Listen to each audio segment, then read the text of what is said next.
camera, and we want you to hear the audio too, because as soon as the aircraft started to climb, suddenly, if you notice, instead of climbing, there is loss of power, there's loss of altitude, and then it just starts sinking, and it sinks to the ground, and there's this huge ball of fire that you suddenly see, and thick black smoke billowing from that site. 7 fire tenders were initially rushed.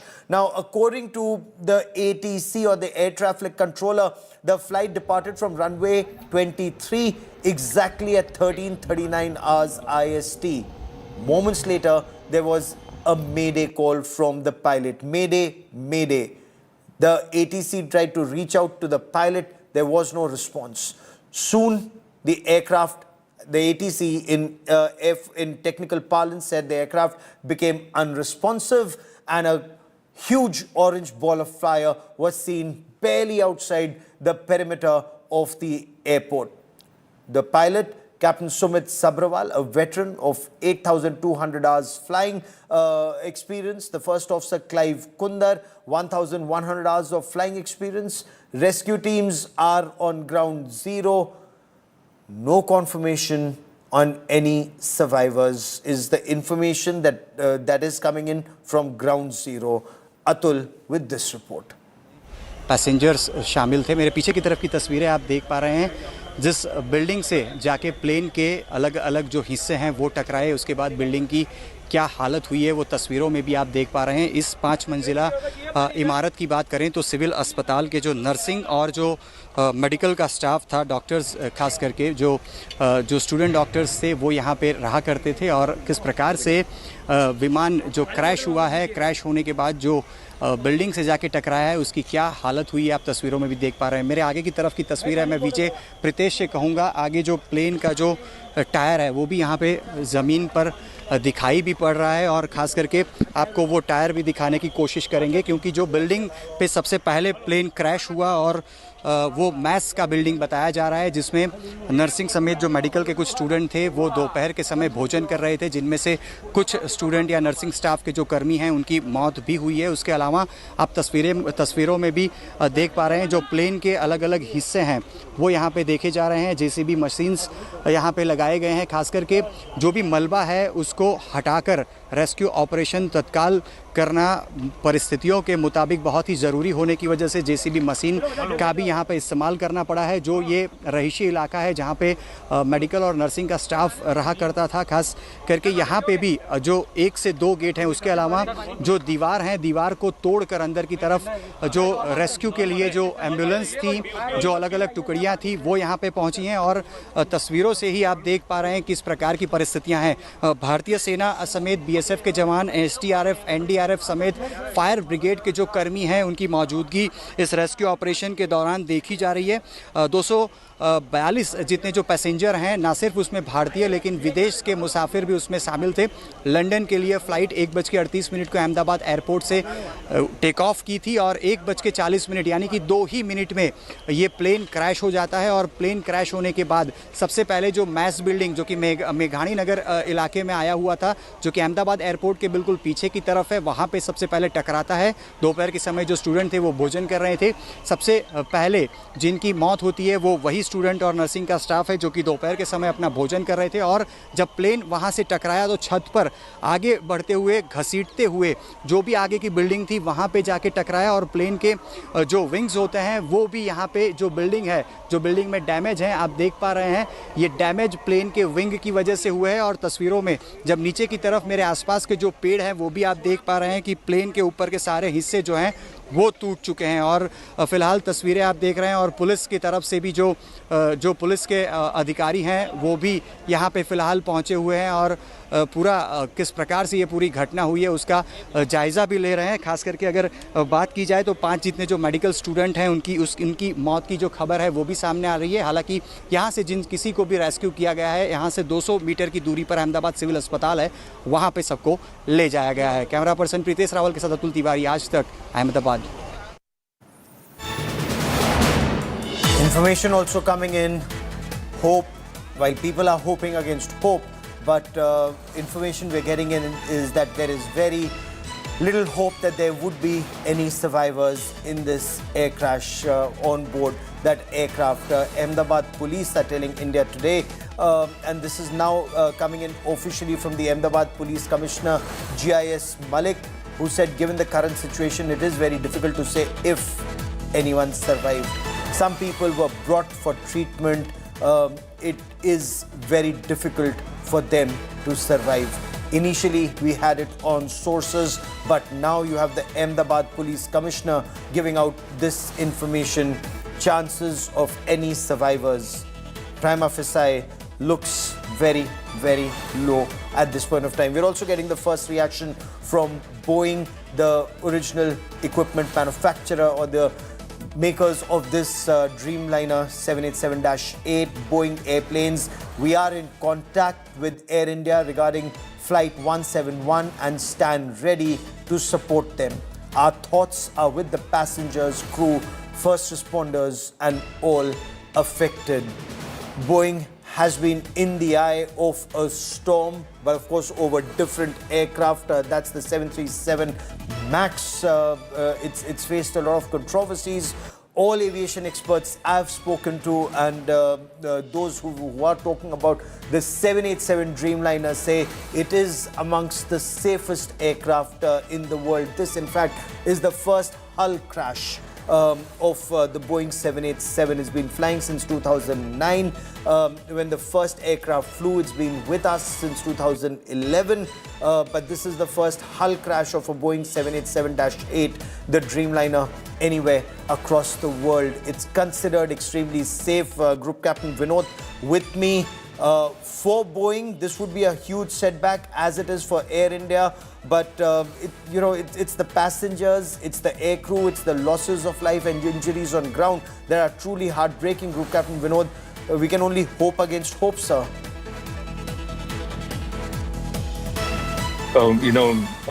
As we are discussing and as I'm seeing more and more, loss of lift appears to be more plausible reason. Of course, the black box will tell us, the FDR will tell us the complete details. But like you said, absolutely safe aeroplane. It is not, I repeat, it is not 737 MAX. It is a 787 Dreamliner. It is one of the safest aeroplane. I accept that 2013 electrical issues and the LATAM turbulence, which had nothing to do with the aeroplane or Boeing. This is probably the first occasion where a 787 hull crash has happened, and that too in India, and that too in with so many people on board, with so much of fuel. And as you were confirming, there is not any survivors from this aeroplane, is again a very big heartbreaking news for me, because a couple of days ago I was here on this runway.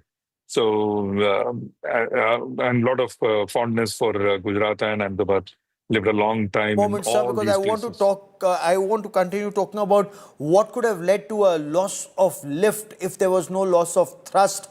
We will talk about that in just a moment, but I want to cut across to Brijesh Doshi, my colleague, who is joining us from Ahmedabad with the latest on this. Brijesh, you've been speaking to the police, you've been speaking to the first responders, you've spoken to doctors at the hospital. What's the information that you can share with us on survivors? As per the latest information, the police commissioner, the city chief, has confirmed that in the certain situation, it is very difficult to save anyone's life. So, very rare chance if someone has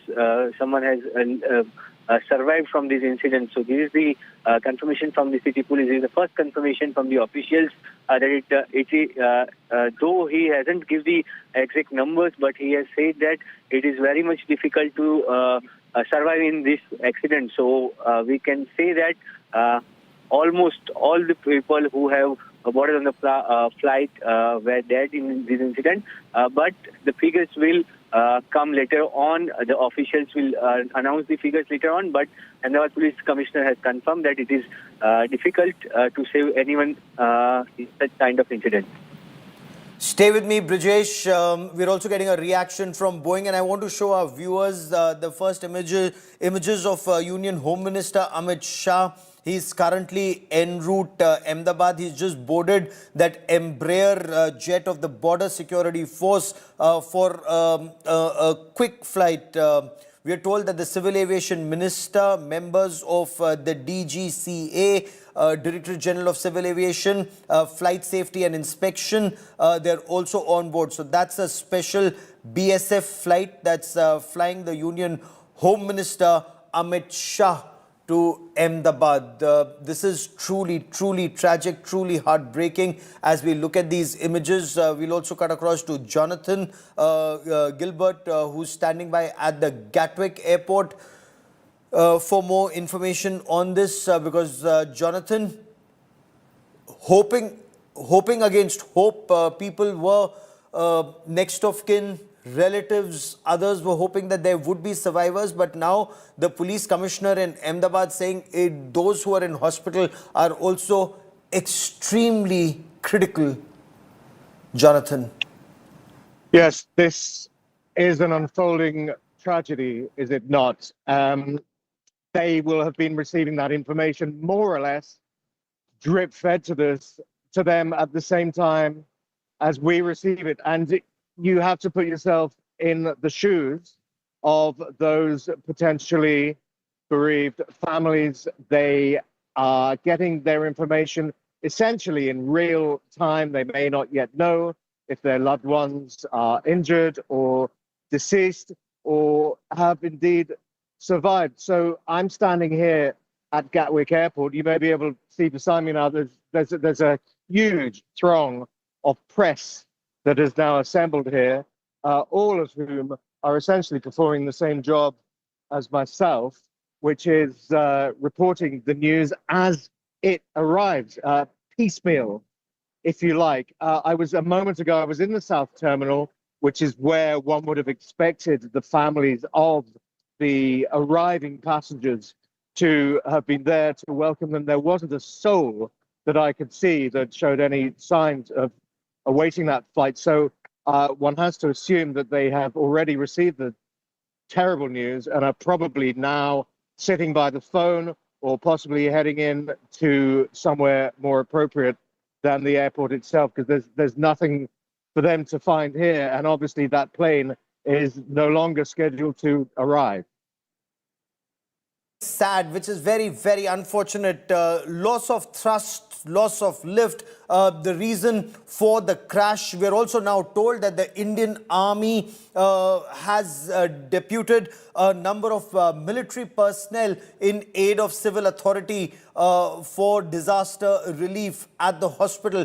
Brijesh, if you're still with me, there are reports of casualties on ground too. Okay, give me a moment as we re-establish that link with Brijesh in a moment. Apparently, there have been casualties on ground. There were students in the dining hall, medical students in the dining hall when that plane crashed and debris fell on the dining hall. That building caught fire, as you can see in those images. A residential hall caught fire. There were some students apparently even there. We are waiting for an official confirmation. What is it that we've been able to piece together so far, talking to authorities and officials on ground and statements that have been made? Air India flight 171 crashed outside the Ahmedabad airport this afternoon, Sardar Vallabhbhai Patel International Airport, moments after it took off. This was a long duration flight, a long endurance flight from Gujarat, from Ahmedabad in Gujarat to Gatwick in the United Kingdom. A 9-hour-long flight, a Boeing 787-8 Dreamliner, had 242 passengers on board, an aircrew and 2 pilots, 230 passengers, 10 aircrew, 2 pilots. The passengers included former Gujarat Chief Minister Vijay Rupani. The DGCA has said that the Boeing 787-8 Dreamliner aircraft was to fly to London Gatwick. It took off exactly at 13:38 hours, 1:38 in the afternoon, and crashed in under 5 minutes after takeoff at a residential area, Menghani Nagar, outside the periphery of the Sardar Vallabhbhai Patel International Airport. The DGCA also gave details. The pilot, soon after takeoff, gave a mayday call. That's an SOS mayday, mayday. The moment you give out this mayday call, as Group Captain Vinod will also tell us better, it means all airport authorities, every authority concentrates on that aircraft, puts everything else on standby to assist this aircraft when it gave a mayday, mayday call. But unfortunately, the flight was barely 625 feet higher than ground. There was very little reaction time. The images that you saw, Union Home Minister Amit Shah en route Gujarat, he's spoken to Home Minister of the state, he's spoken to the Chief Minister of the state. We are getting a reaction from the Minister of State for Civil Aviation, who too is on his way, we are told, to Ahmedabad. Listen in.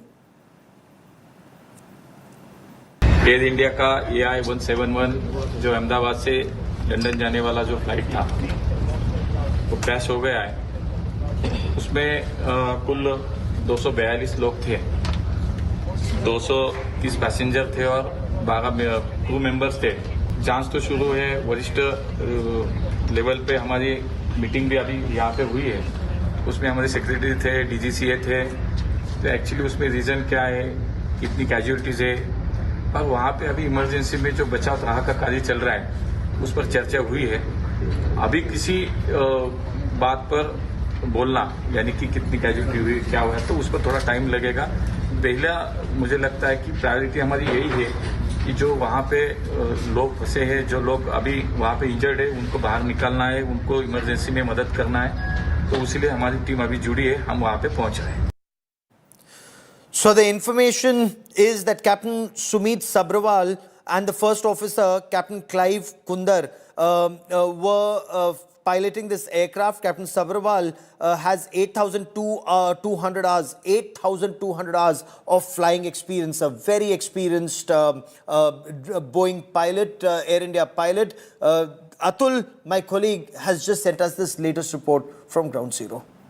पीछे का हिस्सा है वो जाके टकराया और इसी की छत से घसीटते हुए जो प्लेन है वो आगे की तरफ बढ़ता है। आप तस्वीरों में भी देख पा रहे हैं, जो छत का ऊपर का हिस्सा है जो कि दीवार टूटी हुई दिखाई भी दे रही है आपको, और यहीं से जो प्लेन है वो आगे की तरफ घसीटते हुए आगे की तरफ गया। जो पेड़ इस मैदान में फिलहाल दिखाई भी पड़ रहे हैं, प्लेन का जो प्लेन है वो इसी जो पेड़ है उसी से जाके टकराते हैं और आगे की तरफ प्लेन घसीटते हुए आगे की तरफ बढ़ता है। और ये जो इमारत आप 5 मंजिला इमारत आप देख रहे हैं, इसमें बताया जा रहा है कि मेडिकल स्टूडेंट इसी में रहा करते थे, और जिस प्रकार से बिल्डिंग की 4थी मंजिल और उसमें जिस प्रकार से नुकसानी फिलहाल दिखाई दे रही है, हम इसका अंदाज़ा लगा सकते हैं कि किस प्रकार से प्लेन क्रैश होने के बाद प्लेन का जो अलग अलग हिस्सा है वो इसमें जाके टकराया। और फिलहाल वहाँ नीचे की तरफ एक हिस्से में भी आप देख पा रहे हैं कि जो राहत और बचाव कामकाज है वो तेज़ी से आगे की तरफ बढ़ाया जरूर से जा रहा है। खास करके BSF और भारतीय सेना की भी इस पूरे रेस्क्यू ऑपरेशन में मदद भी ली गई है। अहमदाबाद सिविल अस्पताल यहाँ से 200 मीटर की दूरी पर है, तो जो भी कोई जख्मी परिस्थितियों में यहाँ से पाया गया उसे तुरंत ही सिविल अस्पताल में इलाज के लिए ले जाया गया है। लेकिन बताया जा रहा है कि जहाँ सबसे पहला कांटेक्ट प्लेन क्रैश होने के बाद प्लेन का हुआ है वो यही मैस वाली बिल्डिंग है। इसके जो कांच है वो भी टूटे हुए दिखाई पड़ रहे हैं और ऊपर का जो पूरा हिस्सा है वो पूरा टूट चुका है, और इसी में लगभग 5 जितने जो स्टूडेंट हैं उनकी डेथ इसी में हुई है। ये जो जानकारी है वो अब तक हासिल हो रही है, और खास करके जो भी अभी तक सत्तावार तौर पर डेथ का कोई आंकड़ा जाहिर नहीं किया गया है, लेकिन इसी मैच के अंदर 5 लोग जो कि अपना दोपहर का भोजन ले रहे थे उनकी डेथ हुई है। ये स्पष्ट तौर पे जो साथी जो आसपास में रहने वाले जो अन्य मेडिकल और नर्सिंग के स्टूडेंट्स हैं उनकी तरफ से बताया गया है। अभी भी बचाव और राहत कार्य जारी है। साथ ही में एयर इंडिया का जो प्लेन था वो जब क्रैश हुआ तो उसके जो अलग अलग हिस्से हैं अभी भी यहाँ पे अलग बिखरे हुए दिखाई पड़ रहे हैं। रेस्क्यू ऑपरेशन के अंदर BSF और भारतीय सेना समेत जो फायर ब्रिगेड की टुकड़ियां हैं, CISF के जो जवान हैं उनकी मौजूदगी यहाँ पे लगातार देखी जा रही है। अहमदाबाद सिविल अस्पताल के डॉक्टर्स के साथ अहमदाबाद पुलिस कमिश्नर भी जब 1:40 में ये प्लेन क्रैश हुआ उसके लगभग आधे घंटे बाद यहाँ पे पहुँच चुके थे, और बचाव कामकाज लगभग ये कह सकते हैं हम 2 बजे के आसपास से शुरू कर दिया गया था। कैमरा पर्सन प्रीतेश रावल के साथ तुम तिवारी, आज तक, Ahmedabad. This is also the first crash of a Boeing 787-8, the first hull crash of this aircraft, and it's truly tragic. There were 242 people on board. The plane was being piloted by extremely experienced pilots. But what led to the loss of thrust and lift is a matter of investigation, perhaps from the cockpit voice recorder and the flight data recorder. That information will be gleaned and lessons learned. We will continue to get you more on this big and terrible story. But time now for us to slip into a quick break. Back with the headlines and our top story. Stay with us.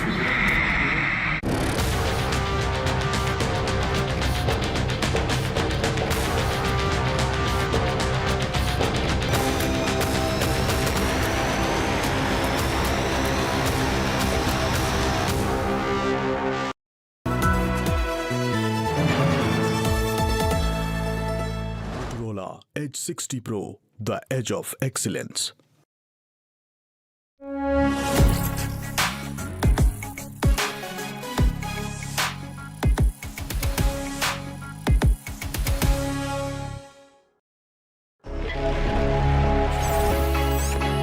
Long night? You have no idea. I got you.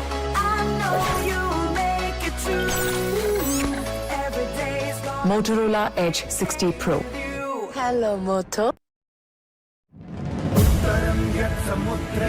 Yogi Adityanath faces huge challenges even here in Uttar Pradesh. What's the biggest win as far as India is concerned? For a section that's completely silent on the atrocities that Hindus are suffering in Bangladesh.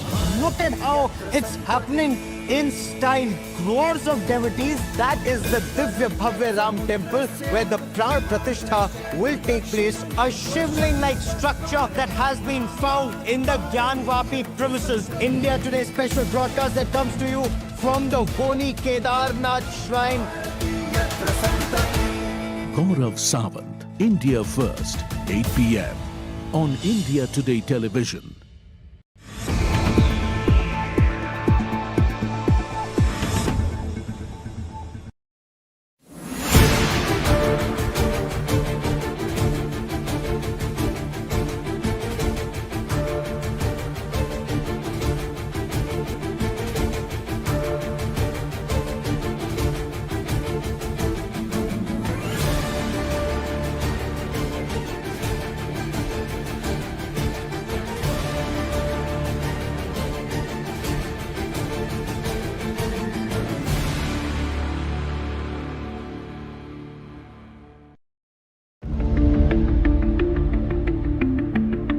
The series of high-level delegations that were dispatched to key global capitals to project India's diplomatic muscle post the daring Operation Sindoor are back. Top Indian lawmakers, including from the opposition and diplomats, fanned out across the world with one message: India has the right, the resolve and the reason. The global outreach campaign was to demonstrate India's strong resolve to combat terrorism emanating from Pakistan. But at home, not everyone is impressed. The Congress alleges that the Modi government used the delegations to whitewash uncomfortable questions, both abroad and at home. The party is also demanding a special parliament session on Operation Sindoor. As India pushes its narrative on global stage, the domestic battlefield of politics is no less intense. Will the diplomacy win international trust or just political points back home? Bureau Report, India Today.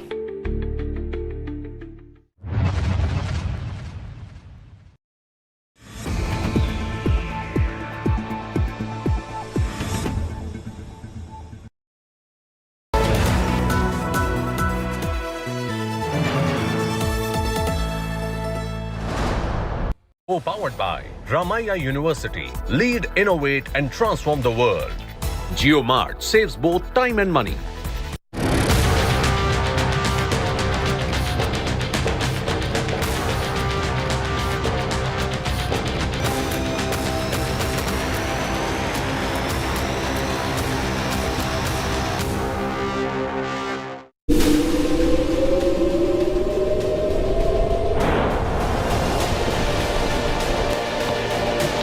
Massive Ahmedabad aviation tragedy.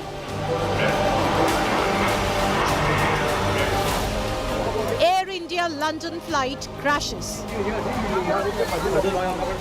5 minutes of flight, mayday call, death plunge. Deadliest crash of a Boeing Dreamliner.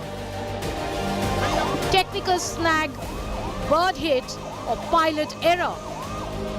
India's worst tragedy in the skies. Top focus on India today. Good evening, ladies and gentlemen. This is a day which is steeped in darkness. An Air India London-bound flight from Ahmedabad has crashed. More than 200 people were on board, and it crashed into an area in Ahmedabad where there was a hostel for medical young students. As of now, the rescue operations are on. Over the next few hours, we will bring you all the updates. We will do it in a manner that puts sense above sensation. We will try and bring you all the news without the noise. But first, the headlines. Air India's London-bound flight from Ahmedabad crashes moments after takeoff. 242 people were on board flight that crashed. 169 Indians, including the former Gujarat Chief Minister Vijay Rupani, were on the ill-fated flight. 52 British, 7 Portuguese nationals among passengers. Ahmedabad's top cop tells India Today survivors are unlikely. The dramatic moment of the crash of the Dreamliner captured on camera. Plane seen plunging only 5 minutes after takeoff. An orange ball of fire seen hitting a residential area near Ahmedabad's airport. The flight data shows Air India flight attained a maximum takeoff altitude of 625 feet, then plunged into a virtual free fall. Pilots made SOS calls, then fell silent. Prime Minister Modi takes stock of situation, speaks to Civil Aviation Minister Ram Mohan Naidu.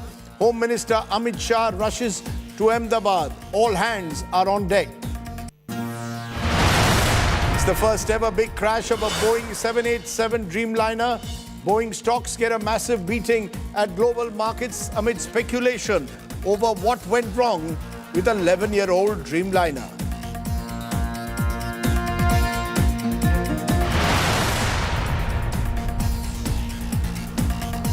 That's right, viewers. The Air India plane crash that has sent shockwaves across the nation. A flight en route to London from Ahmedabad with over 200 passengers coming crashing down within 5 minutes after takeoff. Let's start by first giving you a look at some of those devastating visuals coming in from Ahmedabad. We want to warn you that we will try and keep away any graphic visuals. Our focus is, as I said earlier, on only reporting the facts. These visuals, though, capture the terrifying moment of the Air India flight, a 787 Dreamliner crashing into a residential area near Ahmedabad airport shortly after takeoff. The plane was seen flying at an alarmingly low altitude. It made a mayday distress call before slamming into the ground, erupting in flames. Ahmedabad's Police Commissioner G.S. Malik has told India Today that he fears there may be no survivors. The aftermath of the footage shows plumes of smoke and debris strewn across the crash site as fire tenders and rescue teams battled the blaze. The aircraft struck the roof of a resident doctor's hostel, forcing the occupants to flee. Many of them were having lunch at the time. The tail section caused significant structural damage. India Today has also accessed footage from inside the hostel where thick smoke fills the room. The roof has collapsed, benches lie broken, and the kitchen is completely gutted. Over 700 personnel from the Indian Army and Coast Guard are now involved in rescue and relief efforts. The National Disaster Response Force is also on site assisting operations. A deadly tragedy in the Indian skies. As I said, Air India's London-bound flight took off from Ahmedabad at 1:38 p.m. this afternoon. In less than 5 minutes, the aircraft crashed near Ahmedabad airport.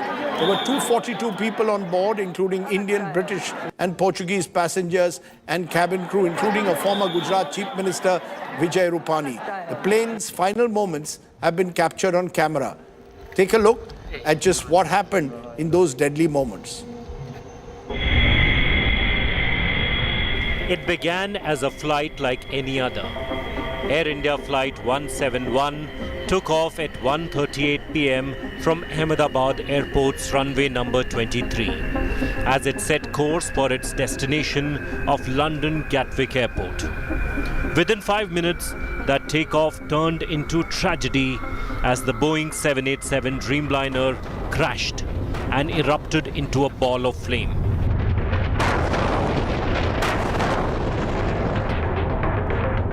The aircraft had ascended to a height of 625 feet before descending with a vertical speed of 475 feet per minute. DGCA confirmed that Flight Captain Sumit Sabharwal, a senior commander with over 8,000 flying hours, had issued a mayday call to air traffic control shortly after takeoff, but did not respond to the ATC after that. Within seconds, it was all over as the plane crashed into a building in Ahmedabad's densely populated Meghani Nagar, just outside the perimeter of the airport. Ahmedabad में 1:40 को air India की flight जो है उसने 1:38 को उड़ान भरी थी जो कि क्रैश हुई है। पीछे की तरफ की तस्वीरें आप देख पा रहे हैं। रेस्क्यू ऑपरेशन जो है वो तेज़ी से चलाया जा रहा है। जेसीबी मशीन के माध्यम से जो भी दीवार यहाँ पे तोड़ने की ज़रूरत पड़ रही है उसे तोड़ा जा रहा है, क्योंकि सबसे पहली प्राथमिकता यही है कि प्लेन में जो 242 लोग सवार थे, अगर उसमें से कोई भी जख्मी है तो उसे तुरंत ही निकाल कर उनका रेस्क्यू किया जाए। फिलहाल आप फायर ब्रिगेड की जो टुकड़ी है उसे भी देख पा रहे हैं। पानी छाँट कर जो भी आग लगी है उसे बुझाने की जो कोशिश है वो यहाँ पे की जा रही है। मेरे आसपास की तरफ की तस्वीरें आपको दिखाऊंगा। एयर इंडिया का ये प्लेन था और लंदन के लगभग 240 मुसाफिर इसमें शामिल थे और आप देख पा रहे हैं जो भी स्पेयर पार्ट्स हैं। प्लेन जब क्रैश हुआ तो प्लेन के जो भी अलग अलग हिस्से हैं वो यहाँ पर टूट के गिरे हुए हैं। हमारी प्लेन जा रही थी 1 बजे जा रही थी। 1:10 की फ्लाइट थी और जा रही थी लंदन। लंदन जाने से पहले ही क्रैश हो गया प्लेन। मेरा लड़का है ना, वो ब्रेक पड़ा था खाने का, तो हॉस्टल में खाने गया था इधर। हॉस्टल में ही प्लेन क्रैश हुआ, पर मेरे लड़का को कुछ हुआ नहीं। बात हुई मेरी और इसके भाई बंधन ज्यादा हुए तो लोग मर गए। ये फिर मेरे लड़का को देखने जाना है अंदर। अभी क्या लड़के को क्या सिचुएशन है? लड़का बोला है कि मैं अच्छा दूसरे मार से कूदा था ना तो थोड़ा खाली लगा है, ऐसा बोला है मेरे को। और मैं जाऊँ अंदर तो मालूम पड़े ना। हाँ, मेरी शादी था, वो ऑफिसर थी, लंदन जा रही थी। हाँ, फिर 1 घंटे में समझ रहा है प्लेन क्रैश हो गया है, इसलिए मैं वापस अहमदाबाद के बाहर निकल गया था, फिर वापस आए सील में आ गया। जिस तरह के यहाँ के हालात है इस हिसाब से यहाँ पर सभी जगह से एम्बुलेंस भी जो है मंगवाई गई है और यहाँ पर लोगों का जो आना जाना ही शुरू हो गया है। जो परिजन है वो भी यहाँ पर आ रहे हैं क्योंकि ये यहाँ पर ही सभी को लाया गया है। सभी जो पैसेंजर जो उसमें घायल हुए उन लोगों को यहाँ पर लाया गया है। यहाँ के हालात आप देख सकते हैं कि किस तरह से परिजन जो है वो यहाँ पर पहुँचे हैं और अपने जो परिजन है वो कहाँ कैसी हालत में है, कहाँ है, उसकी जो पूछताछ है वो कर रहे हैं। On board were 242 souls, 2 pilots, 10 cabin crew, and 230 passengers, including 169 Indian nationals and 61 foreigners. Among the Indians on board was former Gujarat CM Vijay Rupani.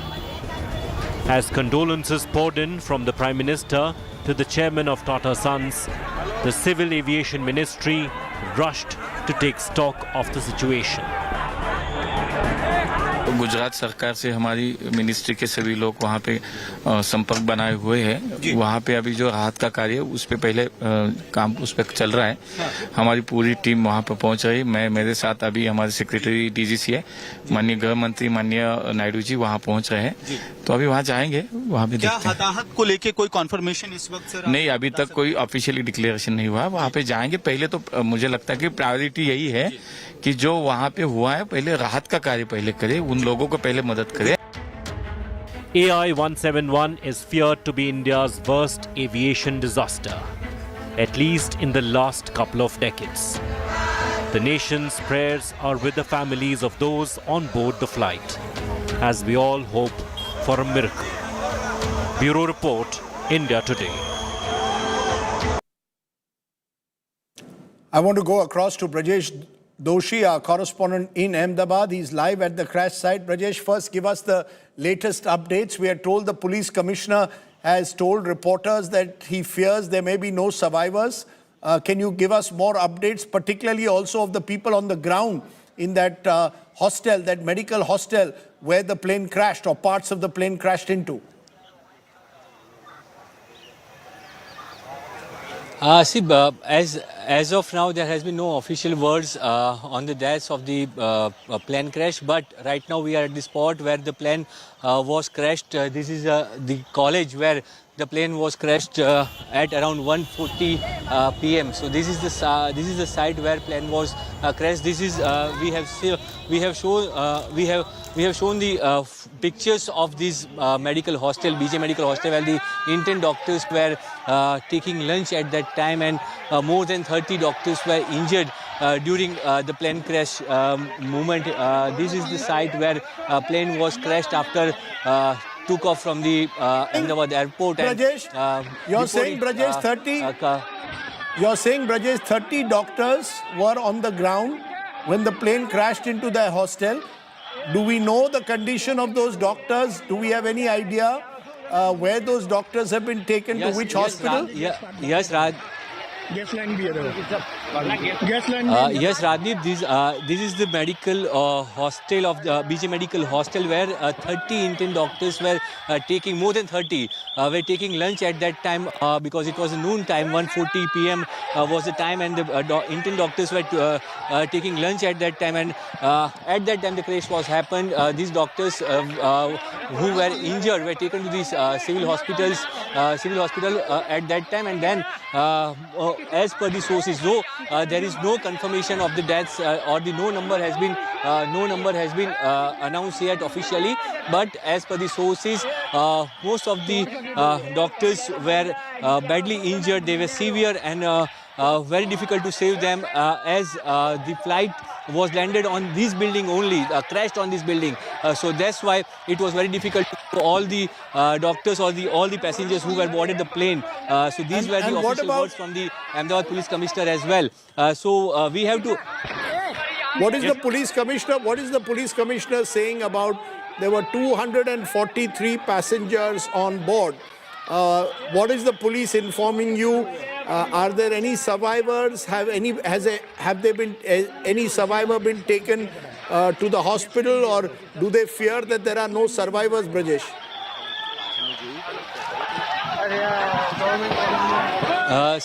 At this moment there is no official confirmation given by any of the police officials, but I had a word with Ahmedabad Police Commissioner Dhanendra Singh Malik, and he has confirmed that it is very difficult to save any one of the passengers in such kind of horrible incident. So it is very difficult that any of the passenger was saved or were rescued during that time. So these were the words of the Ahmedabad Police Commissioner, though he has not given any official statement yet. We are awaiting for the official statement of any of the officials, whether it is police official or the government officials. There is no word from the government as well. Everyone is waiting. The Union Home Minister is reaching to the spot. Also, the Union Aviation Minister is also reaching to the Ahmedabad as well after this horrifying incident. Okay, I want to go from Ahmedabad to London. Remember, there were lots of relatives in London. 169 of the passengers held Indian passports, but about 53 were British nationals. I'm joined by Jonathan Gilbert, reporting from London. Appreciate your joining us, Jonathan. What more details can you give us about who these people were on board? About 53 British nationals, we are told, were on board this Air India flight which crashed. Well, that's right. That's the tragic figure we have to work with at the moment. 53 British nationals out of a total passenger manifest of about 230. Obviously, that's at least a quarter of those passengers on board would have been British passport holders. Now, common sense would suggest that the majority of those were almost certainly Britons, British passport holders of Indian descent, so very much connected with both the UK and India itself, tragically. Now, I was in the South Terminal where this flight was scheduled to land roughly within the next couple of hours. I saw no sign of any families expectant of their relatives and loved ones would seem to suggest, tragically, if practically, that the message has probably got through that this plane, sadly, is not scheduled to arrive. It won't be arriving here, and therefore there's very little sign at the moment of families or the potential bereaved. Now, the British system is very well versed in how to deal with these unexpected tragedies. They will almost certainly have set up some sort of reception area somewhere here within Gatwick Airport for anyone who is confused and in need of information. There are already telephone hotlines in place, but one suspects that many of the relatives of those terrible, tragic passengers are probably, in all likelihood, watching the news, much like the rest of us, waiting for information to filter through. This flight, Jonathan, taking off at 1:35, would have landed in at Gatwick later this evening, India time about 10 o'clock, which would be about 5:30 in the United Kingdom. Do we have any more details about from the passenger manifest about the kind of British nationals, mainly of Indian origin, you say? I saw a few of them, Indian origin, surname Patel, who were British nationals. Are they basically Indians who are traveling, holding British passports? Is that the general sense that you're picking up? As I say, common sense would seem to suggest that that would be the case. Yeah, there's a massive Indian diaspora, obviously, within the UK. Many millions now, Indian, British passport holders of Indian origin, either dual passport holders or indeed the offspring of those who emigrated here many years ago would nonetheless have deep ties with India. Of course, historically, the vast majority of Indian British immigrants are from Western India, from the Gujarat region. So one would expect, indeed, that a significant proportion of those British passport holders would indeed be of Indian origin.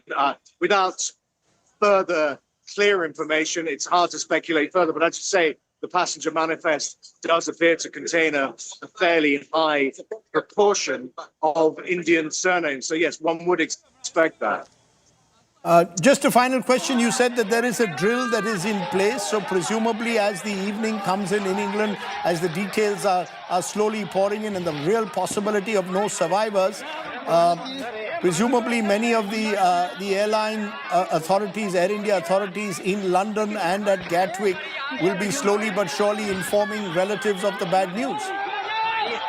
That's right. The responsibility for the disbursement of that information really falls to many bodies, not only the airline itself, but also the UK Foreign Office, which always swings into action promptly at times like this. They've set up already an emergency hotline for anyone who needs further information. I would confidently expect that they probably have or are in the process of setting up some sort of help desk here within the confines of the airport itself, just to help anyone who may have come here either accidentally or literally out of desperation, seeking any further information. You can imagine the mindset of these poor souls at the moment.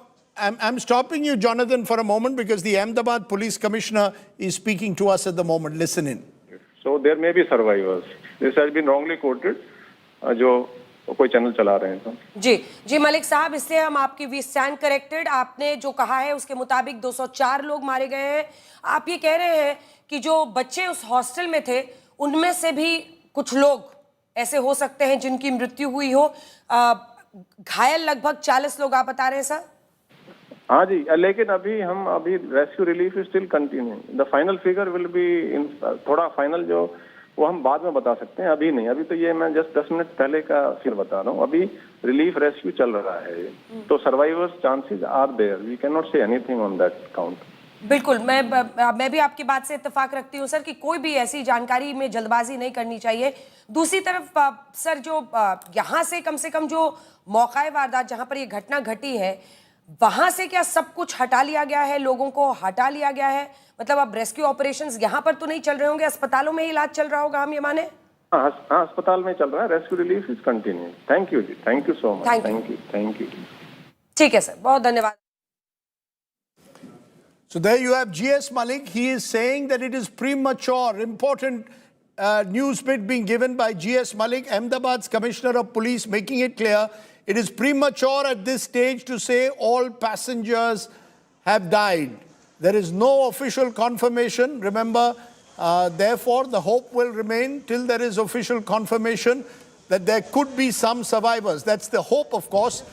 And given the nature of the crash, of course, the Ahmedabad police and all the rescue workers, extremely difficult task that they're having to try and ensure that there could be some survivors. We live on that hope. Remember also, as he said, the medical hostel, several people were there having lunch, young students, medical doctors, and we hope and pray again for their safety, but we know several of them, at least 20 of them, have been taken to a nearby hospital and they have suffered grievous injuries. So at the moment, just to clarify, there is no official confirmation about the total number of fatalities on that Air India flight 171 that crashed in Ahmedabad this afternoon. It crashed into the roof of BJ Medical College Civil Hospital, damaging the building. The explosion not only wrecked the facade of the building, but the aftermath visual showed that debris from the flight damaged the mess of the hostel. The crash led to the tail fin of the plane being lodged into the hostel roof, causing the wall to collapse. The landing gear became stuck in the debris. Pictures showing a part of the aircraft stuck, in fact, inside the students' hostel. No reports of injuries at the crash site, though, have been reported so far. But clearly the building has suffered fairly severe damage as rescue operations continue. A hostel student's mother detailed how the students were simply startled by the crash. Think about it. You're having lunch one moment and an airplane crashes into your hostel. Listen in. मेरा लड़का है ना, वो break पड़ा था खाने का, तो हॉस्टल में खाने गया था इधर. नहीं हॉस्टल में भी प्लेन क्रैश हुआ, पर मेरे लड़का को कुछ हुआ नहीं. बात हुई मेरी, और इसके भाईबंद हैं ज्यादा, एक लोग मर गए. फिर मेरा लड़का को देखने जाना है अंदर. लड़का बोला है कि मैं अच्छा दूसरे मार से कूदा था ना, तो थोड़ा खाली लगा है, ऐसा बोला मेरे को. और मैं जाऊँ अंदर तो मालूम पड़ेगा. We'll of course get more details on that in a moment. Remember, the tragedy at 625 feet, just a little after takeoff, has sent shockwaves to the nation. I also want to tell you that among those who was on board was the former Gujarat Chief Minister Vijay Rupani. He was among the passengers on board Air India flight A171. Remember, Vijay Rupani was Chief Minister of Gujarat for 2 years. He was passenger number 12 on that passenger manifest. In fact, Union Minister Muralidhar Mohol has confirmed that it was indeed Vijay Rupani's name that was on the flyers list. Meanwhile, people in Rajkot have been praying for the well-being of one of the senior-most BJP leaders of Gujarat. Take a look. Ahmedabad में London जा रही air India की flight जो crash हुई है उसमें पूर्व मुख्यमंत्री प्रधान गुजरात के विजय रूपाणी भी उसमें सवार थे, ऐसी बात सामने आ रही है. और लंदन अपनी बेटी के घर जा रहे थे, ऐसी बात भी सामने आ रही है. और ये बात उनके जो नज़दीकी बीजेपी के नेता है उन्होंने भी कंफर्म की है. विजय भाई के घर के पास जो मंदिर है वहाँ पर बड़ी संख्या में लोग आए और उनकी स्वास्थ्य के लिए कामना कर रहे हैं. महामृत्युंजय जाप भी किया जा रहा है. उनके पड़ोसी है, उनसे बात करने के प्रयास करेंगे. क्या कहेंगे विजय भाई, इस फ्लाइट में सवार थे आप, अब उनके लिए प्रार्थना कर रहे हैं? हाँ, उनके लिए हम प्रार्थना कर रहे हैं, जल्दी स्वस्थ होकर ठीक होकर वापस आ जाए, है ना. अंजलि बहन, उनके जो पत्नी है वो पहले से ही लंदन थे, ऐसी बात सामने आ रही है. वो पहले से 3 महीने से लंदन ही है, ऐसी बात. क्या प्रार्थना कर रहे हैं? बस जल्दी ठीक होके आइए, जितना भी जो भी हुआ है एक्सीडेंट, जल्दी ठीक होके आ जाए. और कुछ मैं बोल नहीं सकती इसके लिए. All right, joining me now on the phone line, N. Chandrasekharan, chairperson with Air India, is joining us. Sir, your first thoughts about the incident that you've heard, and how exactly is the Air India ensuring to cooperate with all the authorities, sir? It is very devastating, the most horrific accident. So we are extremely sad, and our thoughts are with the families and all the people affected. and we have set up an emergency response team. Our immediate priority is to help the families from this situation, and parallelly we are in touch with the regulators to ensure that we provide all the information and work with them. And in fact, getting into a flight to go to Ahmedabad at this point, and we are assessing all the information. As we get, we will relay all the information to you. So what is the confirmed information that you can bring to us? Because I believe there were foreign nationals. I can't give you the confirmed information in terms of the cause of the crash. I am equally anxious and waiting for that. But at this point in time, our priority is to address the people issues immediately. Sir, would you also be heading to, I'm sure your team would be heading to Ahmedabad right away, and what would be... I am at the airport. I am getting into the aircraft shortly to go to Ahmedabad. So how would you like to take this ahead? There have been incidents earlier as well. How will the Tata Sons, the Air India ensure that together there has to be a joint probe, and to of course ensure at this juncture to be with the family members and to ensure that the passengers are safe and sound? Yes, we will do everything in our power to support the families at this point in time, and definitely work with the authorities to a whole accident and things that have to be done. But at this point in time, immediate priority is to be with the people and see what needs to be done, and we will do everything we can in our power. So as the experts are referring to the Boeing aircraft, do you think that also will be looked at in the days to come? Give us some time and we will come back to you, okay? All right, so one message for the family members whose loved ones are on the passenger list, and if you have confirmation about the former Chief Minister Vijay Rupani. I don't have specific information on any passenger. All I would say today is, at this point in time, is that we are deeply saddened and devastated, and our hearts and prayers are with the families, and we are with them. We will do everything we can to support them at this juncture. Jonathan Gilbert, I want to come back to you. As I said, there is still some hope. The police commissioner has made it clear that they haven't made any official statement on casualties as yet. At this time of the year, most of the people who come in to India, presumably for the summer break, go back to England. I asked you this earlier. Do we have any profile at all of those involved? I also stopped you, Jonathan, when you were explaining what the process and protocol in Britain now will be. Well, two questions there. So no specific information about those passengers, but like I said earlier, common sense would seem to suggest that those British passport holders who were known to be on the plane, 53 of them is the number we've been given. The majority of those would almost certainly have been either dual nationality or British passports holders of Indian descent. They could be business people. They could be holiday makers. There are many millions of Britons of Indian heritage, and we know that they go back and forth to the motherland, India, on a frequent basis. And as I was saying earlier, the majority of those, through a quirk of history, who settled in the UK are almost all from the Gujarat region. So there's a huge connection between Gujarat and the UK's Indian diaspora. Now, in terms of your second question, yes, there is a help desk that I understand, a reception area, they're calling it, that's being set up as we speak, that will be manned, I suspect, by officials from Gatwick Airport, representatives from Air India, and almost certainly representatives from the British Foreign Office. And they will be there in order to provide information, reassurance, and probably comfort to any relatives who have come here erroneously or chose to come here out of a sense of desperation and a desire to discover more information about their missing loved ones. Right. And just on a final point, Jonathan, you said that there'll be multiple agencies now involved in this. Presumably, this involves Air India staff at Gatwick, but also British aviation authorities?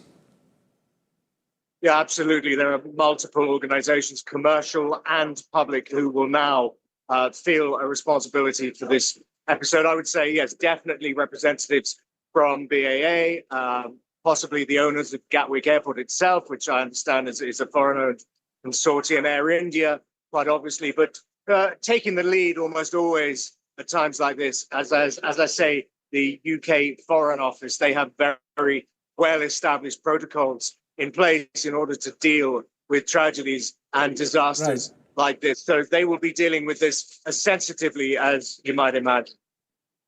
Okay, Jonathan, we'll come back to you for more updates. As I said, there's still plenty of speculation swirling around what could have caused this air crash. Why should an airline which has a 100% safety record, the 787 Dreamliner, crash in this manner barely minutes after takeoff? And lots of theories are doing the rounds to try and get a sense of exactly what happened in terms of minute to minute. My colleague Ankit Kumar is joining me. I'm also joined by KVJ Rao, former senior cabin crew member. But first, I want to come to you, Ankit. Just explain to our viewers exactly those terrifying minutes as we know. We don't want to speculate, but based on what we know so far, tell us what we know, Ankit. So Rajdeep, at the outset, let's disclose the source of this information. Automatic Dependent Surveillance Broadcast, ADSB. It's a publicly available data set which every passenger aircraft broadcasts to ATC, to other aircraft, so that everybody knows where the aircraft is at any given point of time. Based on publicly available ADSB data, we have created these visualizations to inform our viewers to understand what happened to the Ahmedabad-London aircraft flight. So at 1:30 p.m., the first ADSB broadcast from the runway is established. We can also confirm, using the same data set, is that the last broadcast of the signal from this Boeing 7378 Dreamliner was at 1:38 p.m. We know from satellite imagery that the entire length of the runway is 11,500 feet almost. So given the, if we merge the satellite data with ADSB, we can confirm that the aircraft utilized its entire length before it tried to take off. Now the next visualization, this is a broader visualization showing you exactly what may have happened. So at the height of 425 feet, the aircraft lost its power. After that, the vertical descent started. The vertical speed of descent was roughly 475 feet per minute, which should give you an idea that the pilots virtually had no time to react. This is again based on ADSB data.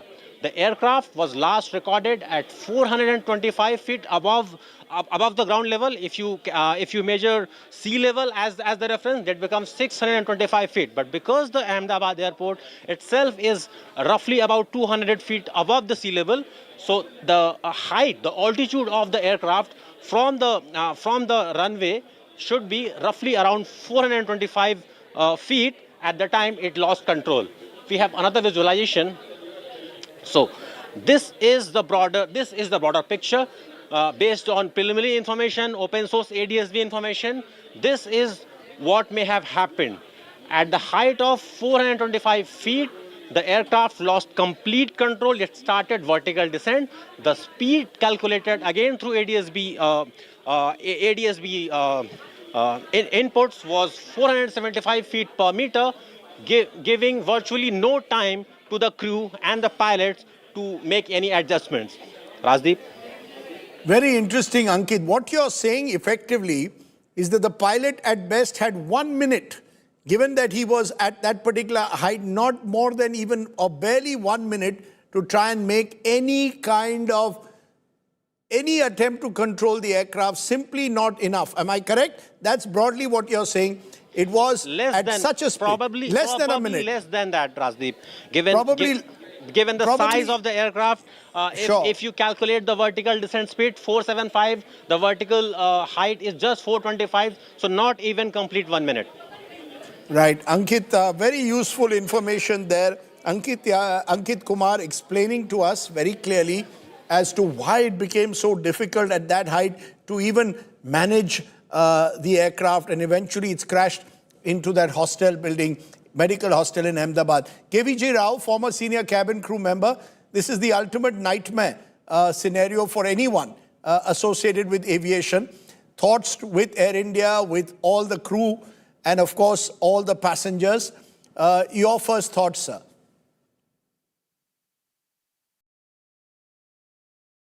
Mr. Rao. Mr. Rao, you're on mute. Can you unmute yourself, please? Yeah, sorry. Yeah, go ahead. It's a very sad incident. This could have been avoided if certain precautions were taken, but to be very honest with you, DGCA has been lax on a lot of issues, and this is not the first time that we're looking at it. Is it fair when you, I mean, you know, I want to be very cautious before pinning blame on anyone at this stage. When you say that DGCA has been lax, can you be more specific before we make any kind of allegation at a time like this? Every statement I make, I take responsibility. I have a DGCA letter here to Air India where the breathalyzer tests of the pilots were forged. I have another letter here where wrong passengers, wrong crew were rostered for a flight. An inexperienced pilot was on board. You see, I have been raising these issues time and again. We were just waiting for a tragedy to happen. Rajdeep, and this is not from today. It is from 2008. Let me put it very blunt. I've been to the courts.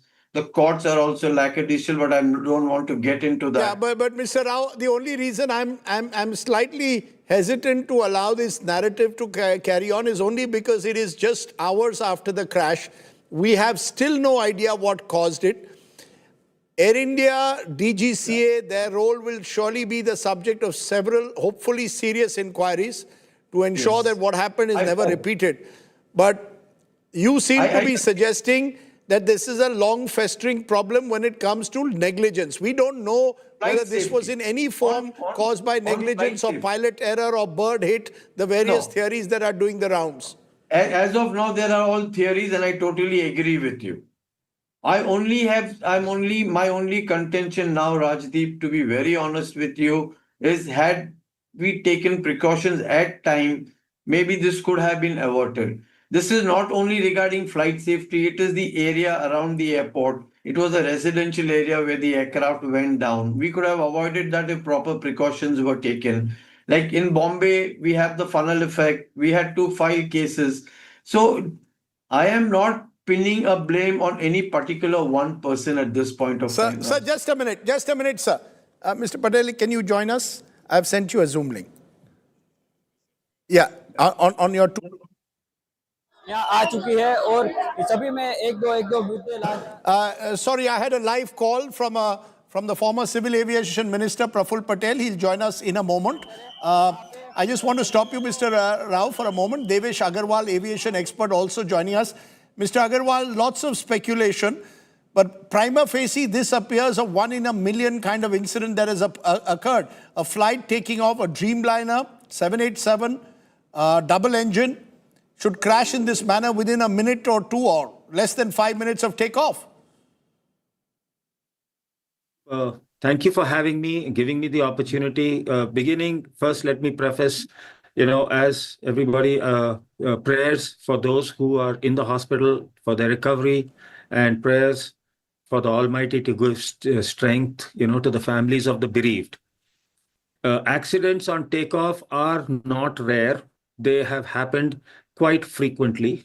In the case of Air Florida flight, I think at I forget which airport, the aircraft stayed a little too long on the runway after getting de-iced, and ice built up on the wings, and it did not, provide adequate lift to the plane. I think a Scandinavian Airlines DC-9 has come and has also crashed on takeoff. So on takeoff, there have been quite a few sets of instances where planes have crashed on takeoff.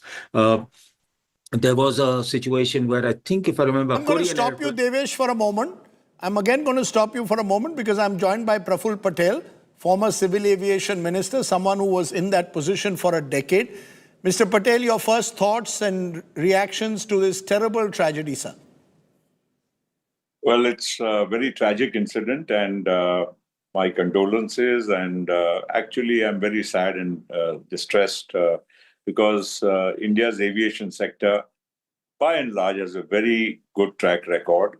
In India, we follow very good safety protocols. Let me be honest, nobody should doubt India's aviation, safety or ability. And this aircraft, a 787, is one of the most technologically advanced aircraft, a robust aircraft used by most airlines of the world, major airlines. Thousands of them are flying every day. And to have the first crash of a 787 in India is something very disturbing.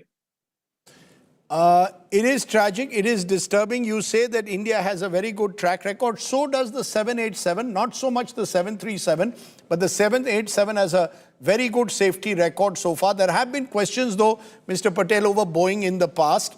Do you believe there's all kind of speculation? How would you approach now the inquiry? In the past, there's a sense that some of these inquiries have not yet given us clarity that is desperately needed by the civil aviation sector. Well, let me be honest that an inquiry can reveal quite a lot. It's not that it can't reveal. And in India, we now have the Accident Investigation Bureau, which is independent of the DGCA or of the ministry. And it's a completely separate institution. And that gives you a very fair assessment of what could have gone wrong and the reasons of the crash. But for that, we'll have to wait for the black box and other equipment which is on board. Coming to the point of safety. Coming to the point of safety, the 787 has been in service for almost 15, 16 years now. And it is flying in the thousands all across the world by many major airlines. So there is no real reason to think that the 787 as an aircraft is, has any real issue, because this aircraft, particularly the one it crashed, has also been flying for 11 years. It flew this morning from Delhi to Ahmedabad and was flying to London under the command of a very experienced 8,500-hour pilot in command. And my sources in Air India tell me also that the fact is that even though it's an 11-year-old flight aircraft, that should be no reason to believe that the aircraft could develop a snag. 11-year-old aircraft is nothing. It is a very normal age of an aircraft. There is nothing to be alarmed because of 11 years. In fact, aircraft can fly safely even if they are 30 or 40 or 50-year-old. It's as good as you maintain them. So there's no real issue on the aircraft per se. Besides, this aircraft flew in this morning from Delhi to Ahmedabad. If there was any snag on the aircraft, obviously it wouldn't have been cleared to fly on the next leg from Ahmedabad to London. And also, remember, Rajdeep, you and me fly every day. We also know that the pilots and the second in command always do pre-flight checks. There's a big manual which is given. The pilots, however experienced they may be, they take that list and they do every check, and they convince each other that yes, everything is okay, all the boxes are ticked. Then only the plane actually pushes back, and after pushback also there are another set of checklists. After that only will the plane actually roll on the runway for takeoff. So are you saying as someone who initiated or was one of the key initiators of open skies, our skies are very safe? Because remember, Mr. Patel, just a couple of weeks ago, an Indigo flight on its way from Delhi to Srinagar, the nose blew off. Now, there were question marks over there. There have been always stories every now and then of near misses. There's even talk in this instance, complete unproven, of a bird hit. But you're saying broadly, you believe, even by global standards, Indian skies are very safe. What has happened is completely mysterious, therefore, and unexplained for now. Two things I'll just highlight. First, the Indian skies are safe as anywhere else in the world. Number one. Number two, our DGCA and our SOPs for safety are as robust and as good as also the most advanced countries in the world. So on both counts, and third, even the airlines, and an airline like Air India or Indigo, or for any matter of that matter, any other airline, has its own safety manuals, flight trainings for captains, for the maintenance standards, for all other flying protocols. So there is no reason to get upset or worried whether India's flying is safe or not. I would say anybody who has to take a flight today should not even hesitate 1 second about the safety standards of India or India's airlines. The worry, of course, the worry, yes, go ahead, please. Go ahead. The second thing is what happened here. Now, there could be various things which people can attribute. I mean, some people are obviously more knowledgeable technically than me, who are pilots themselves, who will be able to speak much more authoritatively. But at this moment, even for them to hazard a guess would be unfair, for the simple reason that obviously the pilot was convinced and therefore he took off. He was on a takeoff roll. And if he had any problem, he could have aborted takeoff. There is always a band of safety. Obviously, between that band of safety and his takeoff, something went wrong, or immediately after takeoff, something went wrong, because he immediately issued a Mayday call. A Mayday is the ultimate call that I'm in trouble. I have nothing else. I don't know what to do. So the point here is about safety. At this moment, we are prejudging a lot of things. You just mentioned about an Indigo flight a few days ago going to Srinagar. That ran into rough weather. Now, that turbulence can occur on any flight. Turbulence can occur on any flight. And unfortunately, that aircraft would have had no problem had it been allowed to divert into Pakistani airspace. But given the incidents of the last few weeks, months, it has been unfortunate that Pakistan did not allow its airspace to be used. This particular, you see, that's, Mr. Patel, as you said, that was into hostile weather or rough weather. Here it was a clear day, it was afternoon time, and therefore, obviously there is concern over what could have gone wrong. You're absolutely right. Only the black box will reveal what could have happened and a full inquiry. But you're giving a reassurance and you're sending out that firm message today. Indian skies are safe. Do not panic. Absolutely, absolutely. And I can assure you, anybody should not even hesitate for a second as far as his next flight is concerned. Please take the flights. Please do not worry about your safety. Of course, now and you're saying that you're saying DGCA is fully in control. I think DGCA so. does not compromise. DGCA does not compromise on safety standards. I don't think that we have to worry about DGCA safety standards. In fact, to be honest, a lot of airlines and pilots complain that our DGCA is very strict. Right. And I think it's good. And there's nothing we should be, really, getting alarmed about the safety standards. Okay. Now, you see, why it's happened, what has happened. Now, to hazard guesses at this moment would be absolutely unfair, and unfair even to the captain who was commanding this aircraft, because his experience, his knowledge, or his own life was at stake. Would he do something stupid unless he was sure? I couldn't agree with you more, Praful Patel. 8,000 hours plus of flying, very experienced pilot, and Air India tells me that he was one of their finer pilots. I appreciate, Praful Patel, you joining me at this hour of grief and tragedy in Ahmedabad. Thank you so much for taking the time. At this moment, I'm also joined by the present Civil Aviation Minister. He's been speaking, Mr. Ramanaidu. He's the youngest minister, remember. We'll play it in a moment. He's gone to the site, remember. Ahmedabad airport itself has been completely blocked out for now. Meanwhile, news coming in, a US probe team will be coming to India. US investigators traveling to India shortly to assist the aircraft accident investigation. The National Transportation Safety Board, that's the NTSB, is an independent US government investigative agency responsible for civil transportation accident investigation. As per international protocols under the International Civil Aviation Organization's Annex 13, all information on the investigation will be provided to the government of India. So that's the other news that we are getting. A US probe team will be traveling to India. Let's listen in at the moment to the Civil Aviation Minister.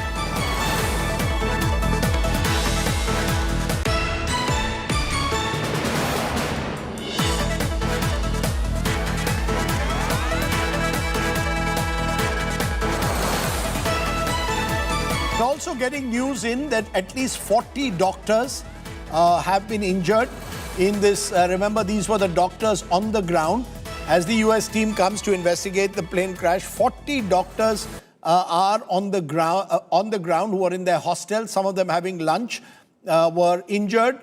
And we fear that at least 5 of them, 3 MBBS students are dead, 45 injured after the plane crash. So our thoughts not just with those families who've lost their near and dear ones in the air crash, but those on the ground too, tragically killed in this air crash, and our thoughts clearly with them. There you can see the Union Civil Aviation Minister, the youngest minister in the Narendra Modi government. Mr. Raman Naidu is there at the moment, and he has been speaking to people on the ground to get a ground view of all that has happened. The Civil Aviation Minister has reached the crash site, and we will be listening to what he has to say. I had spoken to him earlier this evening. He said that I will give you all the details after I've done an on-the-spot inspection of what has happened there. Remember, Sardar Vallabhbhai Patel Airport has been closed to air traffic for now. That's the Ahmedabad airport where this crash took place, just near the airport. The flight taking off at about 1:35, crashing 5 minutes later. You can also see the Air India flight helpline number on your screen, 1-800-5691. 1444 is one of the numbers. There's also separate numbers for assistance for British nationals, as well as Air India's dedicated helpline number is flashing on your screen at the moment. I'll ask my producer to hold on to those numbers for a while. Hotline number for foreigners, hotline number for British nationals. Air India ensuring that as much of information can be provided at this moment. That's Mr. Raman Naidu, who's the Telugu Desam MP. His father, Yaran Naidu, was also a TDP MP. And I'm going now to Brajesh Doshi, our correspondent on the ground. Brajesh, we were just flashing on air, 45 doctors injured, at least 3 dead. Can you give us more details about what you're picking up on the ground, particularly about now the casualty figures? 204 confirmed dead, but there were 243 on board. So are we saying that there are about 30 to 39 injured who've been taken to hospital? Rajesh? Rajesh, can you listen? Okay, we'll try and go back to Brajesh. Confirmed were 204 dead. We're told 3 doctors are confirmed dead on the ground. An NTSB team is coming to India to assist the aircraft accident investigation. Clearly, this has sent shockwaves not just in India, but across the world when a plane with a formidable track record of safety, the 787. Okay, let's listen in to what the minister said. 15 minute में मैं खुद आ गया था। पूरा धुआं पूरा वातावरण पूरा धुआं ही था। जो करीब 15 मिनट में यहाँ पे चाय वाले या कोई है वो भी उसका बेटा उसकी बहू उसका हाथ जल गया और वो लड़का तो उसका डेथ हो गया। तो वो उसका फैमिली वाला उसका 15 मिनट में हाथ में पड़े वो लोग थे जो वो बता रहे थे कि अचानक से हुआ कुछ समझ नहीं आया। दूसरे जो लोग थे उन्होंने देखा लेकिन वो काफ़ी देर तक यहाँ से नज़दीक नहीं जा पा रहे थे क्योंकि हीट इतना था, तो हीट के कारण वो पहुँच नहीं पाए। आंखों में भी पूरा जलन, पूरा पदार्थ पूरा पूरे जल रही थी। सर आप वहाँ चलेंगे ना तो आपको पूरा आइडिया देख के आएगा ऊपर चला। पीछे का जो भाग है वो की तरफ नहीं जा पाए। हाँ, फिर वो आई थिंक बिल्डिंग थोड़ा डिस्टर्ब हो गया है तो वो गिर भी सकते। और पेड़ों में जो अथड़ाया हुआ है उसमें पूरा वो दिख रहा है। अजू की तरह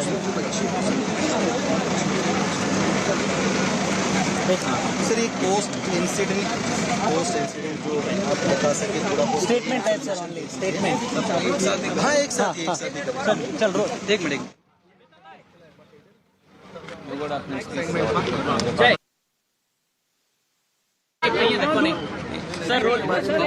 नहीं उसका नहीं, बस सिर्फ यही है। थोड़ा इंग्लिश में बोल देता हूँ, हिंदी में उतना इंग्लिश में थोड़ा हिंदी थोड़ा हिंदी वो शब्दों का वो ध्यान रखना पड़ेगा, हिंदी में कुछ अलग नहीं करना। यार ये नहीं, माइक नीचे रखो। Okay sir. सर ये माइक राहुल नीचे। I am totally shaken by the incident that has happened today near Ahmedabad airport. Very tragic and very, very horrific. And even till now, I have to say I'm in a state of shock. When the event happened, I was in Vijayawada doing the review of that airport and attending one state program. But the moment I got to know this incident happened, I wanted to be here physically at the site, try to find out more about what happened and what needs to be done. And also Honorable PM has called me and also told me to be there at the site and also look into the operations which is going on right now. And right now, if you ask me, I can only think about the passengers, their families, what they might be going through, and especially the civilians also who are there near the crash site. A lot of relief effort has been done already, right from Indian Army, NDRF, state police, medical departments, including aviation concerned departments. Everyone has attended immediately. The fire department, to the best of their abilities, they have been functioning here and doing the rescue operations. And we still have to find out the numbers. I don't want to put any wrong numbers to you, so we still have to go through the numbers. And my condolences, my prayers, my thoughts with the families of the bereaved. And we are trying to extend all the help that can be done. And even our Honorable Home Minister is also coming to inspect the site right now. He will be coming here. We'll go through another round of inspection. We'll talk to some of the people who are here and all the teams that are here. And then we are having one meeting at the Circuit House. Annex. So we will be discussing some more things there. Maybe once we go through all these discussions, I can give you some more information. But if you ask me, then I'm just thinking about the families and the passengers who are there. It's a great loss. Yes, it is. It is very very sad to know that Vijay Rupani ji, Chief Minister, was also there, and like you're mentioning, other nationals were also there, children were also there. I would only say that each and every life is precious to us. Each and everyone is a very important person to us. So it's an incident which has shaken the nation also. Everyone has expressed their grief. Seriously इस घटना को लिया जा रहा है क्योंकि इतनी technology होने के बावजूद इस तरह की घटना होना तो वो एक अपने आप में बड़े सवाल खड़े हैं. Yes. I'll only give one line to what you have asked right now. We are going to do a fair and thorough investigation. We are not going to spare anyone. We are not going to leave any stone unturned. We will do properly according to the protocol, and we are going to go to the depth of why this incident has happened. That much I can tell you now. बस अभी इतना का. Thank you. Okay, Rama Naidu, the Minister for Civil Aviation there, speaking after the incident, promising a full, fair, transparent investigation. The investigation will, of course, hold center stage a little later. For now, our thoughts are clearly with the victims above all else. Remember, more than 240 people, 243 were on board, including 12 crew members. And there are tragic reports of at least 3 MBBS doctors who've succumbed to their injuries on the ground. Questions will be raised over Boeing itself, over the safety of the Boeing plane. Devesh Agarwal, is this a completely safe plane? There have been questions over the Boeing 737. This was a 787 Dreamliner, totally safe.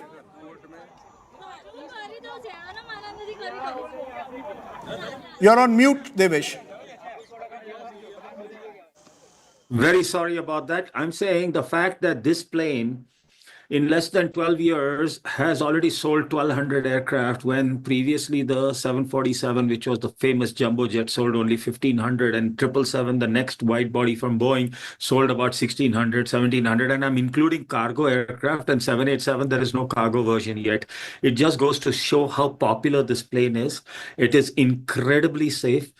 People were speculating about the engines. The GE Gen X engines are derived from the GE 90 engines, which power every 777 in the world. These are the engines that essentially were proven to be so reliable that, if you recall, long back, about 30, 40 years ago, planes had to always be within 60 minutes of an airport so that they could divert. Today, that period has gone up to 6 hours. And that's what enables our Air India to do, trans-Siberian, trans-North Pole flights from San Francisco to Delhi and to Bangalore and all. It is because this engine is so reliable. So people are, we have clearly seen that there is a loss of lift, but a loss of lift is caused by more reasons than just an engine. And if you see, the engine is not emitting any smoke or anything. I am really a bit skeptical about the engine failing, but I would not like to speculate as to the reasons. And people also wonder if there have been aircraft crashes on takeoff. There have been quite a few. Okay. Devesh Agarwal, I think you're being very, very rational when you say don't speculate at this stage. Of course, questions will be raised depending on what the black box finds, but that's for the future. For now, our thoughts are, as I keep repeating, squarely with the victims, both in the air and on the ground. Let me bring you the headlines once again. Air India's London-bound flight from Ahmedabad has crashed moments after takeoff. 242 people were on board the flight that crashed. All passengers, at least 204, are confirmed dead. 169 Indians, including former Gujarat Chief Minister Vijay Rupani, were on the ill-fated flight. 52 British, 7 Portuguese nationals among the passengers. The dramatic moment of the crash captured on camera. Plane seen plunging 5 minutes after takeoff. An orange ball of fire seen hitting a residential area near Ahmedabad airport. Flight data shows Air India flight attained a max takeoff altitude of 625 feet, then plunged into a virtual free fall. Pilots made an SOS call, then just fell silent. Prime Minister Modi takes stock of the situation, speaks to Civil Aviation Minister Rama Mohan Naidu. Home Minister Shah rushes to Ahmedabad. It's the first ever big crash of a Boeing 787 Dreamliner. Boeing stocks get a massive beating in global markets as questions raised over the airliner.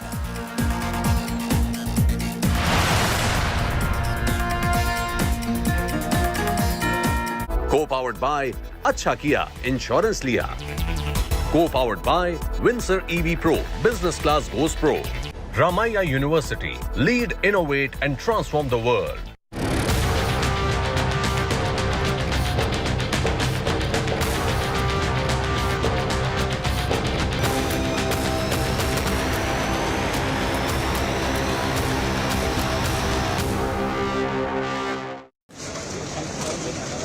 Just to take you through all that's happened, an Air India Boeing 787 Dreamliner has crashed near Ahmedabad just minutes after takeoff. It marks the first ever crash involving this particular aircraft model. Renowned for its advanced technology, robust safety systems, the Dreamliner's unexpected failure will raise urgent questions. Investigators now relying on data from the black box to uncover the cause of the tragedy. Take a look at the details in this report.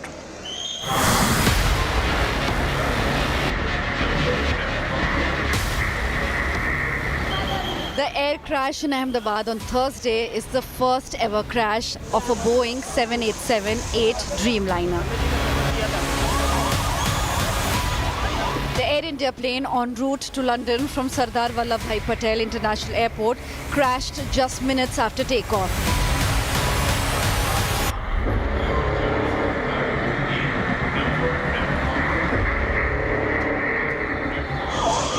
The crash marks the first catastrophic loss of a 787-8 Dreamliner since the model's debut in 2011.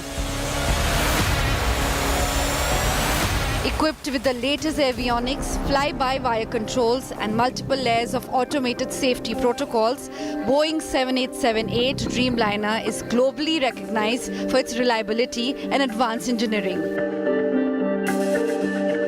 The first model in Boeing's Dreamliner series.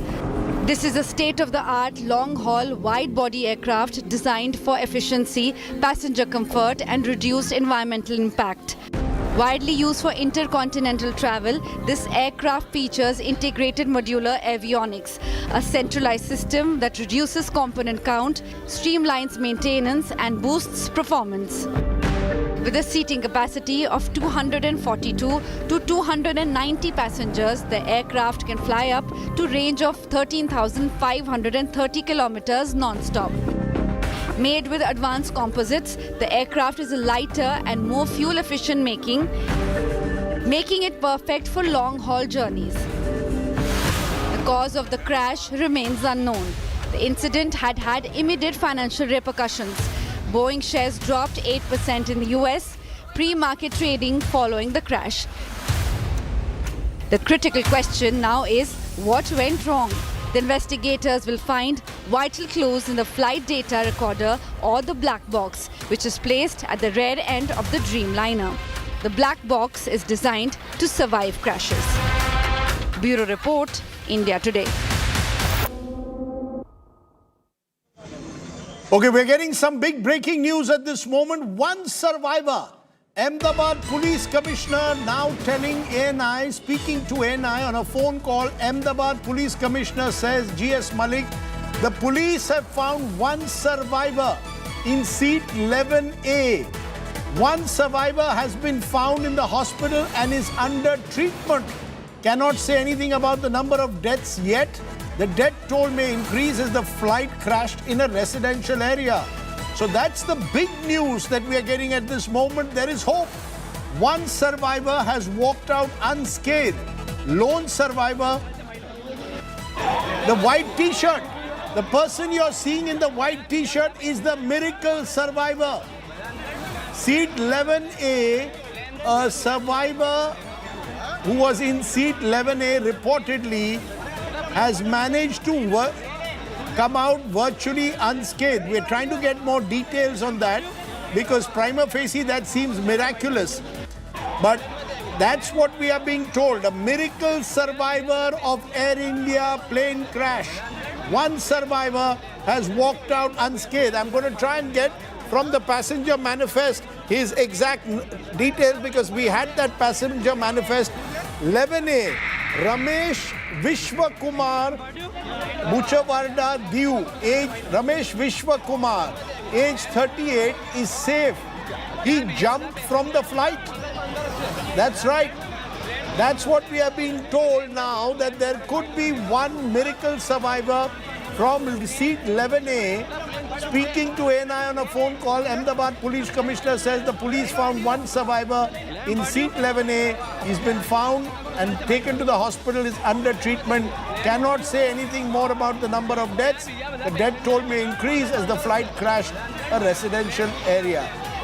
But we will try and get you as many details at the moment. That's the one positive news coming in on this very dark day. One potential survivor, miracle survivor of the Air India plane crash.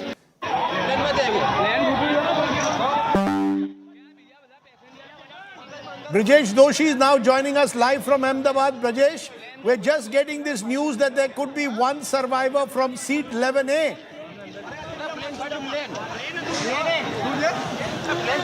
Definitely, Radib, this is a big miracle if this news comes true. As per the Ahmedabad Police Commissioner, one lone passenger was jumped from the plane during this incident. So it is not less than a miracle if he is alive, and he's alive after such a horrible incident. Right now we are at the place. I would just like to show you the visuals of the plane which was stuck at BJ Medical Hostel mess, where the Indian doctor were taking lunch in the noon, and this plane was crashed on that mess where more than 30 30 Indian doctors were present there.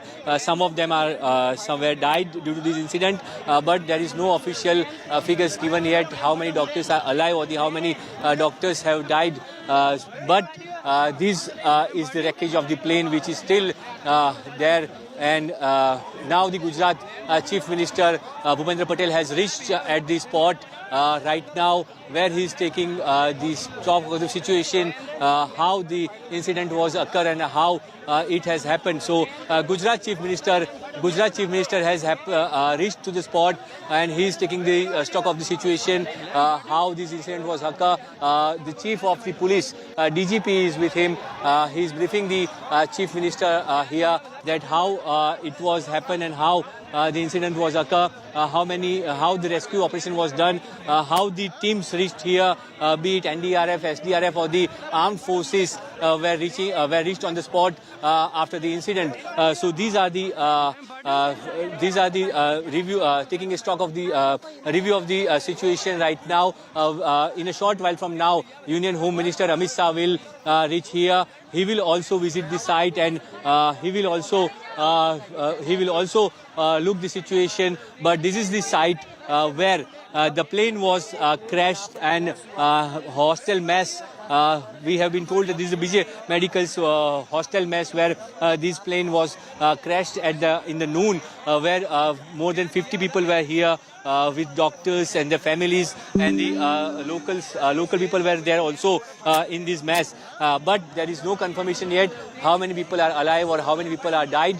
We have to wait for the official confirmation. But the good news, as per the Ahmedabad Police Commissioner, that one lone survivor of this incident was saved, and he jumped from the flight during this incident. Do you believe in God? If that is true, in a flight like that, with the kind of crash that's taken place, if there's a survivor, it's a miracle.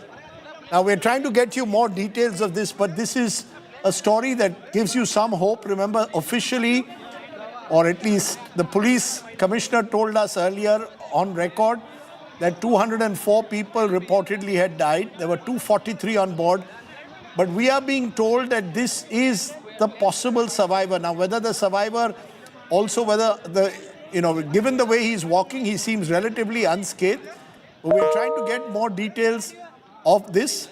Was he on the flight, seat 11A, as some are suggesting? Was he on the ground? More details will come in a moment, but clearly this could be just that one ray of light on this very, very dark day for Indian aviation, civil aviation in particular. It's given us some reason to hope amidst all the despair that we brought you over the last few hours. I'm going to try and get more details. We'll try and get the police commissioner to confirm that this indeed, the person you're seeing on your screen, he was sitting in 11A. One report is that he jumped out of the plane as it was catching fire. But even so, that needs to be confirmed as to his identity, and whether that indeed the person there is the person who has survived miraculously in this air crash. One survivor reportedly walking out unscathed. Okay, I'm joined by Sanjay Lazar at this moment, aviation expert and CEO Avia Lars, and Wing Commander Vikram Mahajan, a former military helicopter pilot, presently flying helicopters commercially. Wing Commander Anil Goel, a pilot and aviation specialist, is also with us. I'll also be joined by Group Captain Narayan Deepak, retired test pilot. As I've been saying, we don't want to speculate. It's just too early to give reasons, but I want to give each and every one of you an opportunity to give your first thoughts when you heard of this crash. Sanjay Lazar, why don't you start first? Thank you, Rajdeep. Thank you for having me on your show. And very sad day for Indian aviation, Air India, and global aviation as well. My heart goes out to all the families of the passengers, the crew, and the families of the students at the hostel, medical hostel. The 787, as we know, is a very trusted, reliable aircraft, 1,200 of them flying in the skies. And this is the first major incident, stroke accident for any 787. So it will come as quite a surprise.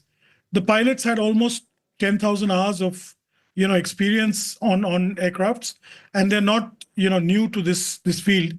So obviously there was something really out of the ordinary that went on here. The takeoff profile seemed okay.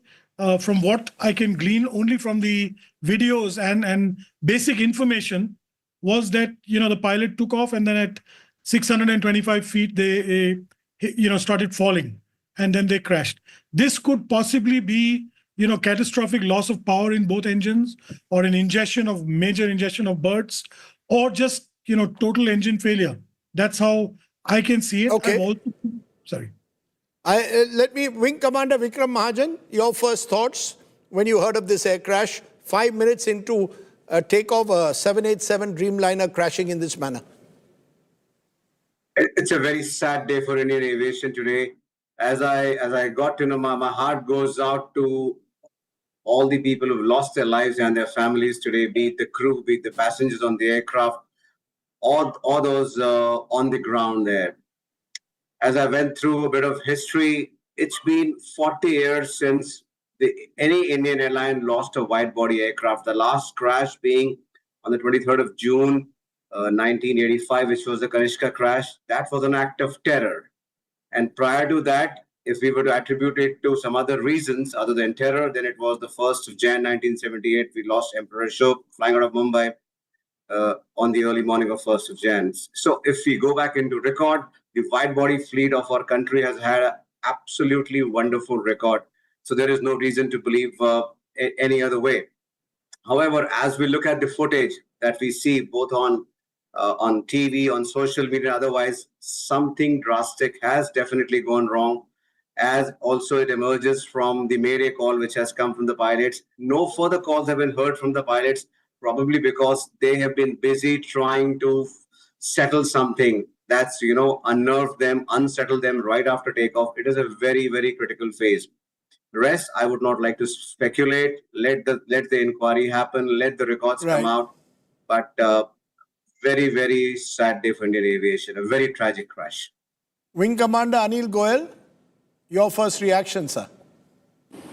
Sir, very good evening to all of you.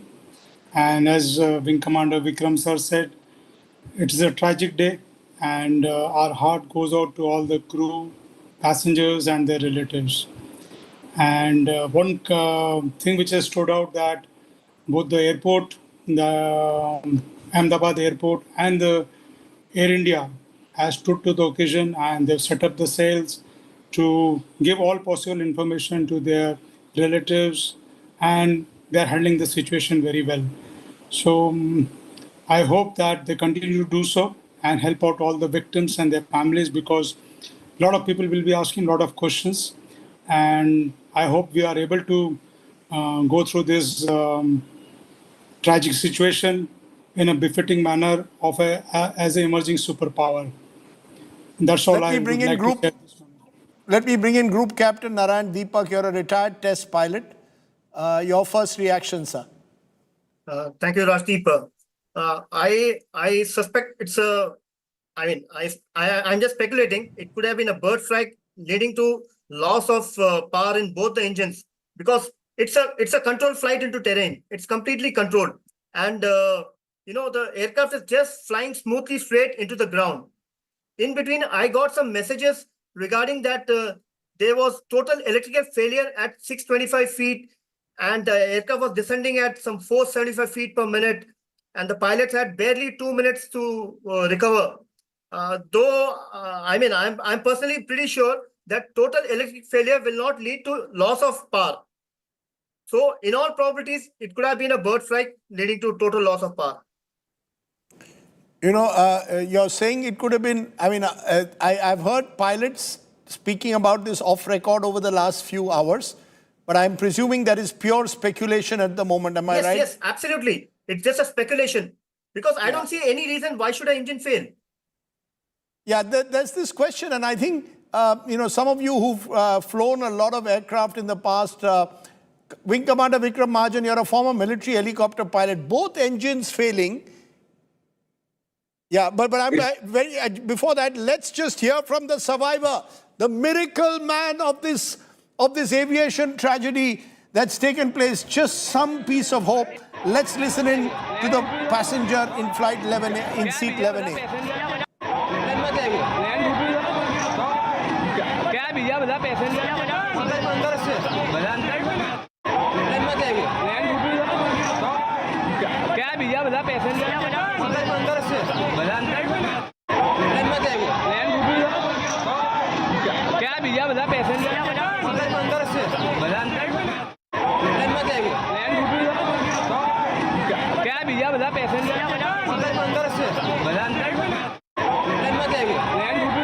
His name is, I have the passenger manifest with me at the moment.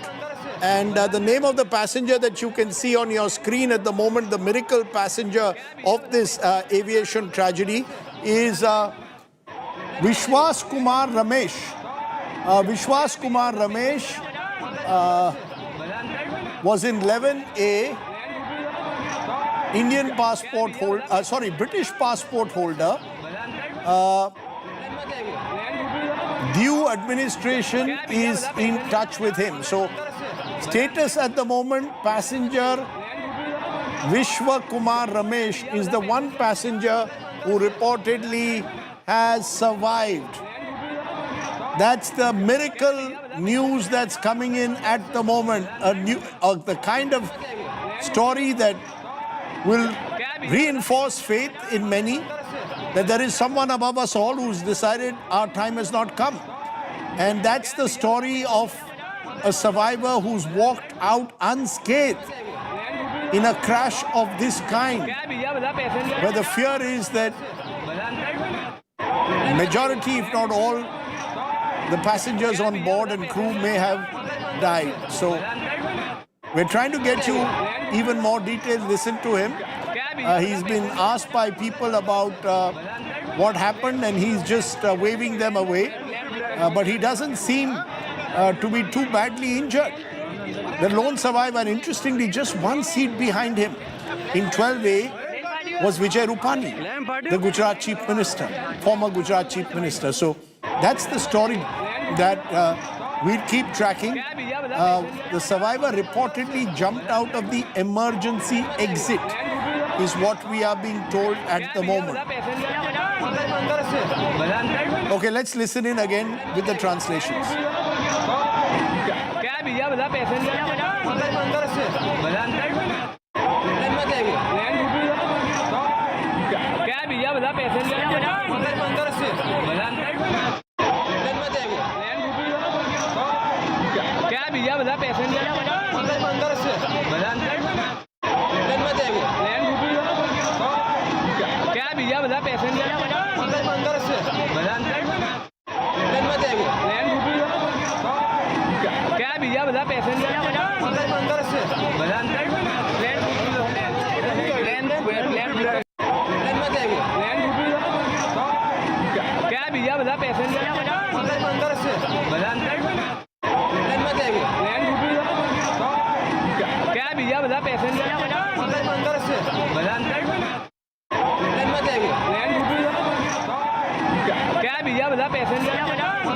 Okay, we are getting more details about the passenger.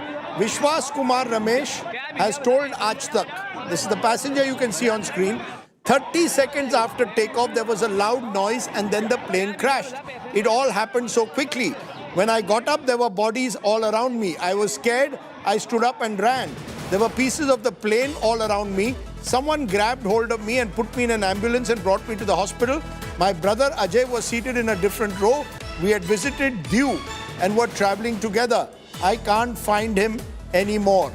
I think that's the miracle passenger. Not necessarily the person we saw in the white shirt, but that's the face of the miracle passenger. That's the miracle passenger who still... Okay, both I'm told that's the same person, but that's him now in the hospital. He was carried there and taken by ambulance. That's Vishwas Kumar Ramesh. Let me repeat what he's told Aaj Tak. 30 seconds after takeoff, there was a loud noise and then the plane crashed. It all happened so quickly. When I got up, there were bodies all around me. I was scared. I stood up and ran. There were pieces of the plane all around me. Someone grabbed hold of me and put me in the ambulance and brought me to the hospital. My brother Ajay was seated in a different row. We had visited Diu and were traveling together. I can't find him anymore. Please help me find him. Please just think of what we've just seen. In a plane which has crashed into a building 5 minutes after takeoff, exploded on crashing. There could be a miracle survivor. There is a miracle survivor who's recounting the horror to us. And that is the survivor of flight AI-171, who seems to be relatively unscathed given the scale of what happened on that flight. And therefore, our thoughts and prayers and the hope, of course, that maybe there are 1 or 2 other survivors as well, both in air and on the ground, of course. But that's the good news, in a way, on this very, very dark day, that we are getting you a miracle survivor recounting the horror of it here to India today. We're trying to, of course, cross-check the details of the individual, who you can see also walking away from that flight which crashed in. But the miracle survivor tells us, I stood up and ran. I was scared. His brother was also on the flight. The brother has not been found at this moment. Meanwhile, visuals coming in. Home Minister Amit Shah has landed on the spot. He is there at the moment at Ahmedabad airport. And he is, remember, also an MP from Ahmedabad, from Gujarat, the Home Minister of the country, landing there a short while ago. All of this is, of course, what has happened has shocked the nation. It shocked the political leadership. And it has sent a chill down the spine of many people who travel every day by air to see a flight, such a safe aircraft with a safety record, a wide-bodied aircraft crash in that manner.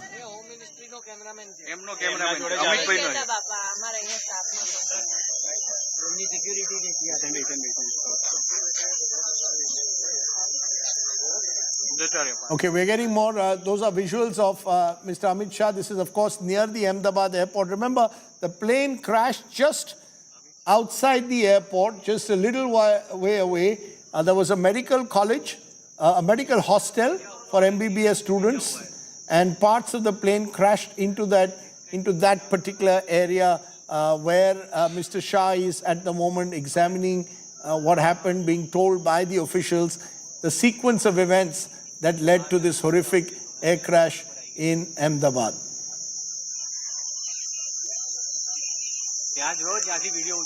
Okay, let's... Sanjay Lazar, there is a God out there. When you hear that there is a miracle survivor who has survived virtually unscathed, the only impression one gets is that there is a God out there who's decided your time has not come. Absolutely. You know, Rajdeep, this is miraculous. That's all I can say. You know, it's absolute magic that, somebody could escape from this inferno, as it were, and jump out of the aircraft. God bless him. And I hope there are more like him who took the opportunity and jumped out to save themselves. I'm getting some very gruesome pictures on my mobile phone of the interior of the aircraft from Ahmedabad, and it's shocking, to say the least. So to see this man walk out of a hospital bed on the street is unthinkable. It's just unthinkable, unimaginable. And I'm also coincidentally a survivor of, the previous wide-body Kanishka. I lost my entire family in that 40 years ago, which the wing commander spoke about. So for me, you lost your family in the Kanishka air crash? Yes, all my entire family. Yes, 40 years ago. So this. I'm sorry to hear that, Sanjay. Those images coming in of the Home Minister with Ram Mohan Naidu, the Civil Aviation Minister, as they look at what's been happening on the ground. Commander Vikram Mahajan, you're still with us. One of the things that is worrying people while we play those visuals is that that both engines reportedly failed. Does that surprise you as a former military helicopter pilot, that both engines would fail in this manner? Rajdeep, the possibility of both engines failing at the same time, I would say yes, it's possible. But we need to look at the probability. What is the probability of both engines failing at the same time? It is very, very low. If you look at statistics, you will be hard-pressed to find the number of incidents of both engines failing, and that too during takeoff. Sully was a case in point, but that was attributable to bird strikes. In this particular case, we still do not know the reason, whether it was bird strike or some other reasons. Right. You're saying that obviously we don't know. I just want to focus on a moment on the survivor. We've had helicopter crashes, Wing Commander Vikram Mahajan, where there have been on occasion a survivor or two. But in a crash of this nature, this is a pure miracle, isn't it, Wing Commander? Absolutely, sir. It's an act of God. God has been very kind to this individual, and we sincerely hope and pray that there are some more at least who've been able to find their way out of this wreckage, of this crash. Okay. Meanwhile, the tragic news that we can give you is we are also getting first reactions from the Air India CEO, Campbell Wilson. But the other tragic news is former Gujarat Chief Minister Vijay Rupani is confirmed dead.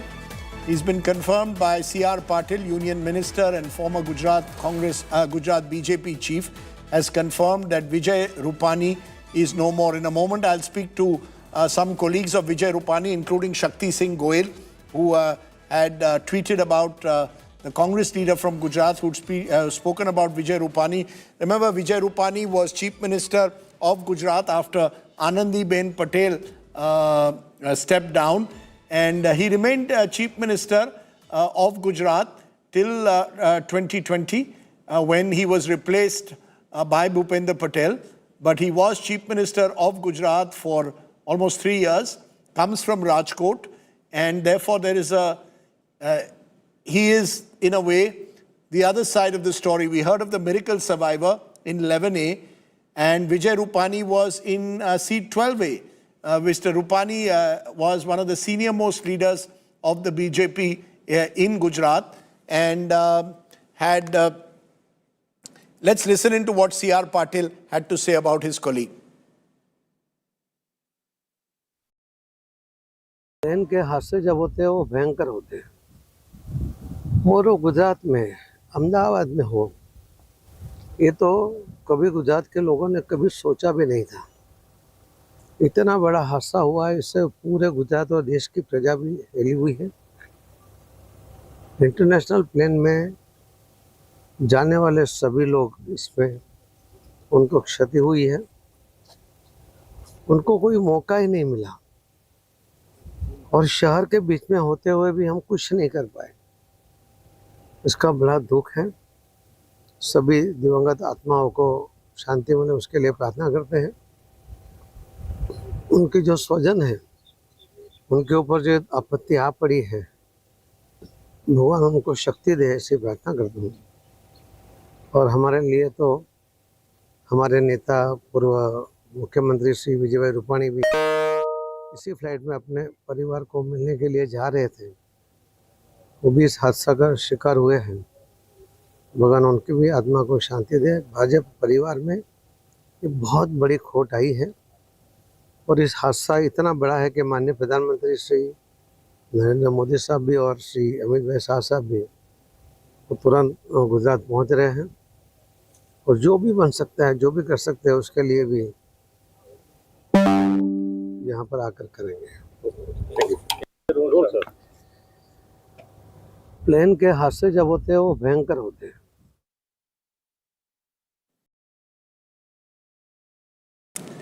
Vijay Rupani, senior leader, I just want to correct myself. He was Chief Minister of Gujarat from 2016 to 21. So he was Chief Minister over 5 years in Gujarat and had successfully led them to an election victory in 2017. So Vijay Rupani, senior BJP leader, is no more. He passed away. He was in seat 12A, just behind where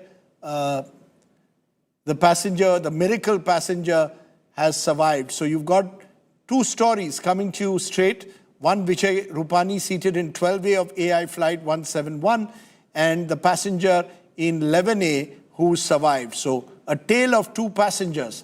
The Gujarat Chief Minister Vijay Rupani, former Gujarat Chief Minister, no more, but a passenger in 11A, Vishwaguru Ramesh, has survived. And that his survival will also be really seen as a complete miracle. Apparently thrown out of the emergency exit and thereby managed to avoid the burns that have consumed, the burning flames that consumed that flight. I'm trying to get more details. My Ahmedabad correspondent Brajesh is back with us. Brajesh, the Home Minister is on the ground at the moment. I'm presuming airline services at the airport have not resumed yet. See, Baradib, airport has resumed all the flights as per normal from around 6 p.m. As the PRO of the airport of Ahmedabad airport has shared the information, the flight operations are resumed at 6 p.m. Union Home Minister and Union Aviation Minister has visited the site where we are right now. This is the BJ Medical Hostel where the plane was crashed. After the crash, plane was landed here. So he has visited, both the Union Minister have visited the site and they have inspected that what was the situation at that time and how the rescue operation was done. The armed forces as well joined the rescue operation with NDRF and SDRF, and all the local police officials were also joined with them. So this is the situation right now on the ground. To took the stock of the situation, which the horrific incident of the plane crash happened after more than 35 years in Ahmedabad. 35 years ago, similar kind of plane crash happened in Ahmedabad as well, but that time technology was not so much. Right now we have the access of the technology, and that's why we have able to show the visuals and the devastating visuals of the incident or the after the incident, how the mess was vanished, or the people were tumbled up at that time, how was the situation of the people, how the dead bodies were lying there. So we have seen such kind of devastating visuals because of the technology has evolved. So right now the Union Home Minister and Union Aviation Minister are visiting the spots. Now they are going to the civil hospital where the dead bodies were taken, and also the injuries were shifted to the civil hospitals, be it the resident doctors or the passengers who were badly injured during this incident. So now both the ministers along with Gujarat Chief Minister Bhupendra Patel, they are visiting the civil hospital, and they will meet the families of the victims or the victim families as well as the injuries as well. Okay. Brajesh, we'll keep coming back to you for more updates. At the moment, as I said, the US Secretary of State, Marco Rubio, has also expressed grief. Remember, there's an investigation team that is expected from the Air Transport Board of the United States to help India in assisting India in this in the aftermath of this tragedy, to find out the causes, the reasons. Boeings fly across the world. America has just signed a major Boeing deal with Qatar when President Trump was in Doha recently. The Tata Group has now announced a 1 crore compensation for the victims, for the families of the victims of this tragic air crash. 1 crore each to the kin of the deceased is an announcement that Tata's has made. US Secretary of State Marco Rubio expressing his immense grief at what's happened.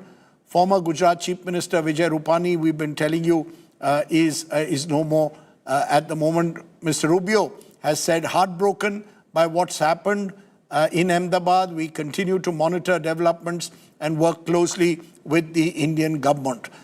We stand with emergency responders at a time like this. Just to add, remember there are as many as 53 British nationals on that flight. So there is the angle of the United Kingdom as well, which will be looked at closely. 1 crore each to the kin of the deceased. Just want to get in more voices at this moment from the guests who are still with us to try and understand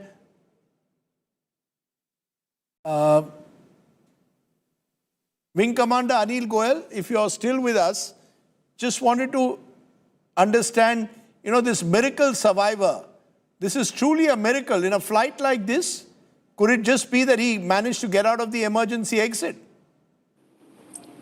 It's a true miracle, Rajdeep. And whenever such kind of accidents happen, people generally go into a shock and they are not able to react for next 2 to 3 minutes. And they generally become, they don't feel anything.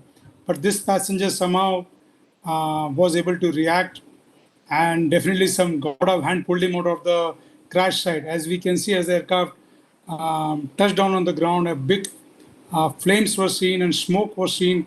Despite all that, he has managed to come out. I am a true believer in God, and I think God has actually pulled him out of the crash site. It can only be a miracle when someone is pulled out of a crash site virtually unscathed, when everyone else appears to have either unfortunately tragically died or suffered from injuries of a kind that suggests recovery could be very difficult. This is the only case we know so far on this flight of a survivor at the moment. Just to give you a bit more information on Vijay Rupani, 2016 to 2021 was the Chief Minister of Gujarat, was seen as someone very close to Amit Shah in particular at the time, and had become a very effective voice as Chief Minister of Gujarat, working very closely with the BJP leadership at the center, but was removed equally surprisingly. Then eventually was designated to work for the party in other states, including Punjab, where he worked on the recent Assembly and Lok Sabha elections that took place, but was a party karyakarta who had a strong base in Rajkot, very old, from the older generation in a way of the BJP, or you want to call it the Gen Next of Gujarat BJP. I should correct myself. Vijay Rupani has passed away. The images you're getting is also of Home Minister Amit Shah, who is at the moment in Ahmedabad. Mr. Shah is the MP from Gandhinagar, and that's not very far from the air site. We're just playing you this footage. Take a look very closely. This has been taken from takeoff to crash. Just take a look. The flight has taken off and just doesn't go any further. And at around 460 feet or it begins to slowly crash, eventually there exploding into a ball of fire. The aircraft was simply unable to climb. It attempted to climb to about 650 feet. Ahmedabad airport, 200 feet above sea level. So about a 450 feet climb before it just crashed in the manner that it did there. You can see, let's play that again, of the flight taking off there from Ahmedabad airport, the wide-bodied 787 Dreamliner, and barely a minute into takeoff, the flight struggles to get any kind of height and starts descending in a manner that suggests that the pilot simply has no control left over it and eventually ends up crashing in that building. Those are those pictures that are coming in, that the smoke and the flames, the ball of flame that exploded in Ahmedabad, and we fear more than 200 people are dead. The US Secretary of State has given a fairly detailed statement where he's spoken about the tragedy in Ahmedabad and heartbroken and solidarity with the people of India.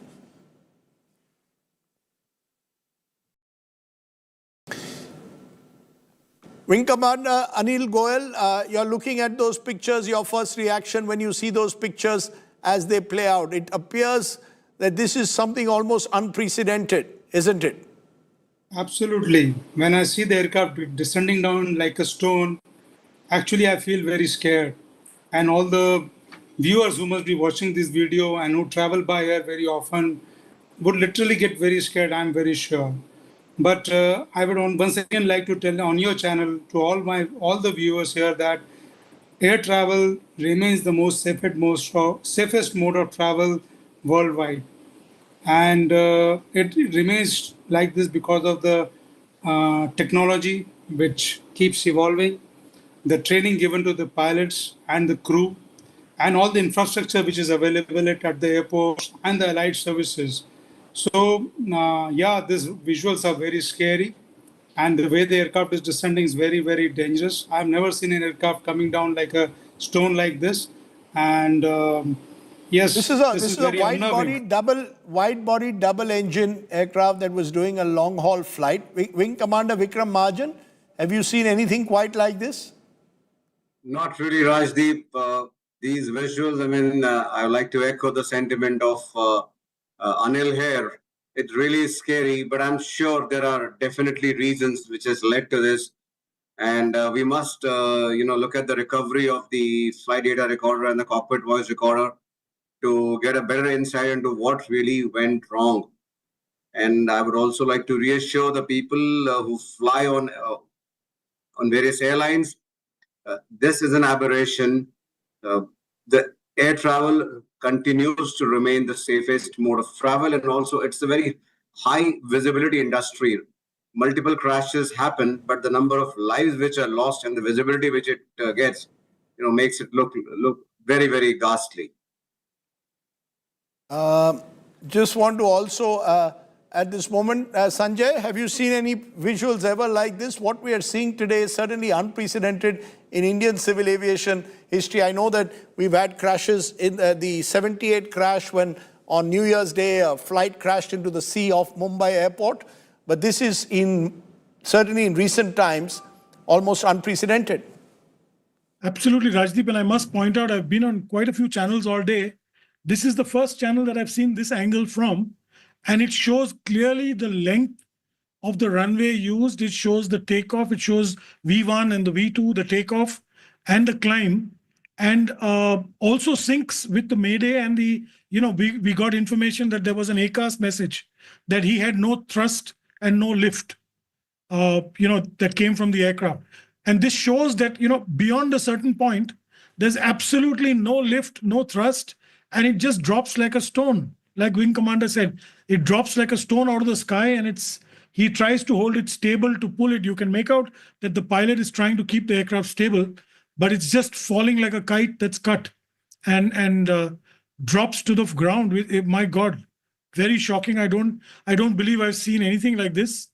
And look at the fireball. It's miraculous to even imagine somebody would walk out of that. To see the man on your show a few minutes ago was even more shocking, and like I say, it's the majesty of God that somebody like this could emerge from a tragedy like this. My heart goes out to all the... I'm getting the CEO of Air India, Campbell Wilson, has just been speaking. Listen into what he had to say. Flight AI-171 was carrying 230 passengers and 12 crew members on board. Of the passengers, 169 are Indian nationals, 53 are British nationals, there are 7 Portuguese nationals, and 1 Canadian national. The injured passengers have been taken by local authorities to the nearest hospitals. We are actively working with the authorities on all emergency response efforts. A special team of caregivers from Air India is on their way to Ahmedabad to provide additional support. The investigations will take time, but anything we can do now, we are doing. Brajesh joining me from the ground at the moment, from the crash site. Brajesh, what can you tell us more about what's happening on the ground in terms of those who were in that hostel, that medical hostel? Do we have more details on them as well? Right now we are at the ground zero where the plane was crashed. This is the medical hostel site where 4 buildings were there, and we're trying to get through. Okay, we'll try and get audio to him, but remember, 3 confirmed dead. The Air India plane turning into a fireball, as those visuals show you, within minutes of takeoff. In fact, scarcely just over a minute of takeoff. These are visuals from an angle that gives you just how quickly the crash took place. There's the plane taking off, and barely has it sort of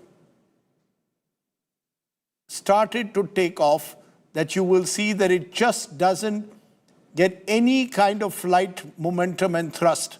That's the takeoff of the flight. We're barely a minute into the flight having taken off when suddenly it appears that something is going wrong because the flight begins to virtually tail down, doesn't gather any kind of thrust. The pilot issued one Mayday alarm to the ATC, and then all contact was lost as the flight simply crashes in on the ground near Ahmedabad airport, near a medical hostel. These are images that will frighten anyone who flies, but as all our guests have been repeating, flying by air is still the safest form of transportation.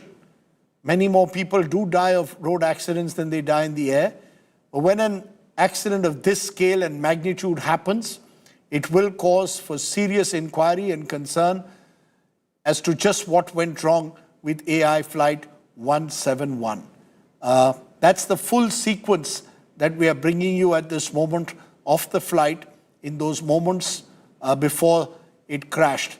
Of course, the one piece of news that we keep reiterating, there has been a miracle survivor who's also been found on that flight. He survived the flight and emerged relatively unscathed. That's when the plane hits the ground and explodes into a fireball. Those are the visuals that will haunt the nation for the next few days. They will haunt the world and everyone in the global aviation or any passenger traveling in any corner of the world. I want to leave you at this moment with those visuals. We'll be back with much more. My colleague Gaurav Sawant will take over with many more details on our big story, the Ahmedabad plane crash, our thoughts and prayers for the families of the victims. Namaskar, Om Shanti.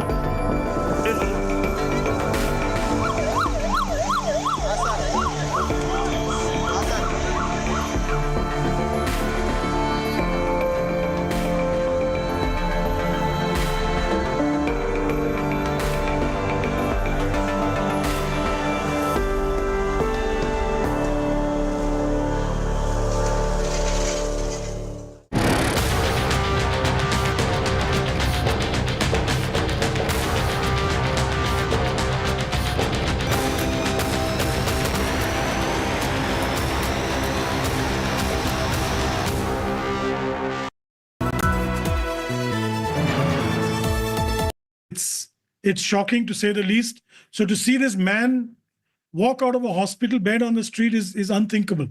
It's just unthinkable, unimaginable. And I'm also coincidentally a survivor of, the previous wide-body Kanishka. I lost my entire family in that 40 years ago, which the wing commander spoke about. So for me, you lost your family in the Kanishka air crash? Yes, all my entire family. Yes, 40 years ago. So I'm sorry to hear that, Sanjay.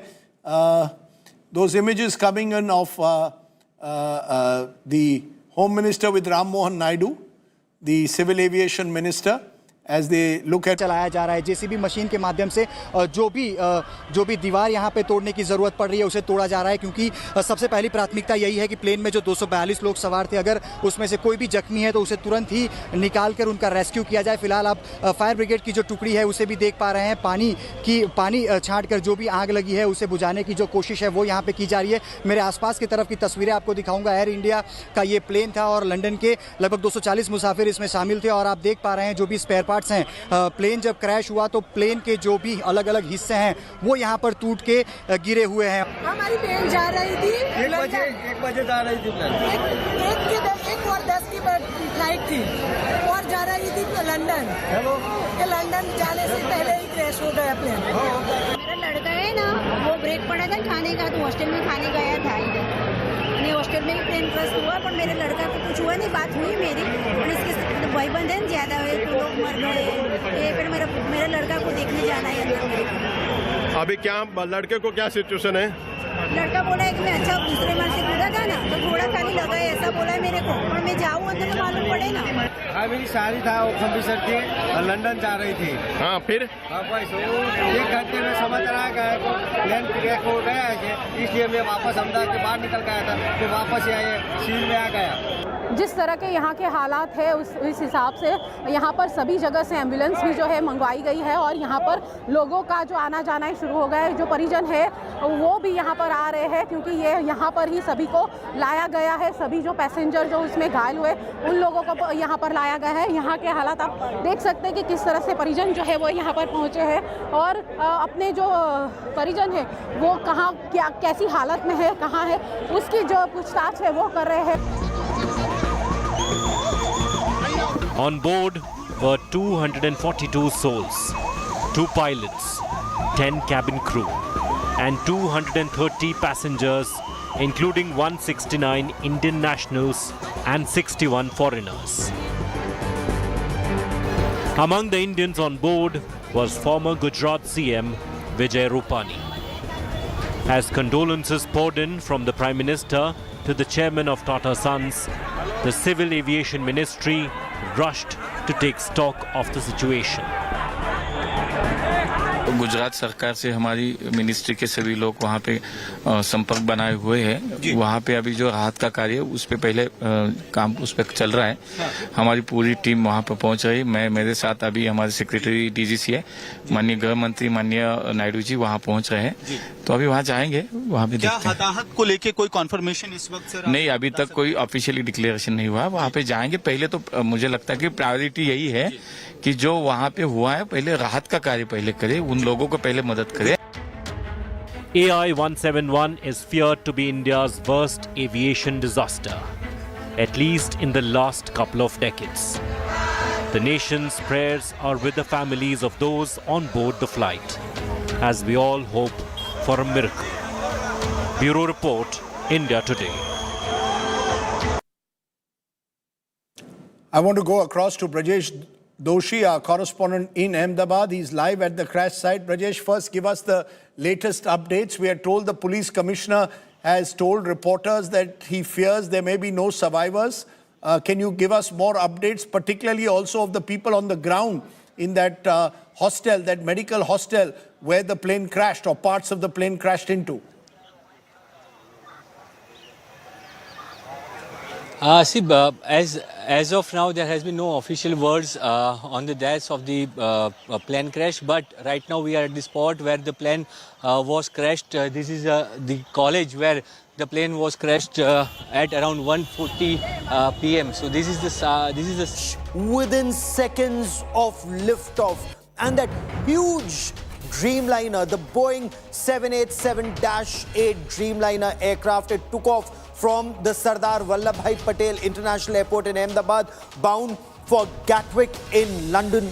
But within a minute of takeoff, and watch those images on your television screen, there you see the liftoff, but within seconds, there is an issue, there is a problem. The pilot says, "Mayday, mayday, mayday," and then the aircraft starts sinking, and there's a huge orange ball of fire and smoke, because this aircraft was scheduled to fly 9 hours. It was full of fuel, 242 on board, 1 survivor.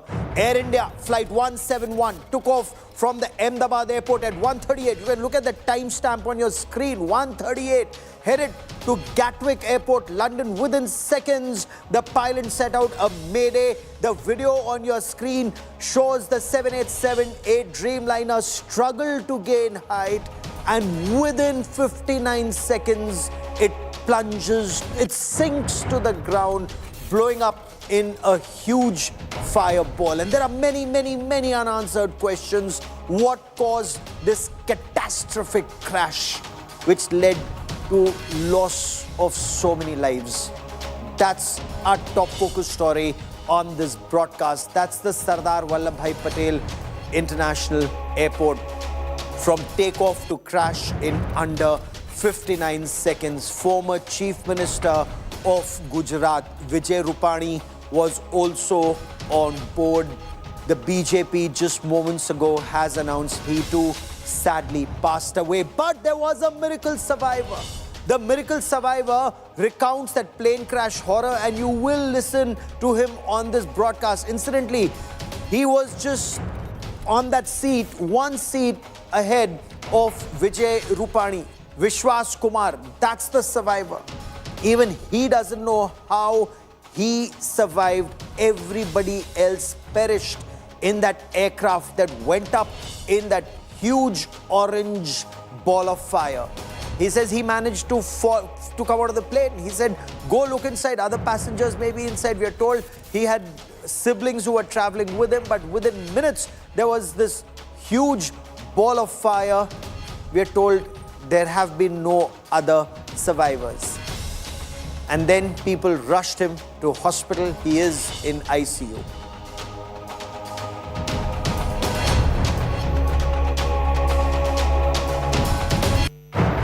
The worst aviation disaster is our top focus story. I'm Gaurav Sawant. As always, let's get started with the headlines on India First.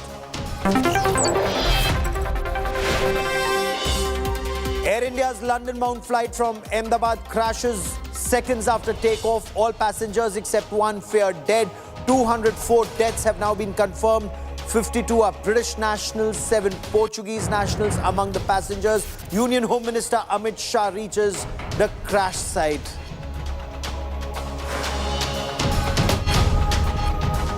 One miracle survivor in the plane crash. 38-year-old Ramesh walks out with a few injuries. The survivor was seated on seat 11A.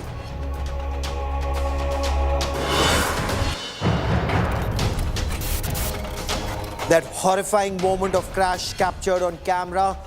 The massive aircraft 787 Dreamliner seen sinking less than a moment after takeoff. An orange ball of fire seen hitting the doctor's hostel near the Sardar Vallabhbhai Patel International Airport in Ahmedabad.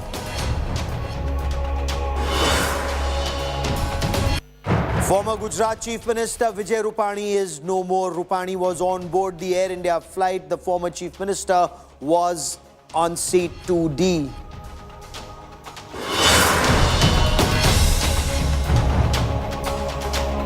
Prime Minister Narendra Modi was briefed about the situation. He's expressed his condolences. He spoke to Aviation Minister Ram Mohan Naidu, who too is now on site.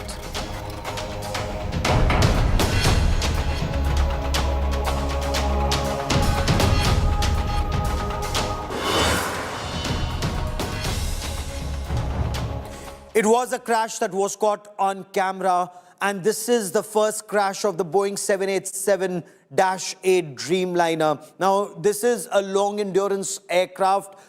Watch those images as it lifts off. That's been caught on the CCTV camera. There, you watch the lift-off, barely flies for about 38 seconds, lifts off, attains an altitude of 625 feet, and then it starts yawing to a side, and then it starts sinking gradually. All efforts are being made, perhaps by the pilots, to revive the aircraft, to gain altitude, because that's the only thing. But then laden with fuel, 242 passengers and crew on board, it sinks and crashes to the ground in a huge orange ball of fire and smoke. It crashed onto the hostel and mess building of a medical college. This is extremely, extremely unfortunate. This air crash of the Boeing 787. The first flight, incidentally, of a Boeing 787 Dreamliner was in 2009. It's been flying across the world with multiple airlines, considered amongst the safest. However, there have been whistleblowers in the United States of America who've raised questions about this aircraft even in the past. The FAA, or the Federal Aviation Authority in the United States of America, had initially begun an investigation a couple of years earlier when a whistleblower raised some issues about the safety of the aircraft. But then it's been flying, and it's been flying almost by some of the best airlines across the world, including American Airlines, Japan Airlines, Air India. They fly the 787-8 Dreamliner. 242 passengers were on board this aircraft when it crashed. Very, very unfortunate. Was it a loss of thrust? Why was the landing gear still down? There are some pilots who've said the landing gear, moments after takeoff, the landing gear goes up immediately, but in this case, it didn't. Was that an issue? Is it true that the plane is actually yawing to the left a bit? Pilot issued a mayday call. Mayday, mayday is what he said. And the moment he said that, the ATC went back to him. However, if you notice, the ATC then said there was no response from the pilot, and seconds later, this huge ball of fire. India Today's Sandeep Punithan now joins me with the latest on this, and he explains how this aircraft suddenly went up in flames. And Sandeep, I mean, just look at these images. It just defies imagination that an aircraft is just lifting off, can lift off even on one engine should there be an emergency, but in this case it just starts sinking and then crashes to the ground. What happened?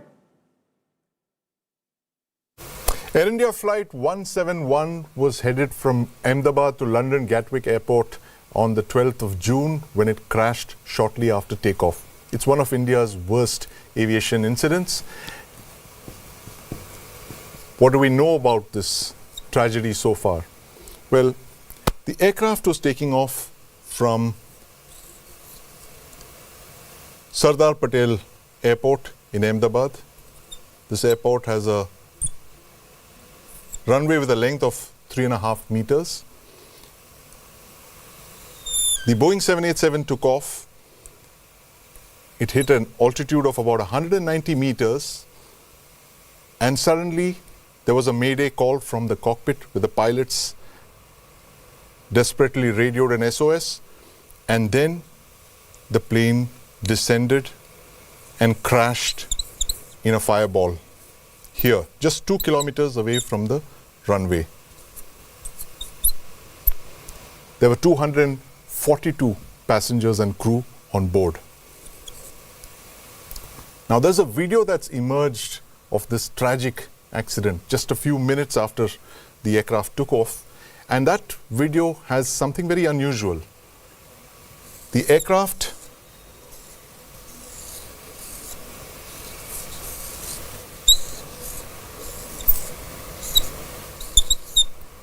has its undercarriage lowered and its flaps retracted. Now this is very interesting because as a pilot who studied this footage explained to us, an aircraft that was taking off and was at 190 meters would normally have these flaps lowered because an aircraft needs to generate that kind of lift with the flaps lowered, and this is a very critical position. But in the video that we've seen, the flaps are level, they're plain, right? The 787 is an interesting design. The wings are 60 meters long. It has a wingspan of 60 meters. The length of the aircraft is just 57 meters, which means its wingspan is longer than the length of the aircraft itself. But this one incident of the flaps being level at a time when the aircraft literally has to generate the maximum lift, lower the flaps, undercarriage is retracted, of course, and as it's taking off, that points to something that went wrong inside the cockpit. The pilots must have been going through an emergency. They were trying to lower the undercarriage, or something happened. We don't know for sure yet. But that video is very crucial, and I'm sure in the next couple of days, as investigators try and gather the black box and collect evidence. This is going to be very crucial to understand what happened to the tragic Air India flight 171 that crashed in Ahmedabad. Air crashes, aircraft accidents, they're studied world over because there are lessons to be drawn. The cockpit voice recorder, the flight data recorder, it's in an orange-colored box that's known as the black box at the tail of the aircraft where it's relatively safe. We'll told the moment that's retrieved, that will be sent to Boeing for an analysis, and then there would be better appreciation. Of course, the last conversation between the pilot and the air traffic controller was Mayday, Mayday. But why was this distress call given out? That clarity we are still awaiting. But in this gloom and doom, there was a miracle.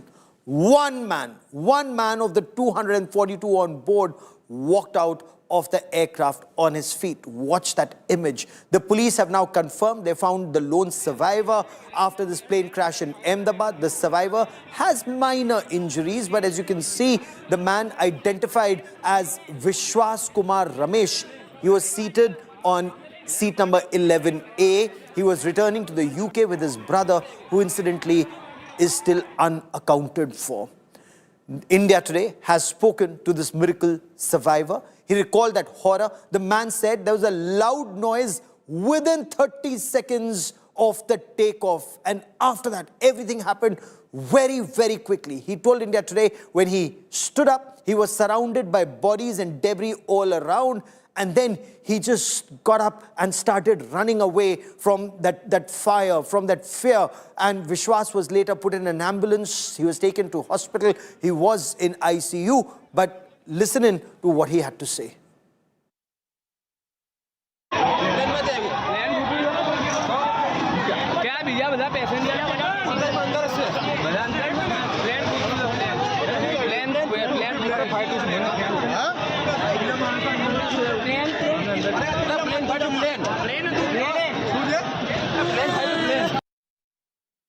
I quickly want to cut across to India Today's Brijesh Doshi joining me from the crash site, that medical college. Brijesh, is there a little more clarity on survivors? Have there been other survivors? Are there people still unaccounted for? And what about the situation on ground? We believe a couple of buildings, they were burnt and they were damaged. Were there people inside these buildings?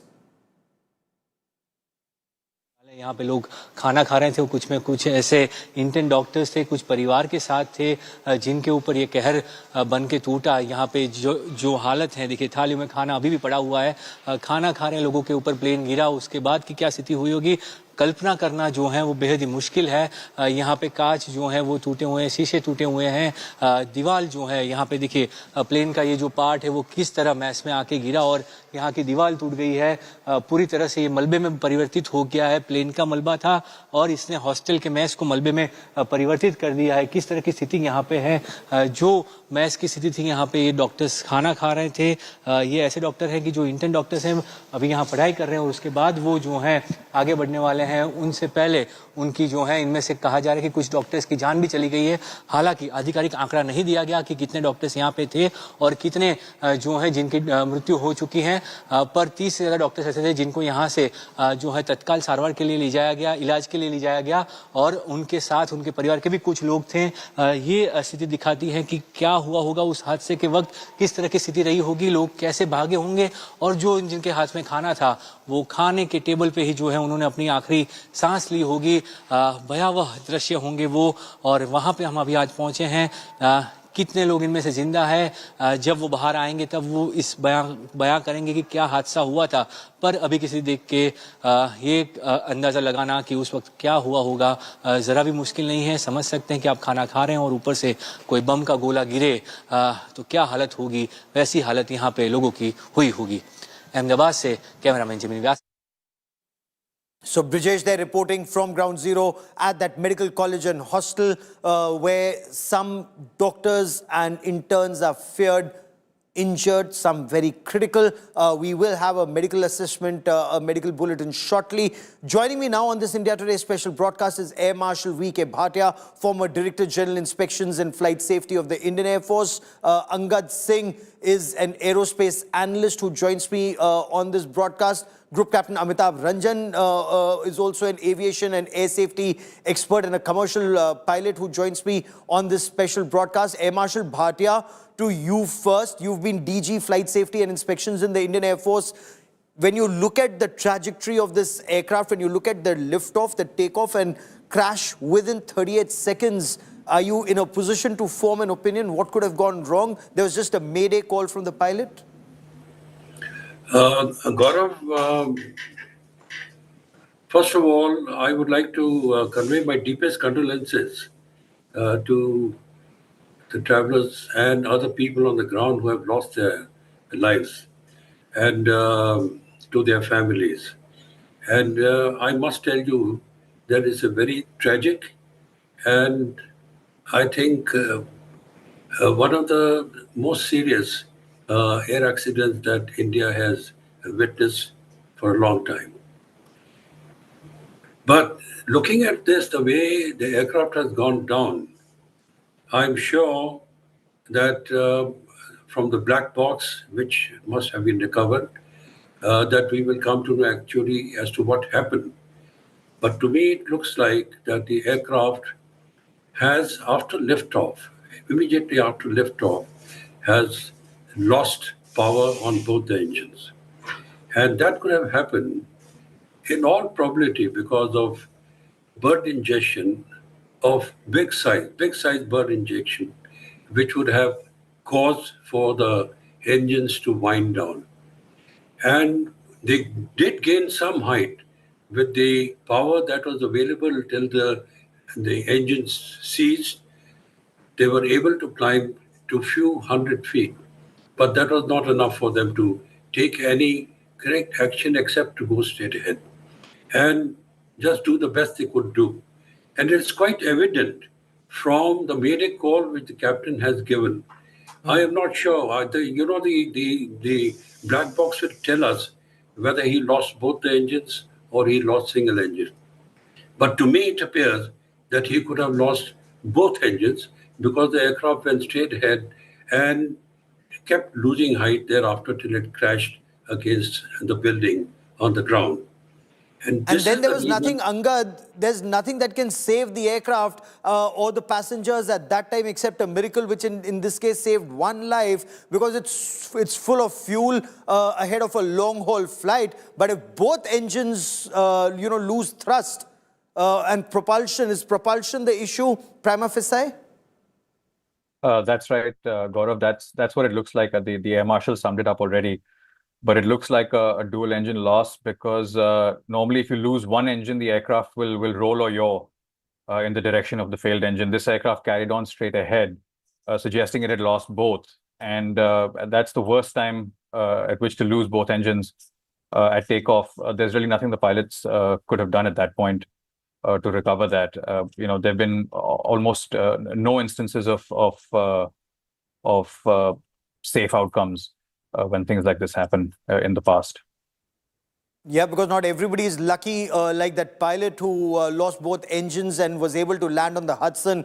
There was nothing. Flight Lieutenant Meenu Wadia also joins me on this show, founder, president of Federation of Indian Pilots and a former Air India pilot. Flight Lieutenant Wadia, there's nothing that the pilots can do in such a situation. Your assessment and the chatter on pilots groups, there's a lot of chatter looking at these images. Your conclusion, sir? Okay, I've been watching the videos on various channels, and I have something critical to explain. First of all, when any aircraft gets airborne, the pilot raises the undercarriage straight away. Now, in this case, the undercarriage is up when it reaches even about 500 feet or so. That is a little unusual. So how could it be explained? Almost immediately as the pilot took off, there must have been some sort of major emergency. Also, the survivor, it seems, has given a statement that he heard a loud noise immediately on takeoff. Yes. So there is a possibility.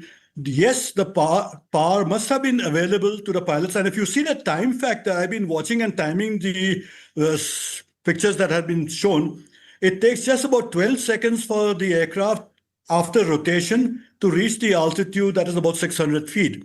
Yes, he must have had some power available at that stage for him to be able to climb to 600 feet. But the emergency may have started even before that. And by the time he reached 600 feet, and after that, he has come down in about 15 seconds or so. So the whole time factor has been less than 30 seconds from the time of rotation. And obviously, the emergency, when it has happened, the pilot is, at least in that short period that he has, he's focusing on how to handle that emergency. And very briefly, he's just transmitted, and that also he had so much time to transmit just Mayday.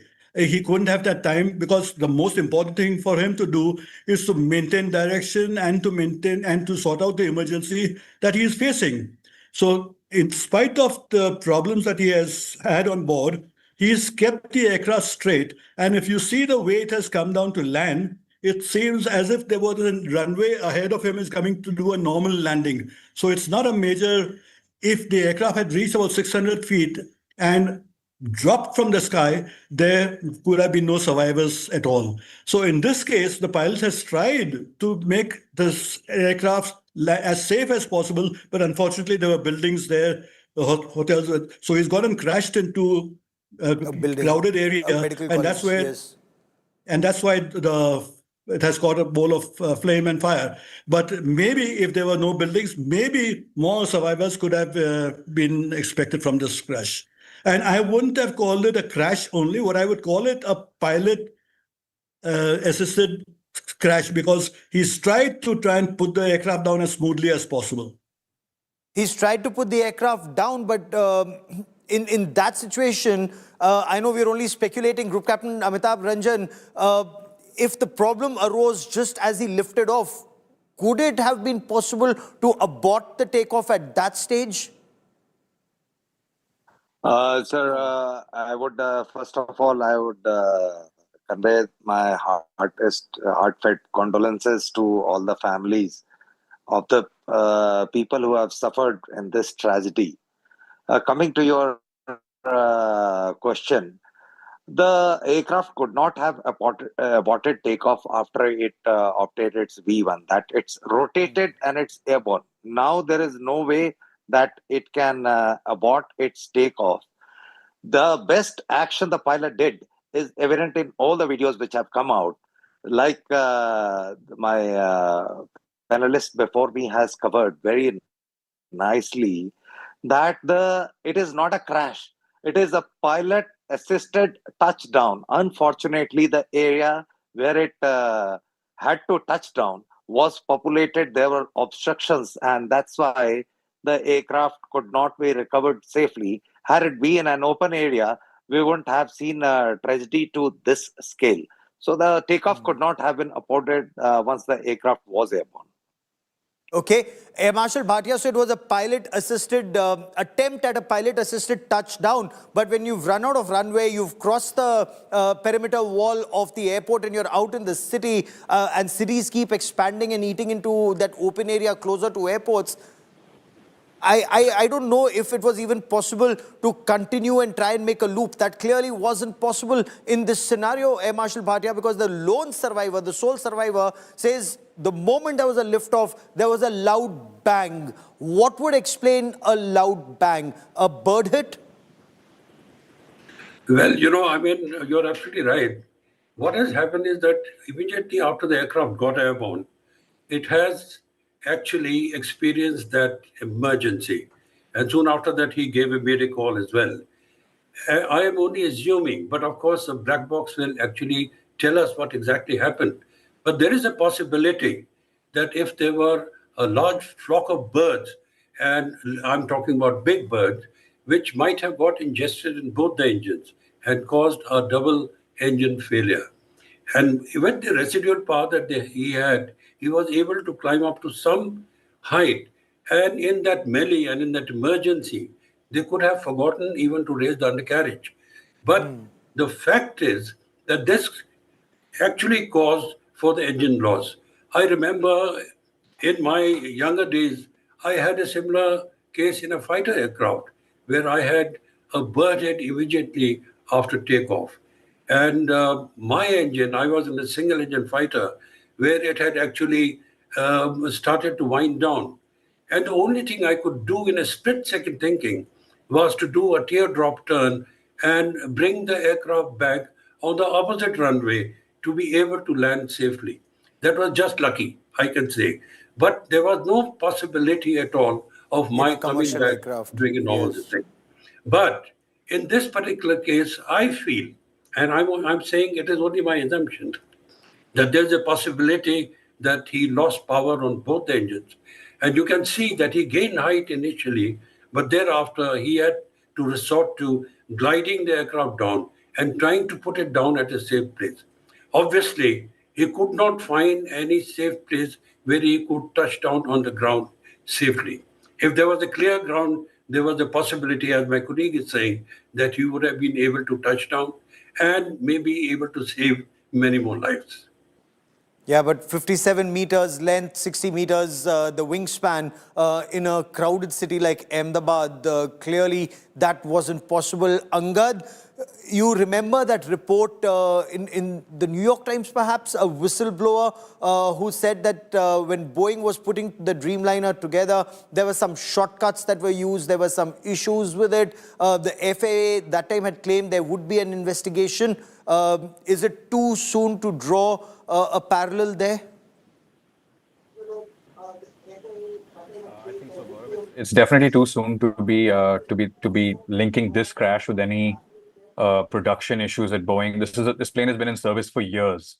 So if this was a production issue, if this was something fresh off the production line, it would have manifested itself much earlier. And in the same vein, if I may, I think it behooves us all to be a little circumspect with analysis of very grainy, low quality video, number one, and layperson testimony, even if it is of the sole survivor. Aircraft takeoffs, if you've been in anything from a narrow body Airbus to a wide body Boeing, they are bumpy, noisy affairs. So what might sound like an unusual bang to the layperson might just be, just the rattles and bumps of any takeoff. I think at this point, the information, the most useful information will come from the cockpit voice recorder and from the flight data recorder, the black box.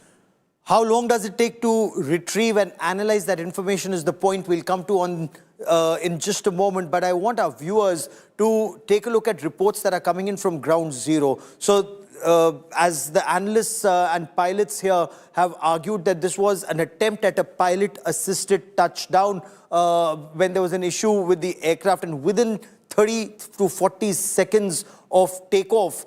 But then there were these huge buildings. There were these, the hostel of a medical college, the dining hall of a medical college, and the aircraft went and crashed into that. Parts of the Boeing Dreamliner are still lodged in the hostel building. There have been casualties even on ground, and my colleagues on Ground Zero bring you this report.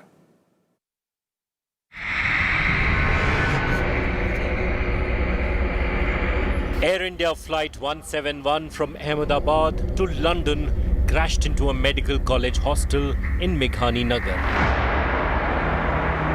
Just a few meters from the international airport.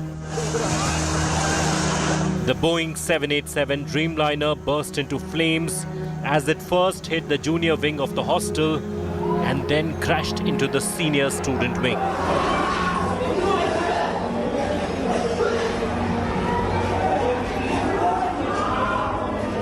It was lunchtime and most students were taking a break when all hell broke loose.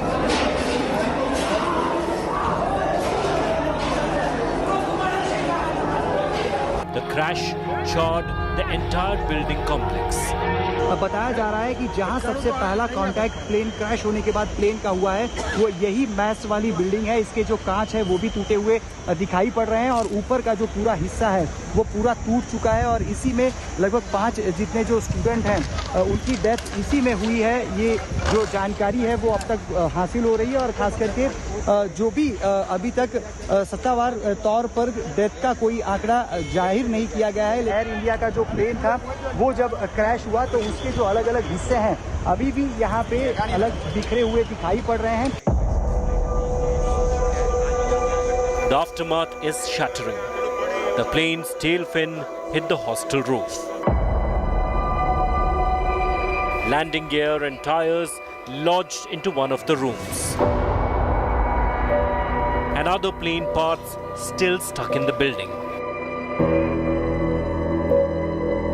मैं यहीं मेरे office में बैठी थी, जैसा झड़ाका हुआ मैं वहाँ ऑफिस से वहाँ गई।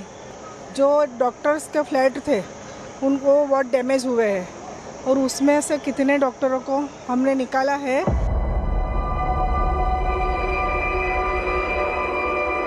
आने के बाद देखा कि पूरा मलबा बिखरा हुआ, आग लगी है, पूरा धुआं गुबारा है, कुछ भी दिखाई नहीं दे रहा, समझ में नहीं आ पा रहा था क्या है।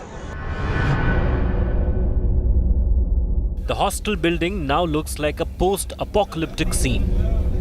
Burnt and damaged parts of the Air India flight lie around as a horrific reminder of one of the worst air tragedies in India. With Atul Tiwari, Bureau Report, India Today. Air Marshal Bhatia, there are reports that say that aircrafts undergo A, B, C and D level maintenance checks. In your appreciation, and since you've been DG Flight Safety and Inspections, how effective are these maintenance schedules in identifying issues like those, incidentally, that have also been alleged by whistleblowers regarding so-called structural flaws in the Boeing 787 Dreamliner? You know, what you are referring to are the issues that the 787 suffered from in the initial stages of its development. These issues have been sorted out, and like they had this problem with the battery also. But I do not believe, the aircraft has been flying for more than a decade now, and it must have flown millions of hours. So all those issues were taken care of, and that is how this aircraft has been declared fit for operations. So I don't believe that there is any issue there. The problem is that something can happen, like what happened today, immediately after takeoff, when very little which a pilot can do except to take the aircraft to any safe place that he can find where he can bring the aircraft down. In this case, if he has lost both the engines. And in this case, there was no safe place to bring that aircraft down safely. Group Captain Ranjan, Captain Sabarwal, the commander of the aircraft, the pilot had 8,200 hours of flying experience. You heard, there was one mayday call. In your appreciation, in such a situation, could anything else have been done, or this was a fait accompli? A pilot with those many hours, and we have to understand it very well that the pilot till the last moment was composed. That's why he could give an mayday call. In case of a panic situation, if the pilot was not in control of the situation, if he was not over the things as they were happening, he wouldn't have given a mayday call. If he has given a mayday call, it means there is an emergency on board. The pilot is trying to convey, and thereafter the pilot gets busy. And as far as we have been talking that as to how the aircraft was still flying, if there was loss of thrust, there is a residual thrust. And please remember, a Dreamliner with the tons it carries, the weight, the momentum by itself will keep it in a shallow climb, and thereafter it starts its descent towards Mother Earth. So there was not much in the control of the pilot in case it was a loss of thrust. And that loss of thrust has been reported in the mayday call. So it could have been a bird hit, it could have been both engine failures. Both engine failures is a very, very, very unlikely scenario which can happen in this class of an aircraft, which have different fuel lines, different fuel tanks, different fuel pumps feeding both the engines. So loss of thrust, that's the point. Mechanical or technical reason is. Yes, that's the point I was coming to, Flight Lieutenant Wadia. There would be multiple levels of redundancies in an aircraft. So what explains loss of thrust and loss of thrust in two engines. We are told that an aircraft can take off even on a single engine, can make a loop and come down and land. Did every level of redundancy fail? Yes. On one engine, the aircraft can fly absolutely safely and even divert to another airfield for emergency. But let me clarify a few points that have been covered earlier. I have had a case on a jumbo with 4 engines, and it doesn't have to be a large bird. A flock of pigeons, flew past on a takeoff run on a jumbo, and we rejected the takeoff because it was very close to the getting airborne speed, that is V1 speed, and we rejected the takeoff. And afterwards, we found on ground that 3 engines had been totally written off. On a jumbo, 3 engines have been written off just by a flock of pigeons that flew past us. Secondly, with power failure, can be multiple reasons for it. There could be a technical reason also, and don't rule out totally a matter of sabotage also. It's not impossible, but not likely. So let us not jump to any conclusion as to what happened. But what we are asking about flight data recorder and voice recorder. See, normally a voice recorder can be retrieved and heard almost immediately, which is not a problem. But the flight data recorder has to be analyzed. It takes weeks for it. It comes in digital format, etc. And first of all, after getting the data from the DFDR, to interpret it and it takes a very long time. But Sir, the aspect that you raised about suspected, it could have been, and you're saying it's, I'm sure it's in the realm of speculation, suspected sabotage. What kind of sabotage in your appreciation? No, let's not speculate anything. I'm saying any possibility can be there, birds, etc., fuel starvation, technical problems, or sabotage, whatever. So let's not speculate right now. We will get to know the correct reasons. You know what happens after a DFDR is available?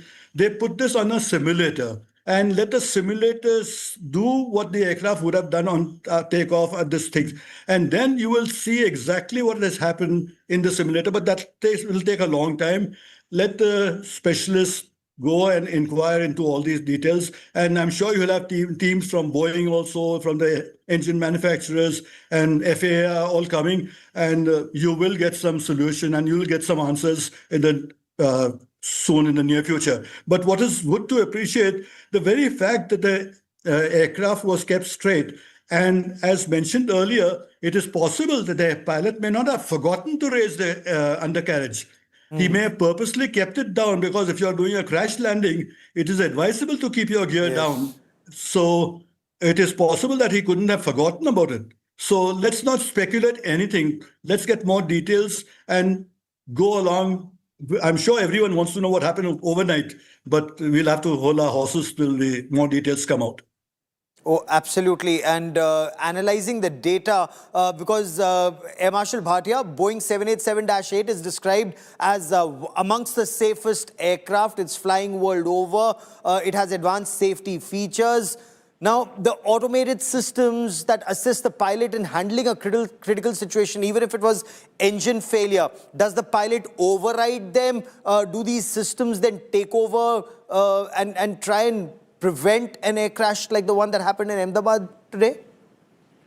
No, actually, if you have total power failure on both the engines, there is very little that a pilot can do except to make the best use of what is the terrain ahead. And here I remember Captain Sully, who actually, a similar case where both his engines were lost due to bird heads, and he happened to see a River Hudson and decided split second to make a water landing on that. And in that process, he was able to save the lives of everybody on board. Now, unfortunately, our pilot today perhaps did not have maybe Sabarmati in sight. Or any river. And Sabarmati, I'm told, that has got water now. I remember when I was there as CNC, Southwestern Air Command, there was no water in Sabarmati. But today, Sabarmati has water. And if he was close enough to Sabarmati, there was a possibility that he would have actually went for it to make landing on the water in Sabarmati. But that was not the case. He only had that ground in front. And that too, it was covered with many buildings. And the best he could do was whatever he did. And in this process, there was no place for him to be able to put down the aircraft safely. That is what happened. And it's very, very unfortunate. Very unfortunate. It indeed is, because the first ever crash involving a Boeing 787-8 Dreamliner, it's like we were discussing, renowned for its advanced technology, robust safety systems. This Dreamliner's unexpected crash and failure raises multiple questions. Investigators will now rely on the flight data recorder and the cockpit voice recorder to perhaps ascertain what happened. Why did this plane crash within seconds of liftoff?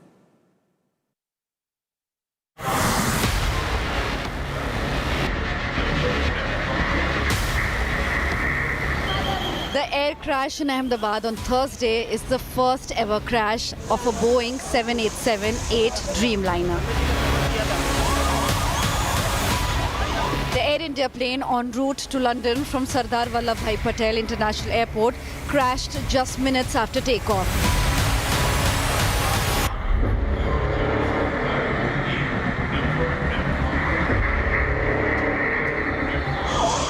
The crash marks the first catastrophic loss of a 787-8 Dreamliner since the model's debut in 2011.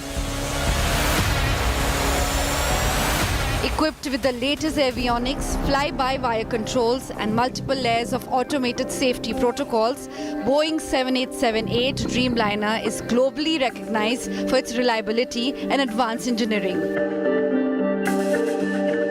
The first model in Boeing's Dreamliner series. This is a state-of-the-art long-haul wide-body aircraft designed for efficiency, passenger comfort and reduced environmental impact. Widely used for intercontinental travel, this aircraft features integrated modular avionics, a centralized system that reduces component count, streamlines maintenance and boosts performance. With a seating capacity of 242 to 290 passengers, the aircraft can fly up to a range of 13,530 kilometers non-stop. Made with advanced composites, the aircraft is lighter and more fuel-efficient, making it perfect for long-haul journeys. The cause of the crash remains unknown. The incident had immediate financial repercussions. Boeing shares dropped 8% in the US, pre-market trading following the crash. The critical question now is, what went wrong? The investigators will find vital clues in the flight data recorder or the black box, which is placed at the rear end of the Dreamliner. The black box is designed to survive crashes. Bureau Report, India Today.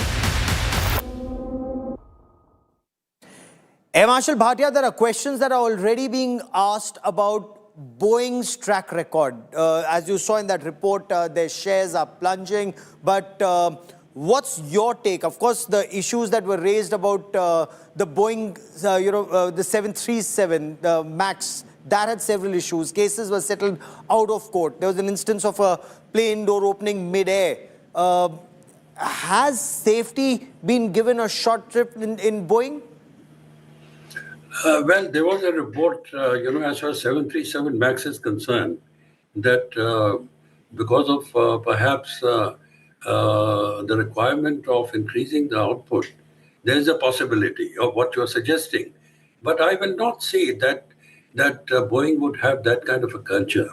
And as far as the Dreamliner is concerned, the 787, we all know and we have seen in the past that is one of the safest aircraft ever produced. And it's really state-of-the-art. The possibility of this kind of an accident happening because of some slipshod methods having been adopted by the manufacturers, I will not subscribe to them without any proof. I will not talk about that as such because I don't think that may be true. But what I'm trying to say is that this kind of an emergency can actually happen. And we have to actually, shall I say, we have to construct our airfields in such a manner that we have that kind of a funnel in front of the runways so that we are able to put down the aircraft should there an emergency happen like this. But the pressure of urbanization is so much that all this is forgotten, and we are allowed to actually develop the cities in a method that we are doing, which we should not be doing. So we have to keep in mind as to those funnels where we should be able to put on the aircraft if they suffer from this kind of a mishap immediately after takeoff. But how long should that funnel be? Before I bring in Group Captain Ranjan, just to address this point. So the plane takes off 625 feet. There's loss of power, or there is some issue, or that, if it clearly isn't loss of power, if it's a pilot-assisted landing effort, because the plane's not yawing, it's not pitching, it's just gliding down. So if it's a pilot-assisted landing effort, how much should that funnel be? How long?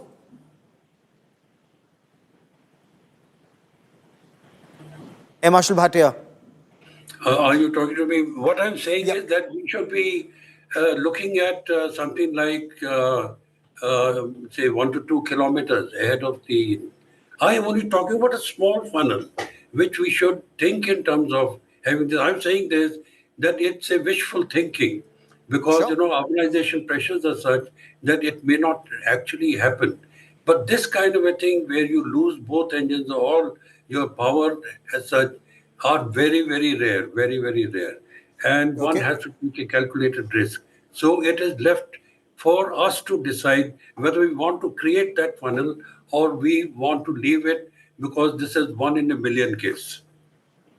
It's 1 in a million. Sadly, it's happened today in India, in Gujarat. And sadly, there are reports of many, many losses of lives. Group Captain Ranjan, you've studied the flight safety record of aviation in India. Air India, of course, has had some crashes in 2010 and one in 2020. Is there something specific in pilot training, operational movements that need to be relooked, something in standard operating procedures, especially if you're looking at a long-haul international flight with so much fuel, so many passengers, this kind of temperature when the takeoff is happening, and then there's a loss of thrust or power? To start with, see, whether an aircraft has got 1 passenger or it has got 400 passengers, the pilot training has to be of the same standards, because 1 life, 400 lives, 500 lives, all lives are equally important. Whether it be a VVIP flight or flying just any ordinary citizen of this country or any other country, the flight safety procedures have to be absolutely perfect. It is something which is very common in the pilots community. That is, takeoff is optional and landing is mandatory. That going to say that a takeoff can be abandoned for lack of anything. It can be aborted. But once in the air, landing is mandatory. You don't arrive, you land. So the procedure-wise things are in place. The pilot training-wise, everything is in place.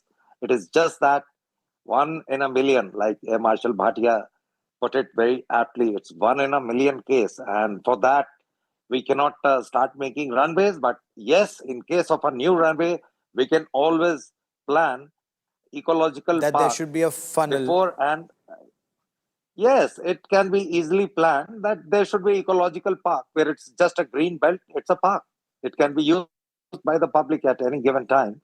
But then there are no buildings coming up there. So that would be a very, very useful thing in case of something. In case something of this though there are nature reports ever in cases of ecological parks, it brings in more birds, more bird activity, and then more losses, more threat to the aircraft. Yes, more birds. Yes, Yes. And, because we've grappled with this when there were, as both you and Air Marshal Bhatia would remember, when Indian Air Force fighter jets, a lot of them were seeing these bird hit issues due to ecological parks or forests close to airfields, and especially when military airfields are out of the city. I also want to show our viewers the last video that's emerged of former Gujarat Chief Minister Vijay Rupani just as he boarded that aircraft. And there you see, so there are these passengers who were taking videos and they were sending those videos to their families. Vijay Rupani, the former Chief Minister of Gujarat, very senior BJP leader, he was seen entering the Sardar Vallabhbhai Patel International Airport before the crash. In fact, there's also a video of him entering the aircraft, and I also want to bring in my colleague Brijesh Doshi for more on this. I believe there are several passengers who shared some of these videos online on their social media platforms about just before the takeoff, saying bye to families, and these are really some things that may help investigators piece together what happened. Brijesh. Definitely, Gaurav, see the devastating and the horrific plane crash accident happened in Ahmedabad after long 35 years. The former Chief Minister of Gujarat, Vijay Rupani, was there. He was going to meet her daughter in London. He was alone in the flight without his family, without his wife. He was the alone passenger from the family who was going to London. But after the plane took off, in a few moments, plane was burnt into the ashes and the crash on the BG Medical Hostel. So this was the horrific incident where Gujarat has lost his Gujarat's ex-chief minister, who was the chief minister during the regime of 2016 to 2021. The first CM who has served more than 5 years other than Narendra Modi. In Gujarat in the last 30 years. So, Brijesh, keep tracking that story, and especially as more information filters out about students at that medical college, we'll track that story closely. But I want to leave you with the story of that miracle. 242 on board, 230 passengers, 10 aircrew, 2 pilots in all, but that one man who walked out of the plane with very, very minor injuries. He was on board this aircraft, and even he doesn't know how he managed to survive. His sibling, sadly, he has no information about his brother who was also on board that aircraft. He was returning to the United Kingdom with his brother. He says, my brother is still missing. I leave you with that image of one survivor. But there are many lessons that will be drawn from this air crash. The flight data recorder, the cockpit voice recorder, they will be analyzed. Huge Dreamliner, the Boeing 787-8 Dreamliner aircraft. It took off from the Sardar Vallabhbhai Patel International Airport in Ahmedabad, bound for Gatwick in London. But within a minute of takeoff, and watch those images on your television screen, there you see the liftoff, but within seconds, there is an issue, there is a problem. The pilot says, Mayday, Mayday, Mayday, and then the aircraft starts sinking, and there's a huge orange ball of fire and smoke. Because this aircraft was scheduled to fly 9 hours. It was full of fuel. 242 on board, 1 survivor. Air India Flight 171 took off from the Ahmedabad airport at 1:38. You can look at the timestamp on your screen, 1:38. Headed to Gatwick Airport, London. Within seconds, the pilot set out a mayday. The video on your screen shows the 787-8 Dreamliner struggle to gain height, and within 59 seconds, it plunges, it sinks to the ground, blowing up in a huge fireball. And there are many, many, many unanswered questions. What caused this catastrophic crash, which led to loss of so many lives? That's our top focus story on this broadcast. That's the Sardar Vallabhbhai Patel International Airport. From takeoff to crash in under 59 seconds. Former Chief Minister of Gujarat, Vijay Rupani, was also on board. The BJP just moments ago has announced he too sadly passed away. But there was a miracle survivor. The miracle survivor recounts that plane crash horror, and you will listen to him on this broadcast. Incidentally, he was just on that seat, one seat ahead of Vijay Rupani. Vishwas Kumar, that's the survivor. Even he doesn't know how he survived. Everybody else perished in that aircraft that went up in that huge orange ball of fire. He says he managed to come out of the plane. He said, go look inside. Other passengers may be inside. We are told he had siblings who were traveling with him, but within minutes, there was this huge ball of fire. We are told there have been no other survivors. And then people rushed him to hospital. He is in ICU.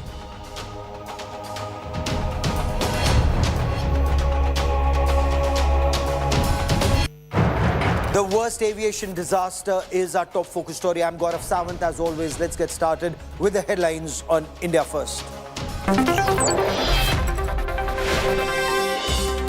Air India's London-bound flight from Ahmedabad crashes seconds after takeoff. All passengers except one feared dead.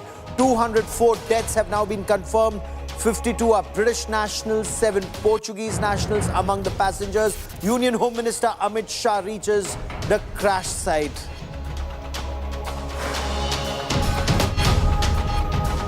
One miracle survivor in the plane crash. 38-year-old Ramesh walks out with a few injuries. The survivor was seated on seat 11A.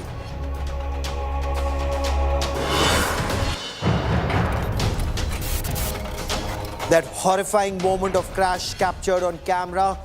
The massive aircraft 787 Dreamliner seen sinking less than a moment after takeoff. An orange ball of fire seen hitting the doctor's hostel near the Sardar Vallabhbhai Patel International Airport in Ahmedabad.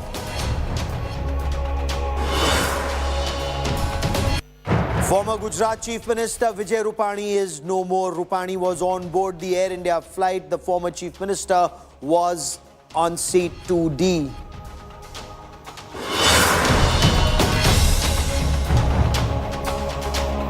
Prime Minister Narendra Modi was briefed about the situation. He's expressed his condolences. He spoke to Aviation Minister Ram Mohan Naidu, who too is now on site.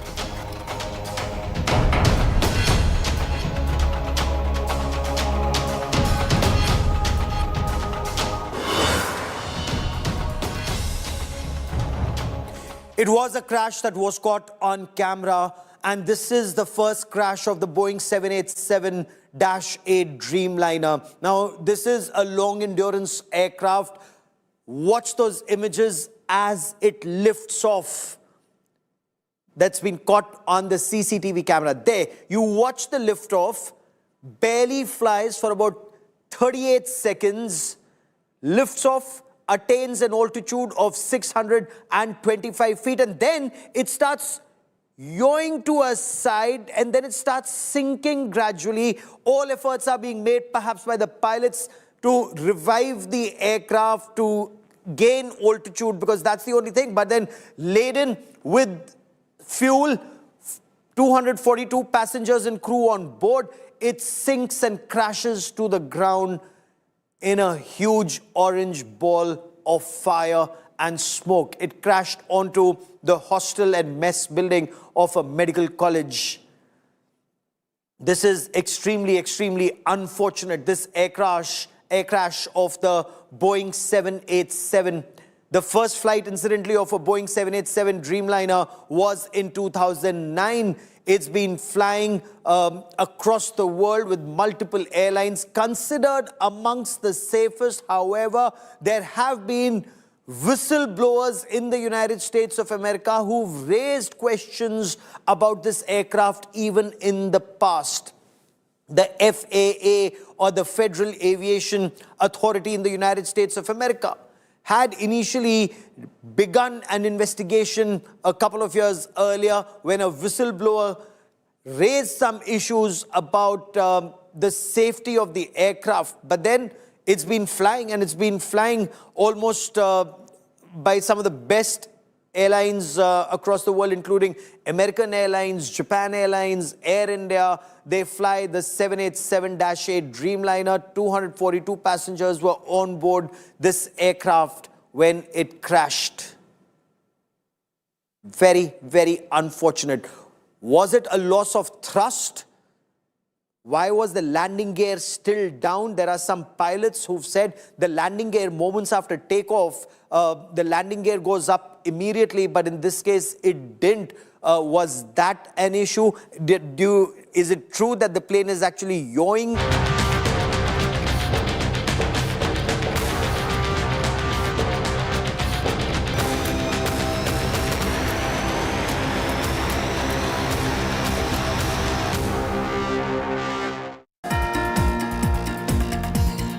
Good evening. Hello and welcome. It's a day which is dark. A darkness that has hit the skies and also the ground.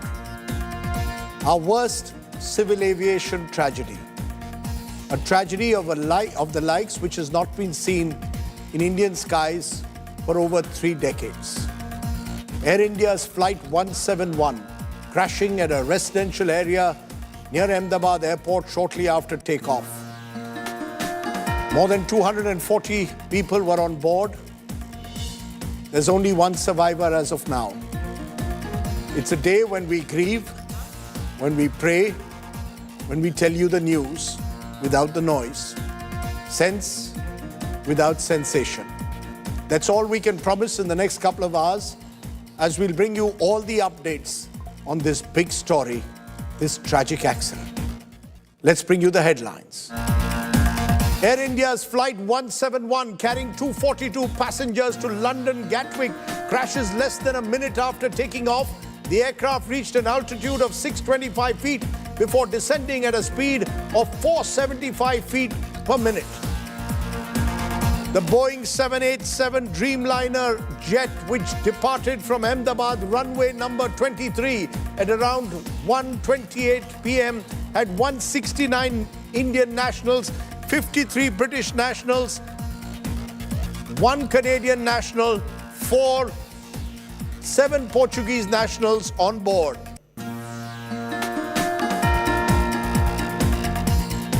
Over 200 people are feared dead in this tragedy. Former Gujarat Chief Minister Vijay Rupani, who was on board the London-bound Air India flight, has also died in the crash. The pilot had given a mayday call to ATC but gave no further communication when responded to. The flight was under Captain Sumit Sabharwal's command, who had 8,200 hours of flying experience under his belt. Over 200 are dead, and there is only one miracle survivor who cheated death. 38-year-old Ramesh walks out unscathed with just minor injuries. The survivor was seated on seat 11A. It's a true miracle. The stricken aircraft ends up crashing into the hostel of the BJ Medical College, located just outside the perimeter of the Ahmedabad airport. Several students are injured, many feared dead on the ground in this tragedy. A rarest of rare flight crash where both engines apparently malfunctioned. This is a first for the Boeing Dreamliner series. Boeing has touted the 787 as its best-selling passenger plane, but focus now on Boeing itself. Home Minister Amit Shah, Civil Aviation Minister Ram Mohan Naidu have visited the crash site, taken stock of the situation. Flight operations at Ahmedabad airport have resumed late this evening. It was temporarily shut down after the terrible tragedy. Boeing issues a statement saying it is in contact with Air India, ready to support Air India in its investigation. Tata announces a 1 crore compensation to all the families of victims. Air India expresses its distress.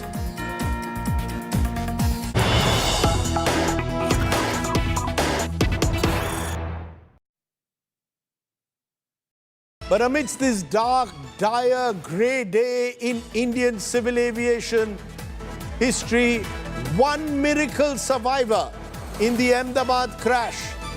That's right, 242 people on board. One person, 38-year-old Ramesh, is as of now the only survivor in the crash.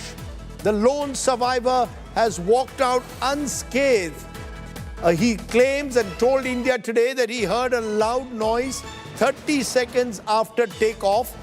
The survivor says there were bodies all around me, but he somehow miraculously managed to jump off the emergency exit. His brother was on the flight. His brother has not been found, but one survivor, Vishwakarma Ramesh, is that one survivor who's been found on this flight. Okay, let's just listen in to what he said. Those are the images of him in hospital, that one miracle survivor in the Ahmedabad crash.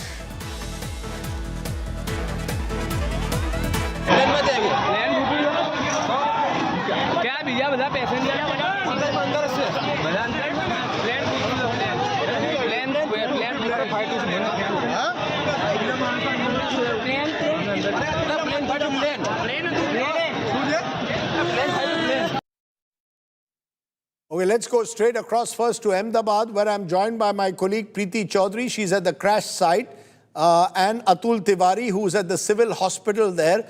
Preeti, we are getting this news of this miracle survivor, but this on a day when more than 200 people have died. So the bigger story, of course, is that this is the worst of its kind in recent times in Indian civil aviation history.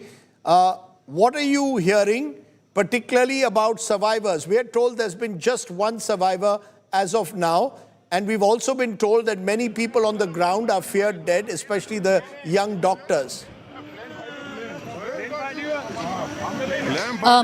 Rajdeep, what we know till now is that 204 are feared dead. And that's the count that I have gotten, and we're giving a conservative estimate right now.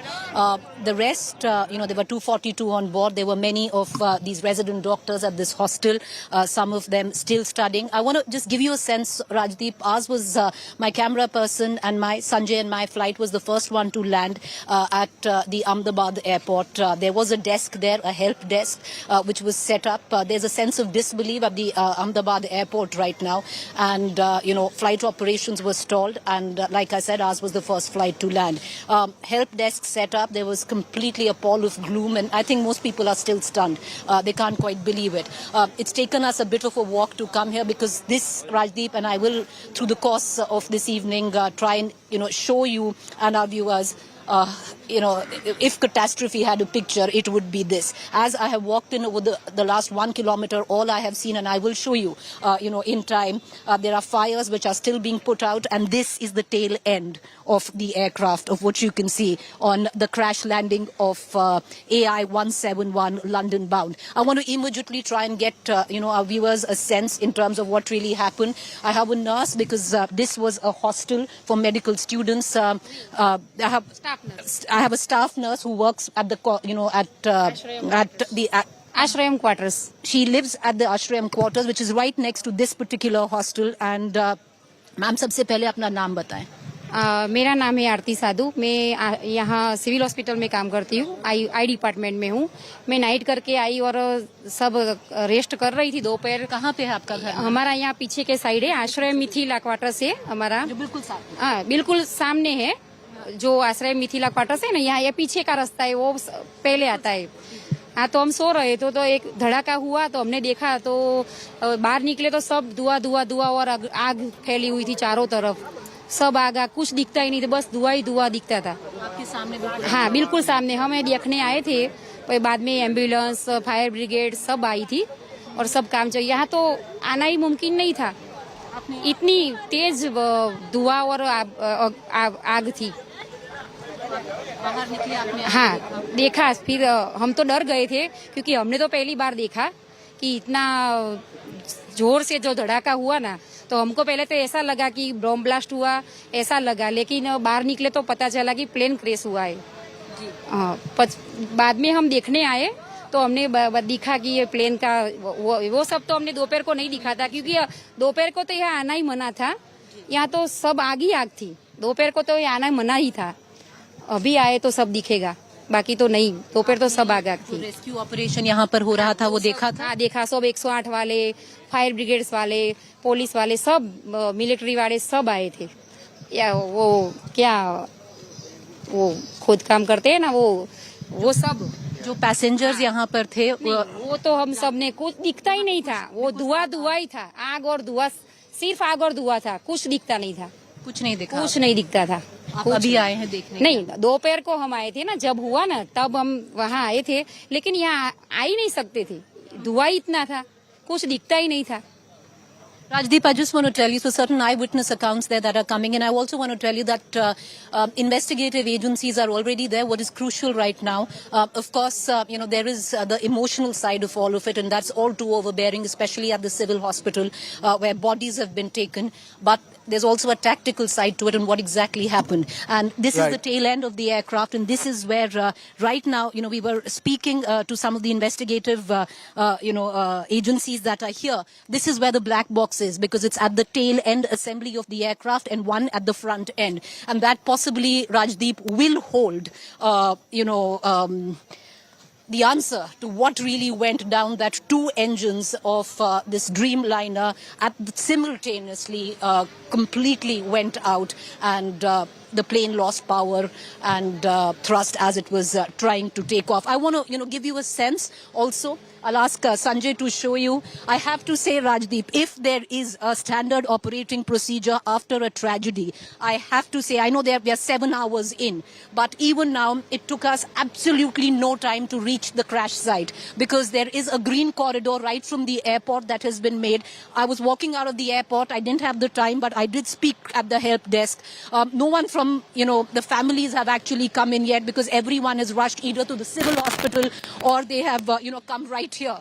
And I'll give you a sense, about over 1,000 rescue personnel on ground. They are from the CISF, the Rapid Action Force, the RPF, the Coast Guard, and a lot of people from around. Kahan se hain, Sahaba? All right. So I just want to show you ambulances still there, fire engines still there. कब से हैं sir आप यहाँ पर? 1:30 बजे से। 1:30 बजे से। क्या देखा सर? अपना नाम बताएंगे? MJ सोलन के फायर ऑफिसर। हाँ जी। देखा तो नहीं, मैं बाहर वार्डो में था विजिट में, वहाँ से कॉल आया कि प्लेन क्रैश हुआ है, तो हम इधर आ। तब से यहाँ पर हैं। So that's the बॉडी निकाल दी। हाँ जी। बॉडी बहुत निकाली। बॉडी बहुत निकाली। बहुत। Understandably, the bodies have been charred completely, Rajdeep, and I'll show you, because, like I said, yes, there has been, in terms of a green corridor to the crash site, we can, we've come through that. It took me flat 10 minutes to come from the airport, Rajdeep. That is how good the local policing is here. But yes, of course, they've cordoned off the last 1.5 kilometers, and for reason enough, because I'm walking in and I'll actually show you there are fires still burning in various parts where the debris of the aircraft has fallen. One thing, when I was talking to one of the officers here, who was part of the investigative team, and off record, he said it would not be as difficult to actually pull out the black box, which one would be at the front end. Can you see that? Sanjay is trying to show you, Rajdeep. A fire still burning where, this hostel is concerned. There have been many injured, some of them, unfortunately, there are fatalities at the hostel as well. I'm not going to give out a figure there. I'm going to try and get in the exact names and give you the figures. But yes, there have been fatalities. So a fire still burning there. The fire brigade still trying to put it off. Trees completely on fire still. Smoke still bellowing. This is, a disaster zone. It's catastrophic. Whatever way you might want to call it. Sir, will you speak with us? No? All right. Lots of government officials as well. I'll get back to you, Preeti. The SDRF team, you can see right here, Rajdeep. This tree has been completely uprooted. But I'll tell you what, I'll throw it back to the studio, Rajdeep. And, that's it. There's a plane going overhead. And what's the irony of all of this? But I just want to quickly tell you what we heard from the investigative, the person that I spoke to, and he said because the impact was somewhat curtailed. Usually when a plane a Dreamliner-like plane crashes, the debris is spread out, so it can take days to actually find the black box. Here, at least the tail end assembly is intact, and they're hoping to get to that black box first. And then, of course, the one in the front is a bigger challenge because that's the debris that's spread out. Look at this, Rajdeep. This is what it looks like. It's over a course of about 600 meters. This building right there, completely charred. There's smoke still bellowing from one of the floors. I'll ask Sanjay to actually, zero in there. And this is what it looks like for about 300 meters, Rajdeep. The smell of fuel, and that is nauseating. About 90 to 100 tons of air turbine fuel, Rajdeep. It was a fully loaded aircraft as it was taking over. And as I throw it back to the studio, I'm going to move to the civil hospital. But two things: the smell of fuel and the smell of burning flesh. It's quite evident. Back to the studio, Rajdeep. We'll see you on the other side. Okay, thanks very much, Preeti Chaudhary. There on the ground, you can see the smoke is still billowing. There are fires still burning. That tells you the nature of the impact. Atul Tiwari is also at the civil hospital. Atul, क्या जानकारी है खासकर की मृतकों की? Police commissioner ने हमको कहा था 204 लोगों की पुष्टि की थी. 204 people are confirmed dead. कई लोगों की जान गई है ज़मीन पर, उसमें डॉक्टर्स हैं. क्या बता सकते हैं सिविल हॉस्पिटल के से जानकारी हमें दीजिए. देखिए, आधिकारिक किसी भी प्रकार का आंकड़ा सिविल हॉस्पिटल की तरफ से अभी तक नहीं दिया गया है, लेकिन जो इंजर्ड हैं उसकी 2 लिस्ट जारी की गई है. पहली लिस्ट में 25, दूसरी लिस्ट में 16 लोगों के नाम थे. और इसी जो दूसरी लिस्ट जो जारी की गई 16 लोगों के नाम थे, उसी में से एक विश्वास का चौथे नंबर पे नाम शामिल था, जो कि खुदकिस्मत रहे, खुद ही प्लेन से बाहर निकले. और जब प्लेन क्रैश हुआ तो जो वीडियो भी उनका वायरल हुआ है, जो सामने आया है, उसमें स्पष्ट तौर पर कहते हुए सुनाई पड़ते हैं कि जब प्लेन क्रैश हुआ तो मैं खुद ही उसमें से कूद कर बाहर आया हूं. और स्थानीय लोगों ने उन्हें अस्पताल में पहुंचाया है. फिलहाल मैं तस्वीरों में आपको दिखाना चाहूँगा अहमदाबाद का सिविल अस्पताल का ये ट्रॉमा सेंटर है, जहाँ पे जब 1:48 को अहमदाबाद एयरपोर्ट से जो एयर इंडिया का प्लेन जो कि जिसने उड़ान भरी थी, वो 1:40 को क्रैश होता है. और जो क्रैश होने की जो जगह थी वो थी मेघाणी नगर में, जो बीजे मेडिकल हॉस्पिटल और खास करके सिविल अस्पताल के अंदर जो नर्सिंग के स्टाफ के कर्मचारी जो रहते हैं, जो बीजे मेडिकल कॉलेज में पढ़ाई करने वाले MBBS के जो विद्यार्थी रहते हैं, वो उन लोगों के रहने की वो सारी जगह थी. और उसी में से उनके लिए जो मैस बनाई गई है, उसी मैस में जब कुछ नर्सिंग के स्टाफ और जो स्टूडेंट्स थे वो दोपहर का जब भोजन ले रहे थे, उसी वक्त 1:40 को जो प्लेन है वो क्रैश हुआ. और जो टेल जहाँ पे जाकर अभी फ़िलहाल फंसी हुई है, वो टेल वाला हिस्सा ही वो मैस है जहाँ पे सबसे पहला इम्पैक्ट जो प्लेन का हुआ था, जहाँ प्लेन क्रैश होने के बाद सबसे पहले टकराया था. उसी में कुछ लोग दोपहर के समय भोजन ले रहे थे और प्लेन क्रैश होने की वजह से कई लोग जो कि भोजन ले रहे थे उनकी मौत हुई. और लगभग शाम को 5-6 बजे तक वहाँ से डेड बॉडी जो है वो निकाली जा रही थी. और जो भी डेड बॉडी अभी तक बरामद की गई है, जो भी घायलों की संख्या 41 अभी तक आधिकारिक तौर पर सिविल अस्पताल की तरफ से बताई गई है, वो अहमदाबाद के इसी सिविल अस्पताल जो कि एशिया का सबसे बड़ा अस्पताल है, वहीं पे लाई गई है. और ये वही ट्रॉमा सेंटर है. और इसी ट्रॉमा सेंटर की बात करें तो यहाँ पे जगह कम पड़ गई. उसके बाद जो पुराना ट्रॉमा सेंटर है उसे खोलना पड़ा है, और जो भी डेड बॉडी है उसे पीएम रूम में रखा गया है. और सबके DNA टेस्ट करने के बाद बाकायदा स्वास्थ्य विभाग ने कहा है कि DNA सैंपलिंग होगा, उसके बाद ही डेड बॉडी सभी को दी जाएगी. Atul Tiwari joining me there from the civil hospital. No official confirmation yet, importantly, of the total number of casualties. The hospital authorities, the police authorities being very, very careful. But clearly, as you can see, the magnitude of the damage is such that it is almost impossible to expect too many survivors. We've seen that one miracle survivor.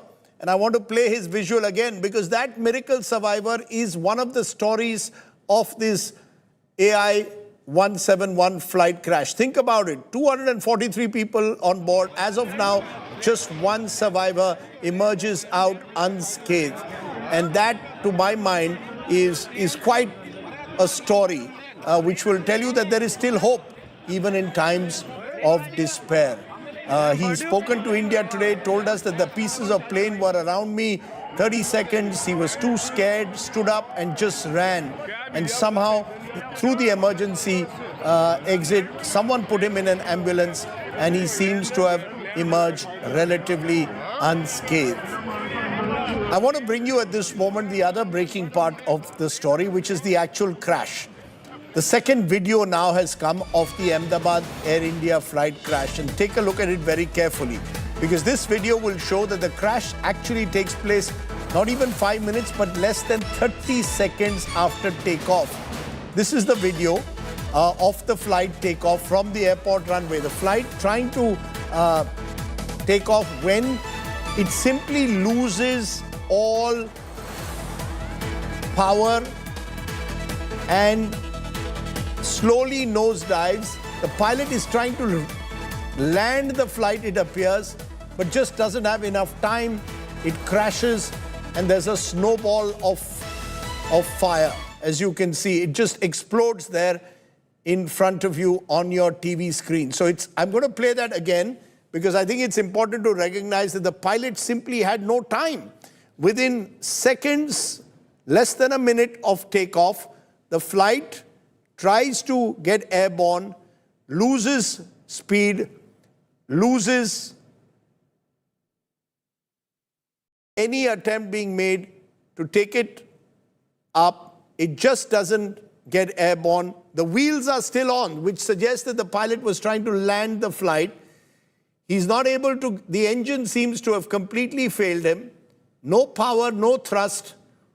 He tries to land, instead is engulfed in a ball of fire. That's the image that will scare and shock many people who fly every day. This is something which is completely out of the ordinary. 1 in a million. And that's exactly what happened to AI Flight 171. I'm joined at this moment with those visuals playing on your screen by Mirza Faizan. He's an aerospace scientist and inventor of the ground reality information processing system. He's based in the United States. I'll be joined by other guests also. Sanat Kaul is Chairman, International Foundation for Aviation, Aerospace and Development. Air Marshal Sanjeev Kapoor, former Director General, Inspection and Safety at IAF. Captain A.D. Manik, he's a former pilot and founder of the Skyline Aviation Club. Air Commodore B.S. Siwach will join me, DG Aviation Safety in India. Sanjay Lazar will join me at some stage, aviation expert. David Birch, Associate Professor, Aerospace Engineering, University of Surrey will be with us. But my first guest that I want to go to is someone who's tracked the Boeing very carefully and looked at it. Mirza Faizan, can you explain to us what the visuals in front of our screen tell us about this horrific plane crash? Sure, Rajdeep. Thank you so much for having me. So what I can see with this visual is that the problem is definitely with the propulsion system, because this is a controlled flight. There's no issue with the control systems, the control surfaces of the aircraft, although at the end of it, that looks like the pilot is trying to maneuver it so that they do not land on or they do not crash on a building and stuff like that.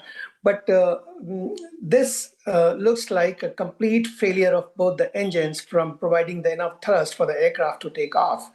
And this loss of thrust or the engine failure could happen due to multiple reasons, right? One reason could be, bird strike. Other reason, which does not look from this footage, by the way.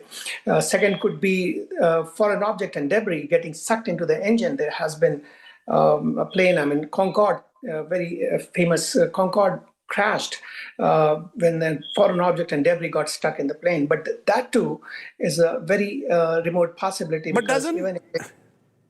Go ahead. But doesn't the Dreamliner have enough backups, Faizan? No, every aircraft has backups. In fact, the aircrafts are designed on fail-safe philosophy. That's the design philosophy of an aircraft. It's called fail-safe philosophy. Even if anything fails, the aircraft is still safe. But what looks in this situation is something might have happened, and this could be issue with the fuel system. This could be also, impurities in the fuel which might have led to. Okay, let's. I'm just going to stop. Stopped. I'm going to stop you for a moment because we can speculate at this level. We don't know enough beyond the fact that this is very scary and doesn't happen often. David Birch, Associate Professor, Aerospace Engineering at the University of Surrey, joins us. David Birch, when you see those visuals, what's the first thing that strikes out? Well, as already been pointed out, it looks as though it is a problem with thrust or airspeed. The airplane is just not going fast enough. As you pointed out, it's impossible at this stage to speculate about what's gone wrong, and that's, it's a bit disingenuous. The important thing to stress is that this is a tragedy. It is an appalling loss of life. But aircraft are inherently quite safe, and that incidences like these are very, very rare. This is, in fact, I believe, the first incidence of this scope that's happened with that particular aircraft. Mm-hmm. But David, in a sense, therefore, you're saying best not to speculate because we just don't know what happened to that aircraft. Air Commodore B.S. Sivach, you're DG Aviation Safety India. You've been DG Aviation. Your first response when you see those visuals? Thank you, Rajdeep. Very catastrophic accident with terrible loss of lives. On behalf of Aviation Safety India, I'd like to convey our heartfelt condolences. And we pray to God for the speedy recovery of those who are injured. Now, in this particular accident, the aircraft was Dreamliner 787, Boeing 787 Dreamliner. This is one of the safest aircraft in the world, most sophisticated, most modern. The aircraft had come from Delhi to Ahmedabad. It was fully serviceable. It loaded passengers. And thereafter, it took off. Till the time it took off, the aircraft was fully serviceable. The pilots in control of the aircraft were highly qualified, very accomplished professionals. And unfortunate thing which happened is that about 400 odd feet, the aircraft suffered loss of power. You see, if loss of power was only one engine, then this aircraft is capable of continue to climb without any problem and can come back and land safely. So it appears that both the engines were affected. There are loss of power. At this point but there is no, from what you're saying, there is no explicable reason at the moment. What you're saying, it's completely inexplicable as to what happened, and we do not wish to speculate as well. Captain A.D. Manik, you're a former pilot and founder of the Skyline Aviation Club. Your reactions when you saw those horrific visuals play out? Yes, sir. I'm recalling the incident that happened on 16th October 1988, Indian Airlines flight. Took off from Mumbai and landing at Ahmedabad. And what happened was, the aircraft crashed and we lost 133 souls. But that was Captain Manik. Captain Manik, October 1988 was when the plane was landing. Yes. The same incident happened at the same airport. I'm reconciliation, with the two incidents. And there was only 2 survivals. Now, what happened today, is another story which is correlating with that same story. And I'm really depressed with this situation. I've been observing aviation since last 40 years. So what I feel, as there is no speculation, but it is a situation which happened in our country is very bad for us, all of us. And what happened will be, shortly coming through DFDR. That is a digital flight data recorder, and CVR, cockpit voice recorder, which will reveal the whole fact. But whatever happened, I'm going to stop all of you because at this moment, of course, whatever we do is in the realm of speculation. It will require the black box. It will require a proper investigation, which will take weeks, if not months. Sanat Kaul, Chairman, International Foundation for Aviation Aerospace. Your first reaction? Well, it's a very tragic incident, and it's very difficult to speculate what went wrong. It took off, it went up, and then it came down. I am not a pilot, I am not a technical person. Therefore, I would say that we should not unnecessarily speculate what went wrong. And therefore, it's necessary to be calm about it and see what went wrong by the inquiry committee which has been put together. I take your point, but you see, that's where we are at the moment. All we can do at the moment is report what we've seen. Those visuals are all that we have. Air Marshal Sanjeev Kapoor, you're a former director, safety at IAF. I mean, is this a kind of... The closest many are giving a parallel to was 2004 when there was a double-engine failure and an aircraft crashed into the Hudson. Is this something which is completely out of the blue, once in a million kind of incident that really doesn't reflect on air safety in general? See, the visuals that I'm seeing while you're speaking, and as per the ADSV, the data which was collated and being shown on the other channels, the aircraft has gained a height of 425 feet at the edge of the runway after getting airborne. And they have calculated that it is descending at the rate of 475 feet per minute. So it means the pilots just had about 50 seconds from the highest point after takeoff to impact. In this 50 seconds, if you can think what could have happened in the cockpit, he has given a mayday call to inform the ATC that there is something very serious. Now, in Air Force, we do have a lot of issues where we have to give mayday call on a single-engine jet aircraft. But for a commercial airline of this size, one of the biggest aeroplanes which is flying commercially, to give a mayday call after takeoff indicates that something very serious has happened in the cockpit, which the pilot is now informing the air traffic control that this is a grave emergency, an emergency with which the safety of the aircraft and passengers is at stake. So this is the meaning of mayday call. So now he's given a mayday call and the ATC has asked him again. Now this period after that, there has been no response. These few seconds after that would have gone in reviving the thrust. And as all of the co-panelists and other speakers have shown, it's a very modern aircraft. It is fly-by-wire. It has got auto throttles. It has got state-of-the-art technologies. And it has got all the sensors and warnings. And the crew is very experienced. The weather is good. It is not raining. It has absolutely no clouds. The chances of disorientation and other factors are also, minimal.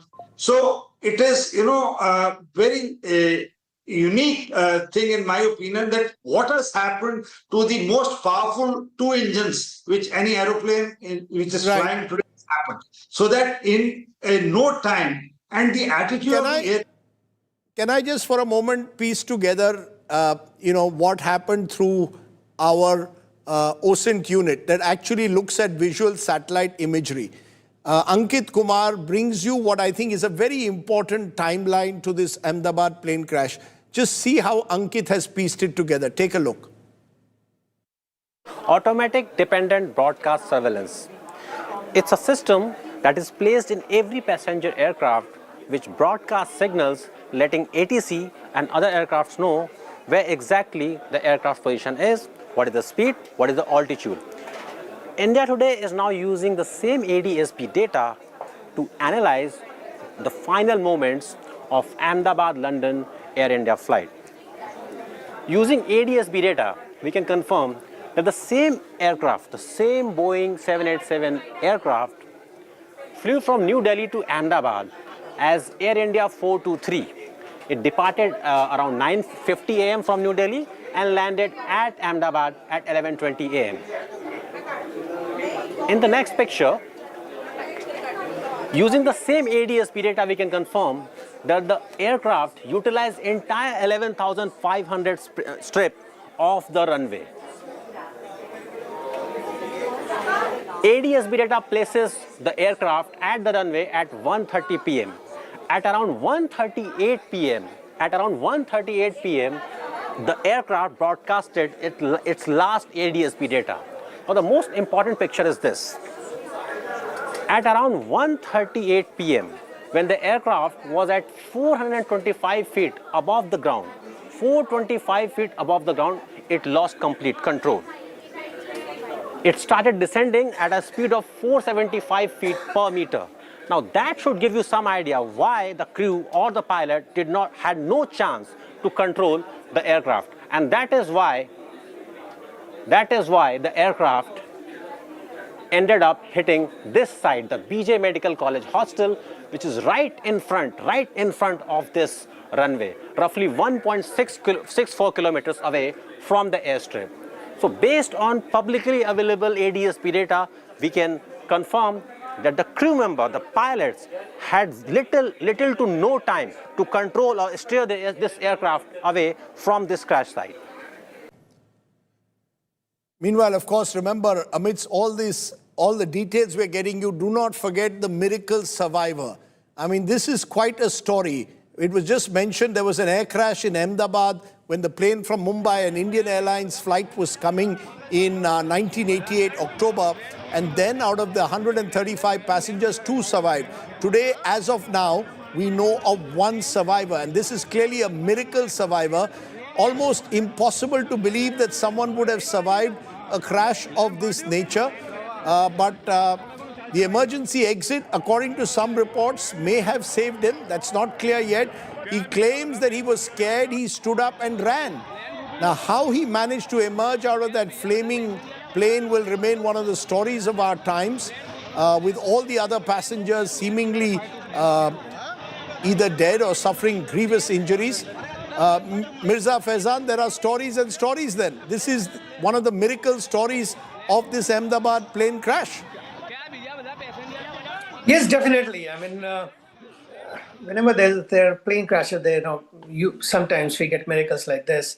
I remember one plane crash. It was not a crash, but when in the mid-flight, in the cruise phase, the body of the skin of the aircraft was taken off, and an air hostess was sucked out, and she fell 36,000 feet to survive. So yeah, I mean, sometime when your time is not here, you'll be survived. And let me give details of him. Survivor seated on 11A, Vishwakumar Ramesh. He had gone with his brother to Diu. They were on a British passport. He is the lone survivor as of now of flight 171. He is at the moment recovering in the civil hospital. There's of course the condition on the ground, and that is of course very worrying because there were medical students at the medical college there who were having lunch when this happened. We are getting some visuals of that as well. Remember, this is where the plane crashed. Now, could the pilot have in any way avoided it? Very, very difficult given the kind of condition. David Birch, this is a double tragedy in a way. You've got the tragedy in the air with what happens, and then the pilot with very little control and very little time to control the plane crashes into a medical hostel. So it is, in that sense, a tragedy which will also put some question on Boeing itself. Do you believe those questions, as a professor of aerospace engineering at the University of Surrey, will have to be asked of Boeing itself? As I said, I think it is quite dangerous to speculate at this time. The events leading to this tragedy are as yet unknown. Whether or not it was linked to the aircraft itself is as yet unknown. As we've seen and heard, this is known to be a very safe aircraft with an excellent record. So that there's no evidence pointing in that direction yet. I just want to, on that context, since air safety will be raised, I spoke earlier to the Civil Aviation Minister, former Civil Aviation Minister Praful Patel, who was Civil Aviation Minister for a decade, and I asked him precisely that question. Does this crash and the nature of it cast any shadow over air safety standards in our country? Listen into what he had to say. Mr. Patel, your first thoughts and reactions to this terrible tragedy, sir? Well, it's a very tragic incident, and my condolences, and actually I'm very sad and distressed because India's aviation sector, by and large, has a very good track record. In India, we follow very good safety protocols. Let me be honest, nobody should doubt India's aviation safety or ability. And this aircraft, a 787, is one of the most technologically advanced aircraft, a robust aircraft used by most airlines of the world, major airlines. Thousands of them are flying every day. And to have the first crash of a 787 in India is something very disturbing. It is tragic. It is disturbing. You say that India has a very good track record. So does the 787, not so much the 737, but the 787 has a very good safety record so far. There have been questions, though, Mr. Patel, over Boeing in the past. Do you believe there's all kind of speculation? How would you approach now the inquiry? In the past, there's a sense that some of these inquiries have not yet given us clarity that is desperately needed by the civil aviation sector. Well, let me be honest that an inquiry can reveal quite a lot. It's not that it can't reveal. And in India, we now have the Accident Investigation Bureau, which is independent of the DGC or of the ministry.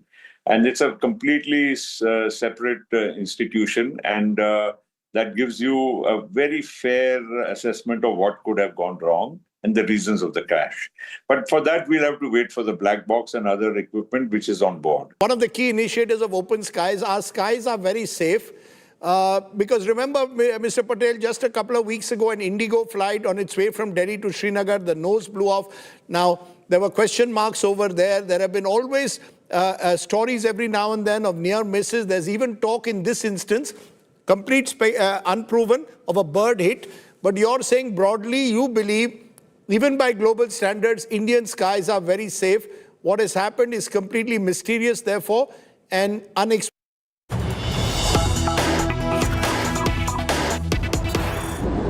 इसके अंदर हताहत होने की संभावनाएं हैं।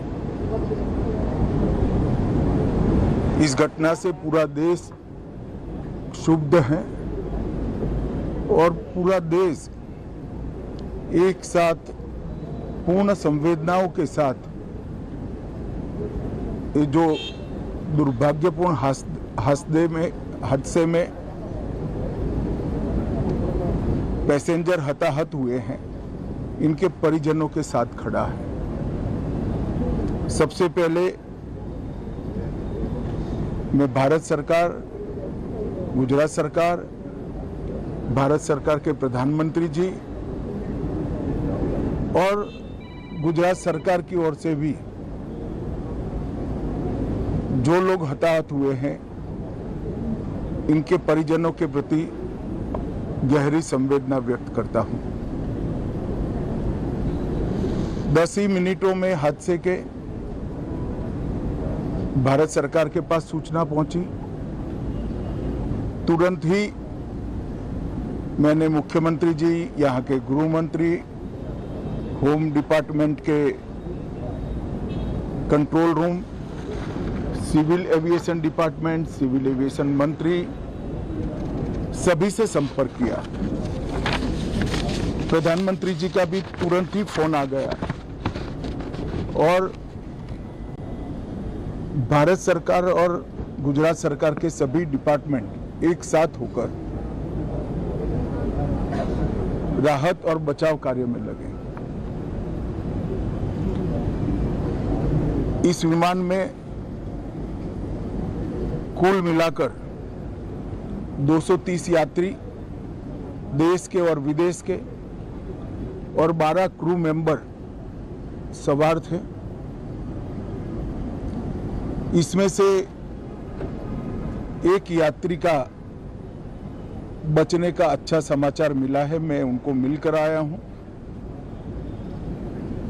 मृत्यु का आंकड़ा तो डीएनए परीक्षण और यात्रियों की पहचान के बाद ही अथॉरिटी अधिकृत रूप से घोषित करेगी, मगर जो यात्री बचा है उसको मैं मिलकर आया हूं। घटना के तुरंत बाद गुजरात सरकार ने बहुत त्वरा से डिजास्टर मैनेजमेंट की सारी इकाइयों को अलर्ट करते हुए, चाहे हेल्थ डिपार्टमेंट हो, चाहे फायर ब्रिगेड हो, चाहे पुलिस विभाग हो, भारत सरकार की भी सीएपीएफ को संपर्क कर सभी ने एक साथ मिलकर राहत और बचाव का कार्य चालू किया। मगर 1.25 लाख लीटर ईंधन विमान के अंदर ही था और लगभग गर्मी तापमान इतना ऊंचा हो गया कि किसी को बचाने की मौका ही नहीं मिला। अब मैं घटना स्थान पर भी जाकर आया हूं। सारे यात्रियों के मृतदेह को बाहर निकालने का काम लगभग समाप्त हो चुका है। जितने यात्रियों के परिजन यहां पहुंच चुके हैं वो सबका डीएनए लेने की कार्यवाही भी 2-3 घंटों में समाप्त हो जाएगी।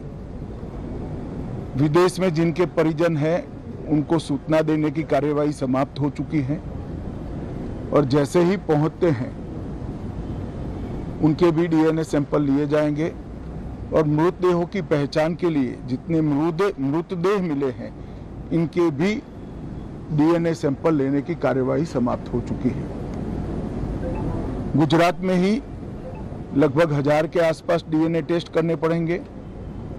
ये सभी टेस्ट करने की क्षमता गुजरात में विकसित है, तो डीएनए टेस्टिंग के लिए कहीं गुजरात के बाहर जाने की जरूरत नहीं पड़ेगी। गुजरात की एफएसएल और नेशनल फॉरेंसिक साइंस यूनिवर्सिटी दोनों मिलकर कम से कम समय में डीएनए का परीक्षण पूरा करने के बाद परिवारजनों को अपना मृतदेह परिजन का मृतदेह सौंपने का काम करेंगे। उनके रहने की सुविधा, उनकी सांत्वना की सुविधा, जिनको मेडिकल प्रॉब्लम ट्रॉमा के कारण हुए इनकी मेडिकल की सुविधा, ये सारी व्यवस्था बहुत सुचारू रूप से हो चुकी है। अभी रिव्यू मीटिंग में ये सारी व्यवस्थाओं को हम सब मंत्रियों ने साथ में मिलकर देखा है।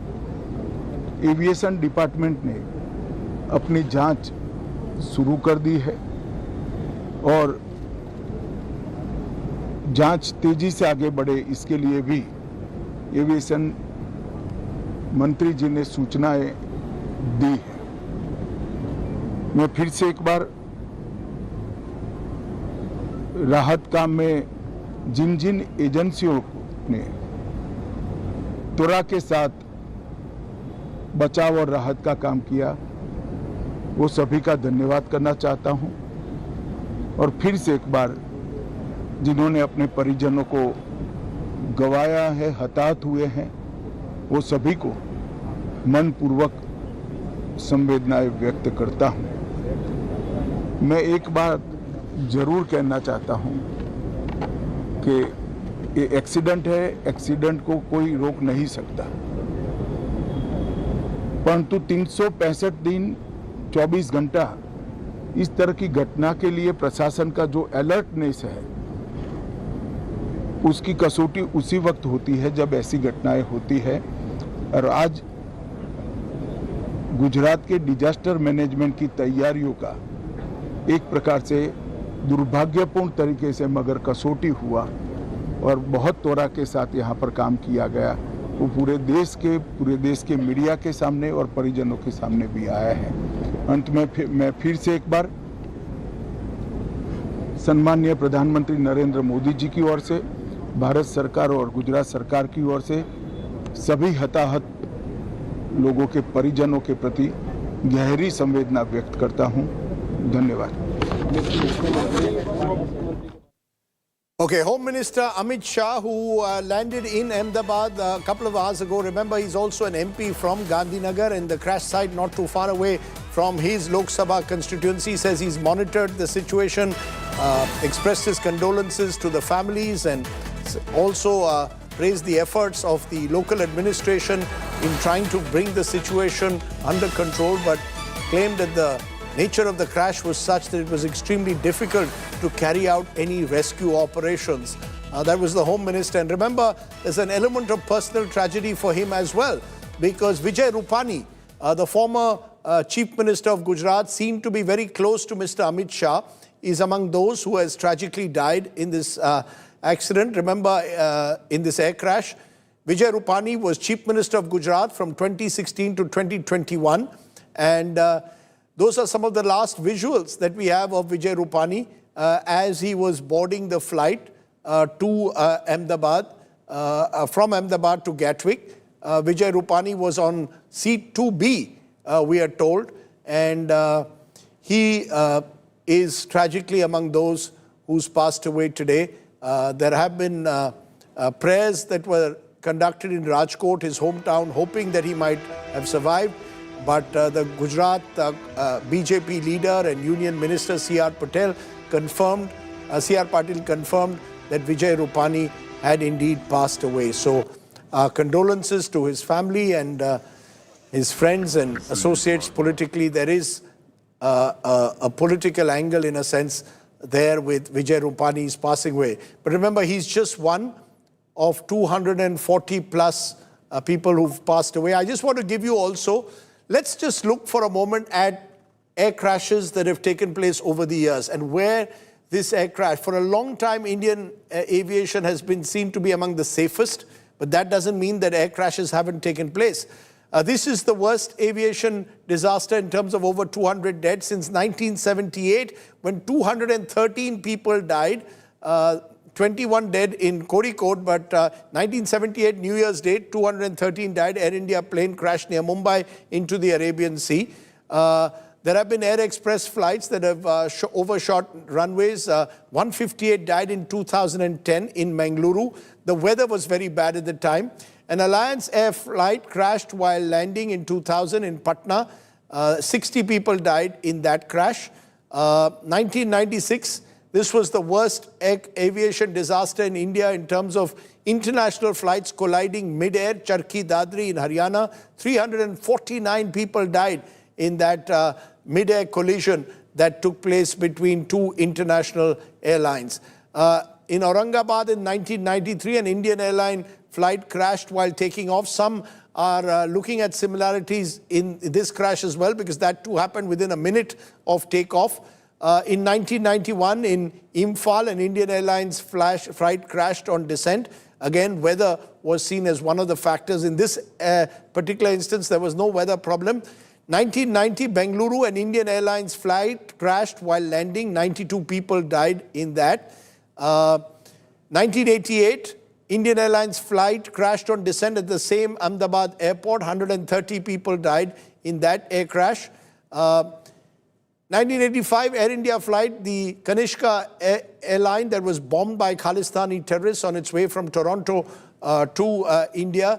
329 people died in that crash. 1978, and this is the one I was referring to, was the previous worst Air India flight disaster. New Year's Day, 1978, the flight crashed into the Arabian Sea shortly after takeoff. All 213 people on board died. So those are some of the cases of India's worst aviation disasters, but this will rank very high, and this will throw up a number of troubling issues. I just want to get quick comments from all our guests who are still with us.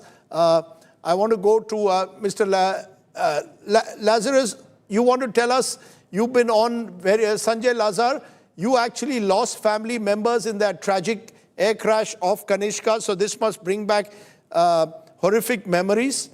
Do you believe that India's aviation sector, though, what would you tell people? How will they restore confidence, in a sense, in passengers? Tomorrow is another day, presumably. Yes, Rajdeep, I lost my entire family in the Kanishka bombing. The 40th anniversary is around us in 2 weeks' time. But coming to this tragic accident today, it's a very sad day, like I told you earlier on your show when I was on. Two experienced pilots, a aircraft with a perfect flying record going down like this, and 240 plus passengers. losing 240 plus passengers and crew is a dark day for Indian aviation. And, it's not about getting confidence is the second story. The first thing is, recovering today, the dead identification. That process is going to be a very painful and hurtful process for both Air India, the passengers, the families of the passengers, and their next of kin. It's traumatic. Next stage, of course, is getting people back in the air and flying. And I do believe Air India has had a very decent safety record without any mishaps on the wide body. The 787 itself, there are over 1,200 of them in the skies. They've got over 5 million flights and over 30 million flying hours. So I do believe it's a very safe aircraft. I do think with the safety record, people will come back to flying eventually. But today is a day it's a day of sadness, and it's a day of reflection. It's a day of sadness. It's a day of reflection. It's a day to grieve with the families above all else. I want to thank all my guests who've been joining me. I'll try and come back to you. We're going to carry on with several more angles to this story, including talking to families who have suffered an unimaginable loss. There are those at London who at this time would have been waiting for their relatives to land in Gatwick. Instead, what happens is this horrific air tragedy just minutes after, even just a minute after takeoff. And of course, don't forget the MBBS students on the ground and their families also who've suffered an unimaginable tragedy. One moment you're having lunch in your hostel, the next moment, guess what? A plane, burning plane, crashes on your hostel roof. But there are two images that I want to play as we go into our next break, because one is of a former chief minister who tragically has passed away. Our thoughts and condolences to his family, and of a miracle survivor. Vishwakarma is the miracle survivor of this flight, and he is someone who, in a sense, his story will be told time and again in the hope that there will be those who will believe that there is someone up there who decided that his time had not come, and therefore he somehow managed to survive. Either way, it is truly a miracle when one person survives in an air crash where, as of now, there seem no other survivors. That's our image of the day. Vijay Rupani, former Chief Minister of Gujarat, passing away in that air crash, and Vishwakarma Ramesh, who has survived it. Those are the two images I want to leave you with. I'll be back in a moment with plenty more. You're watching our special coverage of this terrible air tragedy that has shocked the nation. Bye for now.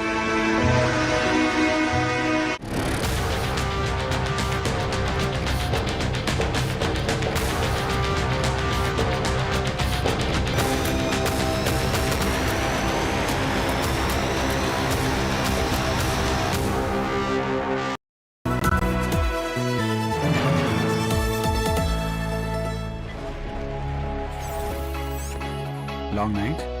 You have no idea. I got you.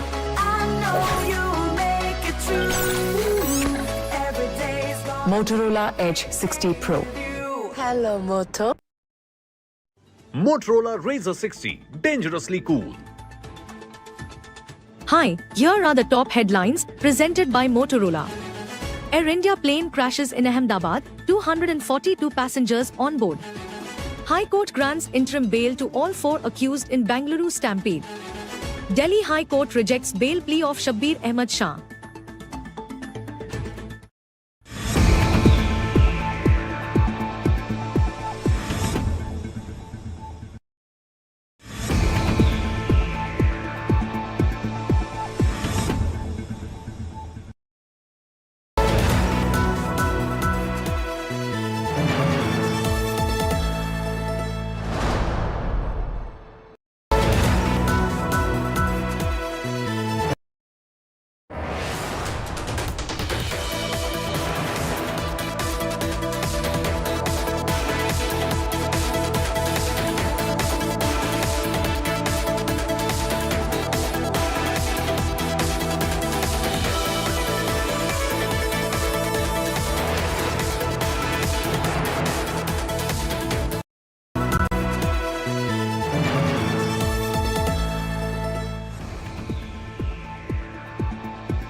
London-bound Air India flight crashes.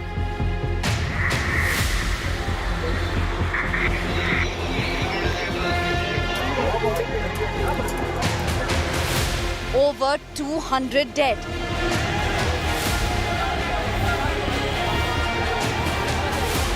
Only one survivor. India's worst air tragedy in years.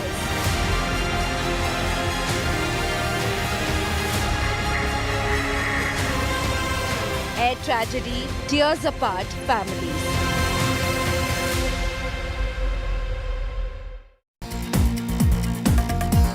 It is India's deadliest tragedy in the air. Air India's Flight 171 en route to London, filled with over 240 passengers and crew, coming crashing down in Ahmedabad moments after takeoff. As of now, only one person appears to have survived. The CCTV of the flight takeoff from the runway shows that the plane failed to gain any thrust, crashed just 32 seconds after takeoff with the fear of a double engine failure.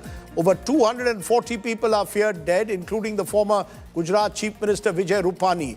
Last visuals of the BJP leader show him boarding the flight at the airport.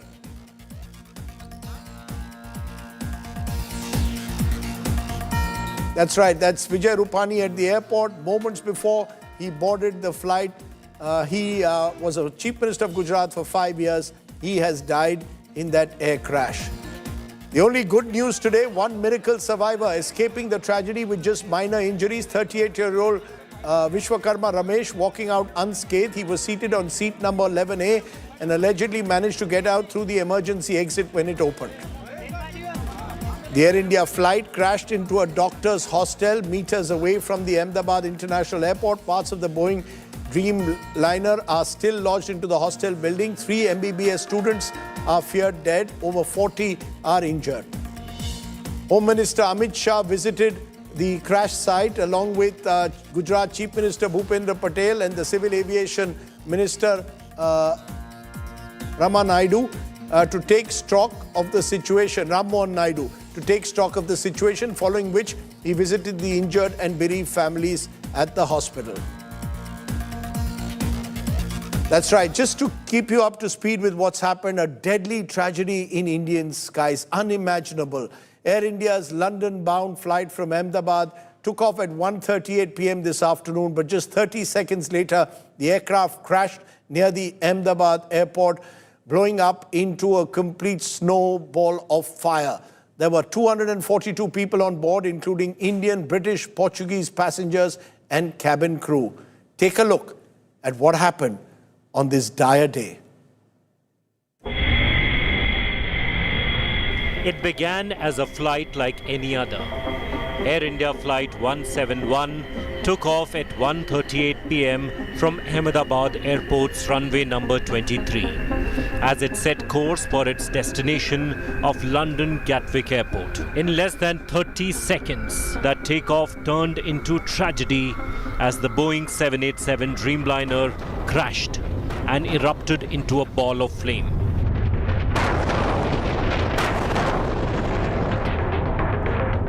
The aircraft had ascended to a height of 625 feet before descending with a vertical speed of 475 feet per minute.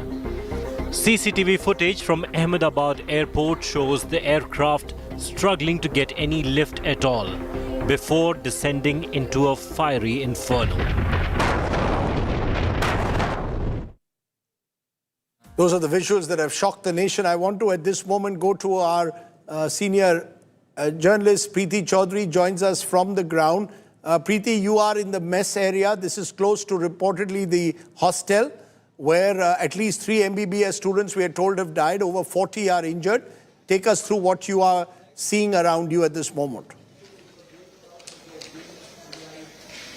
Rajdeep, we are right at the mess area. I'll ask my camera person Sanjay. So that's the wheel of the airplane. That is the tail end of the aircraft, and you can actually see part of the Maharaja logo that you can actually see. So this is where the plane made impact first in a building, is what we've been told. I just want to take you through because the students were right here. Their mattresses strewn. We can see splattered blood all over. This was the area where the plane rammed in and where the students were actually getting their lunch. You can actually, I'll ask my camera person Sanjay to show you the remnants of student life, Rajdeep. You know, slippers, sweatshirts, young medical students, all here having absolutely no idea that an aircraft would slam into them. So just want to take you through. This was the mess area. The police now clearing all of us from here, and understandably, because a lot of press right here, brand new shirts of young medical students, you can see. This is the mess area right here. Tables, benches. I'll ask Sanjay to actually come in. And, you know, this is heartbreaking because you look at that, Rajdeep. Clearly somebody was eating his meal right here. And I can, you know, I've counted the number of thalis, that more than 25, Rajdeep. This is where they were sitting. Sanjay, just turn around. I'll ask Sanjay, and then you can get a view of how the aircraft actually slammed into this building.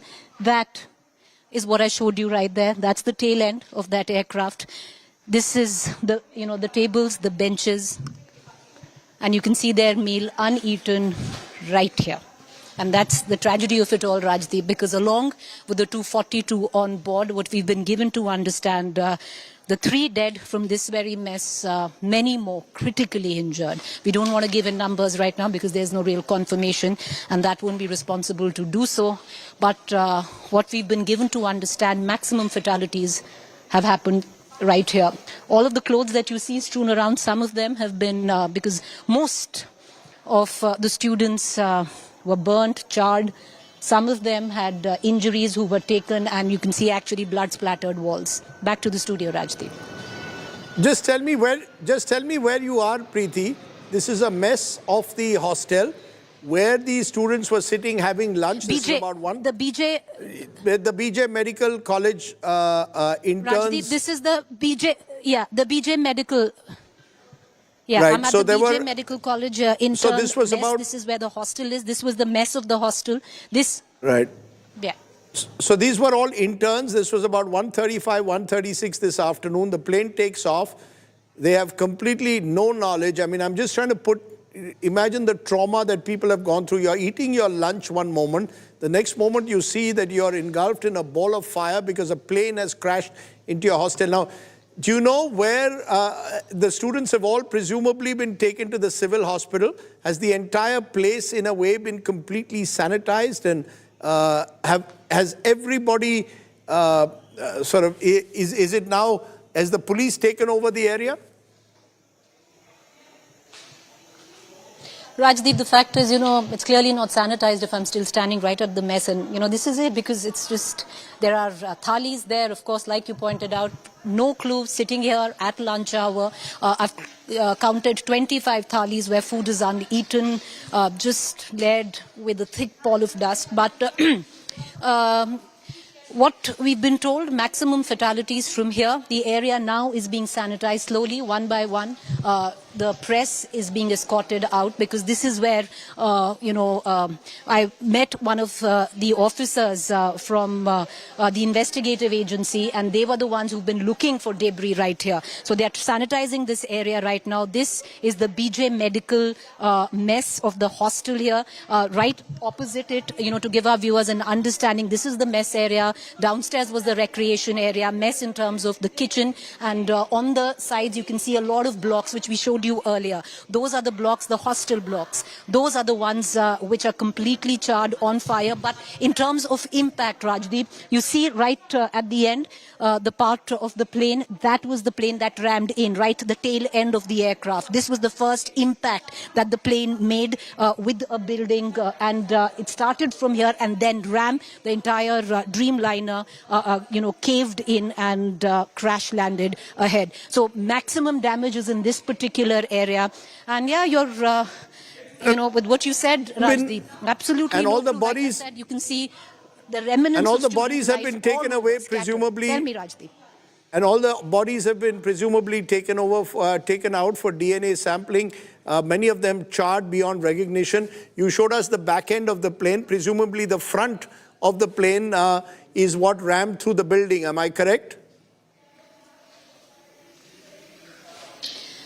No, the back end, it was the tail, or at least with what, I can see on ground, it was the tail end which hit the building and then the plane crashed. So the impact happened with the tail end of the Dreamliner, Rajdeep, which we just showed you, and then the impact, then the entire plane crashed, where right ahead where the other blocks of the hostel were. So the mess was the area, the first line of impact. This was the place, and you can see the tail end right there. And then the tail hit the mess area, the first building, and then the entire plane, of course, crashed right ahead. Right. So it's a Dreamliner.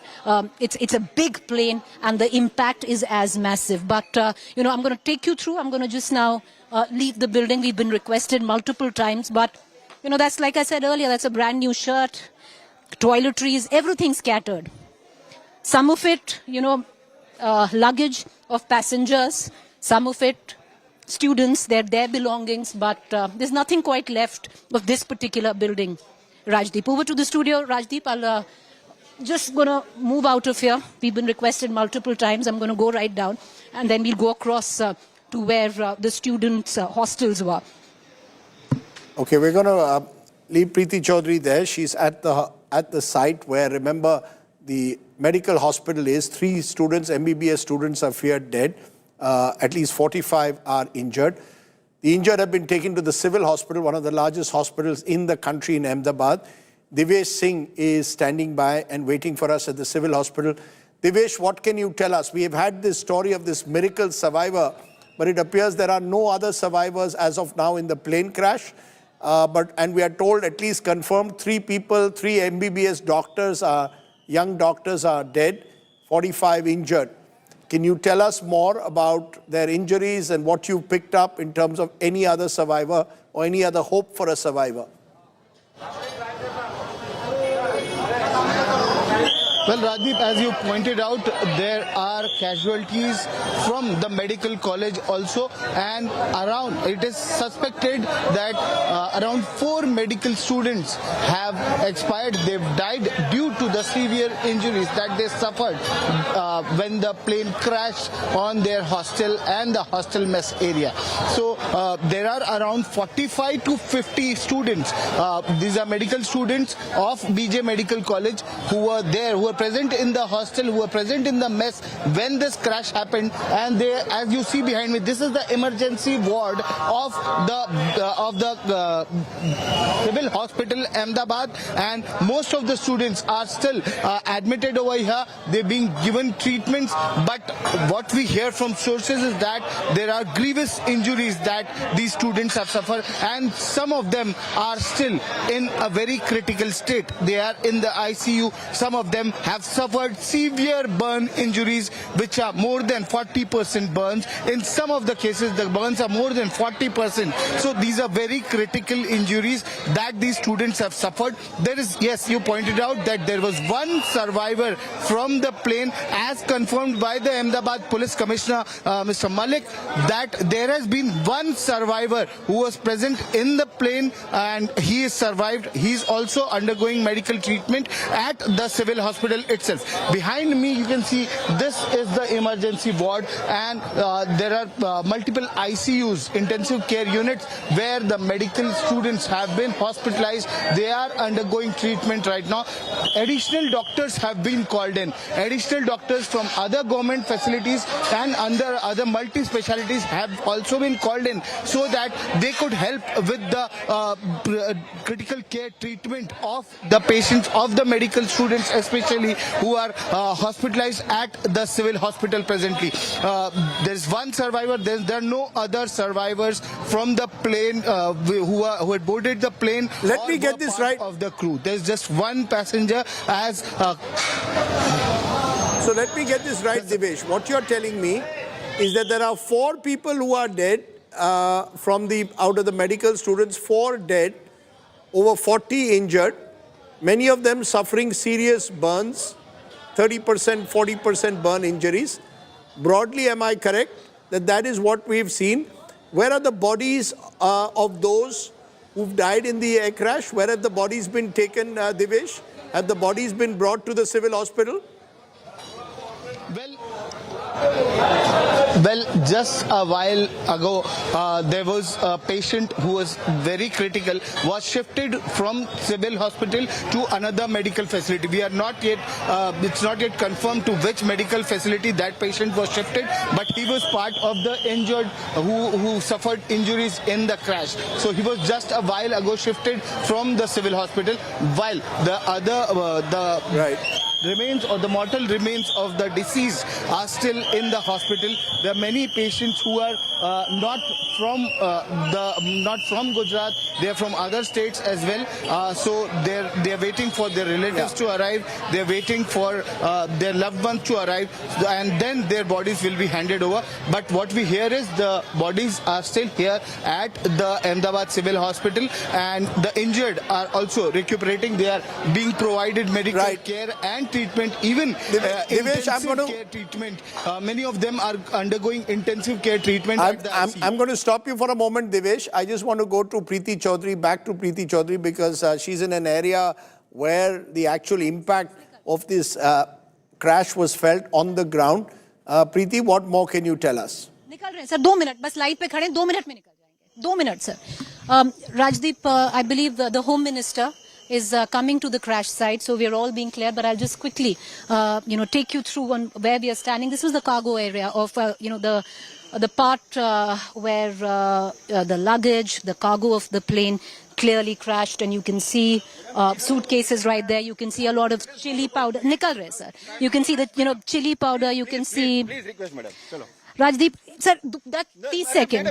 Sir, ये किसी का सामान है, आप उस पे मत खड़े हुए हैं. A snack box for a young child, a football here, Rajdeep, of a young child, a brand new football, a Rakhi right there, and a temple right behind me. It really makes you wonder, whether God really exists or not. So we've been cleared. The area is now being sanitized finally. Good that it is being sanitized. The press now being kept at bay. But, that's, Rajdeep, the lives of 242 passengers strewn all across at the BJ Medical Hostel right here. And that's what it is. What we've been given to understand right now is the Home Minister would be coming into the crash site right now. He was at the hospital where my colleague Brajesh is, and he'd be here any moment now. Okay, we'll leave you there. Obviously, security now becoming paramount with the Home Minister also on the ground there in Ahmedabad. I want to tell you there's another story. Apparently, a Mrs. Chauhan was to board the flight, landed 10 minutes too late, and therefore could not board the flight. Now think about it. There's been one miracle survivor, and there's been this case of a woman, Mrs. Chauhan, who couldn't board the flight because she landed late. She perhaps got caught in a traffic jam, but ended up not being able to take the flight. Think about it. Now, let's come back to that story. Remember, over 200 lives lost in that Air India flight AI 782 crash near Ahmedabad. Many of them are British nationals, and we'll be going to London too to find out more in a moment. This is, as we said, one of the deadliest aviation disasters in recent memory, certainly the worst in India for Air India since, in terms of air crash, since 1985 Kanishka, and before that the 78 crash wherein a plane crashed in the Arabian Sea near Mumbai. The story of the lone survivor, though, is a story that perhaps gives a faint glimmer of hope in these very, very dark times. More on this in this report.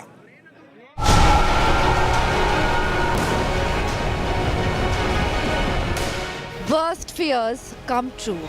Over 200 passengers on the Air India flight A1782 lost their lives in the Ahmedabad air crash. But in a remarkable twist of fate, Seat 11A held the lone survivor. Ramesh Vishwas Kumar miraculously walked away from the wreckage unscathed, even as his own brother, seated just a few rows away, perished in the disaster.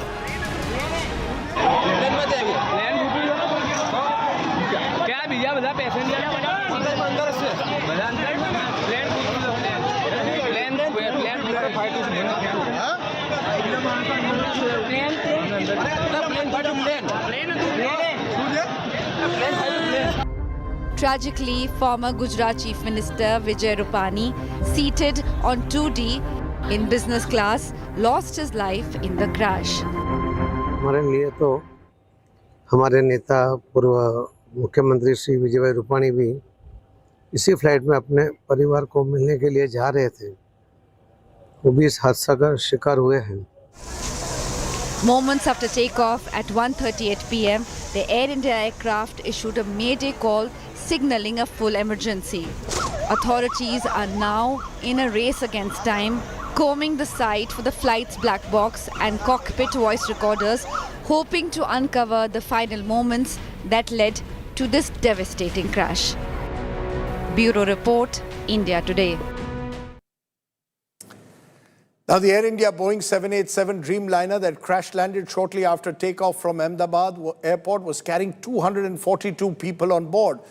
Most of them, including the entire crew, are now feared dead. That one miracle survivor who has emerged from the wreckage of what's now being called one of the worst aviation tragedies in recent memory was Vishwas Kumar Ramesh. Earlier, victims were rushed to the civil hospital. Many of them of the relatives waiting in silence, clinging to hopes, others bracing for heartbreak, most of them unable to reconcile with what had happened. All they wanted to know is who should be held accountable for this tragedy, but at the same time, just not able to comprehend what had happened. Vijay Rupani there in those images, 3 Air India cabin crew, no more. Some of those pictures that are now coming in of cabin crew members. Remember, there were 12 crew members apart from the 2 pilots. These are all faces who, in the days to come, their stories will be told. A family of 5, that's no more. 3 children that were traveling to London.